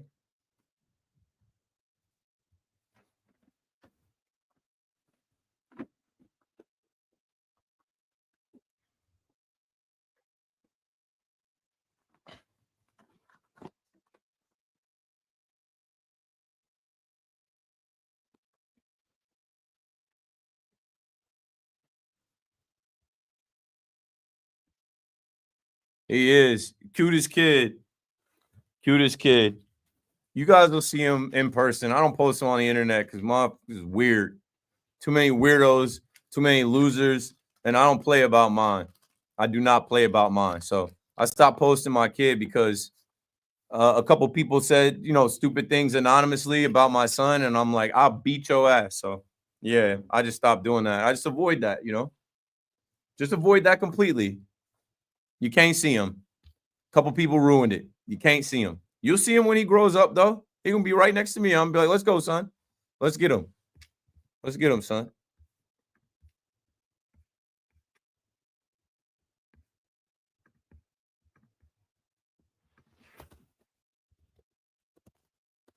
Somebody got food in here? I smell some food cooking.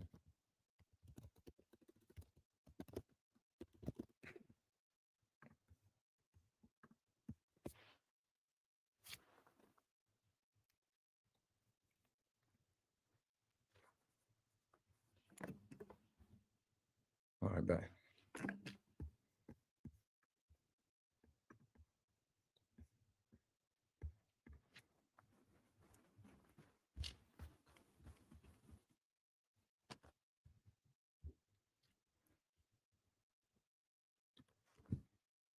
Another one. I know DJ Khaled usually does that, but he doesn't really do it anymore. And when I do it, I just mean like another show in the books, another banger. Appreciate y'all listening. Dial 888-808-1019 if you want to sneak a call in. I got to sneak up out of here, go home. I was just on the Nanit baby cam watching my son. He was tweaking, giving my wife a hard time. It's past his bedtime. We're 12 minutes past the bedtime. He's standing up in the car. I told y'all the terrible twos have started. Shout out to all the parents. I've gotten to the point with my son where I know I can't fight fire with fire. That's another thing for the parents too, or people that are about to become parents. I'm not an astrology guy. Think about when you're going to birth your kid and like the sign that they are. Like my son is an Aries. I think he's an Aries. Like either way, he's a fire sign. Yeah, he's an Aries and he's the ram. And I'm like, he's so much of a ram. He wants to do everything the hard way. He wants to run through the wall. He wants to do things that are going to hurt him. He wants to fight. Everything is a fight. He's fiery. And now when you have an Aries in their terrible twos, it's like, bro, everything as soon as we wake up in the morning, the house is on fire, fire sign, Aries. And he doesn't know anything. He's a baby. I love him. But like, if you're about to have a kid, research when you're going to birth them. My wife and I think we just we got to the stage in our life. We got to the stage in our marriage. We got to the stage in, the point where, I remember exactly, like we went to a great wedding. Shout out to Michelle and Max's wedding in Pier Village, July 4th weekend. And it was after that, like, my wife was like, all right, I don't have to, my wife was in the wedding. She's like, I don't have to, be in a wedding and be in a dress. We can get pregnant and have our kid in the next year. And we were pregnant by August. And I wasn't even thinking about lining up August, September. I go to now. And like I said, I love my son. I'm not saying anything against him. I'm saying for anybody that's thinking about it, like think about what kind of sign you're going to have. Think about what type of little person you're putting in your house. I think there's some calmer signs out there. I don't know. I have to learn about these things. But like, even like my wife looked up his birth chart and I'm like, oh boy, I'm a Taurus. So we already butt heads, the Ram and the Bull. 888-808-1019. Let me take my last calls and get up out of here. Alex is in Upper Saddle River. You got it, Alex. Good. Thanks for checking in.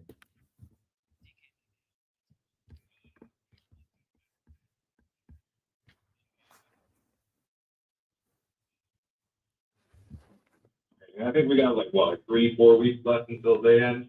Yeah. Curious about your take on. I have my fears and my concerns with the Mets. I don't follow Yankees all that much, but I wanted to hear your take about what excites you and what makes you fear the most for both these New York teams. Okay, and I'll see you at the stadium, Alex. For what my biggest fear with the Yankees is that they just don't have it, and they're not as strong as they were last year, and they don't get back to the World Series, and then the drought continues, and then the Juan Soto narrative gets louder, and that hangs over their head that they're not getting back to World Series without Juan Soto, and their stars are another year older, and they're wasting the window, and Cashman this, and Boone that, and how that, and then the half of the fan base that hates the Yankees, they get to be correct again that, oh, this team, they don't care about winning, and I'm like, no, they do, and they have talented players, but baseball is hard. So with these injuries and with the expectations, it's just a lot stacked against them. They might not be able to come through. And with the Mets, like if I put my Mets cap on as a Mets fan, like this is the time. This is the year 5 of Steve Cohen's plan to win a World Series. Now he kind of doubled down on that and said, if we don't win a World Series in the next 10 years, if we don't win 2 to 3 to 4, I'm like, oh, he's crazy. But he's like that. He can put his money where his mouth is. If I put my Mets cap on, right, they've got the Mets house pop up. You know, they moved on from Iglesias, but they do sign Juan Soto. You do have Lindor in his prime playing like an MVP. Pete did come back. Like the bar is raised now. You want to be big brother, you have to win. You want to take the town back, you have to win. And not win like be 500 and then be a little bit over 500 and sneak into the postseason. No, expectations are to get to the World Series. Expectations is if you run into the Dodgers to beat them, to win the division now. Like now you have a superstar player in Juan Soto. Now you have all this. So like, you know, I think if you're a Mets fan, you fear your own past, your own history, your own curse of like, what if this team doesn't make the postseason? When's the last time they made the postseason back-to-back years? We'll talk more about it. I'll be on tomorrow night. Jack is in Bernardsville. Had to get you in there before they hit the Jack, come on, Jack.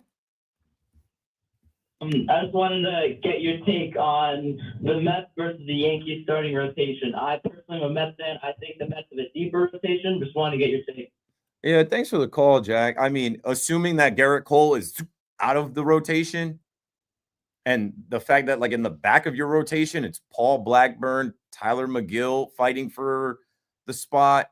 And we're also assuming now that Clay Holmes is Jacob deGrom and Kodai Senga is all ready to go this year. And, you know, when Sean Manaea comes back, which we don't know how long that's going to be, he's going to be Sean Manaea again and Frankie Mona. Sure, you have a deeper rotation of major league caliber starters. The Yankees, they didn't want Stroman. That's what I was talking about before. Like, it's just crazy how things work out, right? All that talk about trade Stroman. Oh, they should cut his ass. He didn't show up. No, you need him now. And watch you get 140 innings in that vesting option is. I don't trust Carlos Rodon. Max Fried, I'm hoping that Max Fried just stays Max Fried and doesn't push and do too much because, like I said, he's had an injury history. They desperately need him to be an ace now. Will Warren, you had a rough, couple starts last year. That's in the past, buddy. You've got nasty stuff. People are raving about you. Let's see it.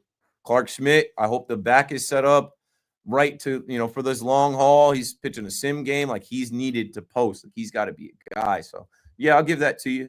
I'll give you that the Mets have more depth and more major league starting pitchers. But, like, right now you're missing two in Frankie Montas and Sean Manaea. We can't count them. And we're potentially missing two with the Yankees and Luis Seal and Garrett Cole. We can't count them. So if it's Fried, Rodon, Schmidt, Stroman, Warren versus Senga, Peterson, Holmes, I guess Griffin Canning, and then it's between McGill and Blackburn.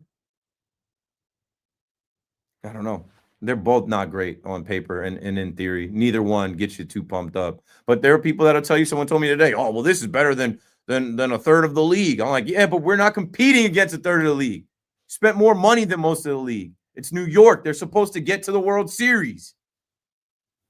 Like, if you want to be mid, we'll be mid. If you want to go see 500 baseball, you want to see them fighting for a wild card spot, that's one thing. They're not expected to be fighting for a wild card. They're expected to dominate. They're supposed to win the division. Supposed to get the 1 seed. I don't know. That's why we watch. That's why we're obsessed. Thanks for listening and thanks for watching. Oh, breaking news. The Steelers are sending a 2025 second-round pick to Seattle in exchange for DK Metcalf. Who's going to throw him the ball? Justin Fields? We'll find out next time on Dragon Ball Z. I got to go get on the train. Again, appreciate you guys.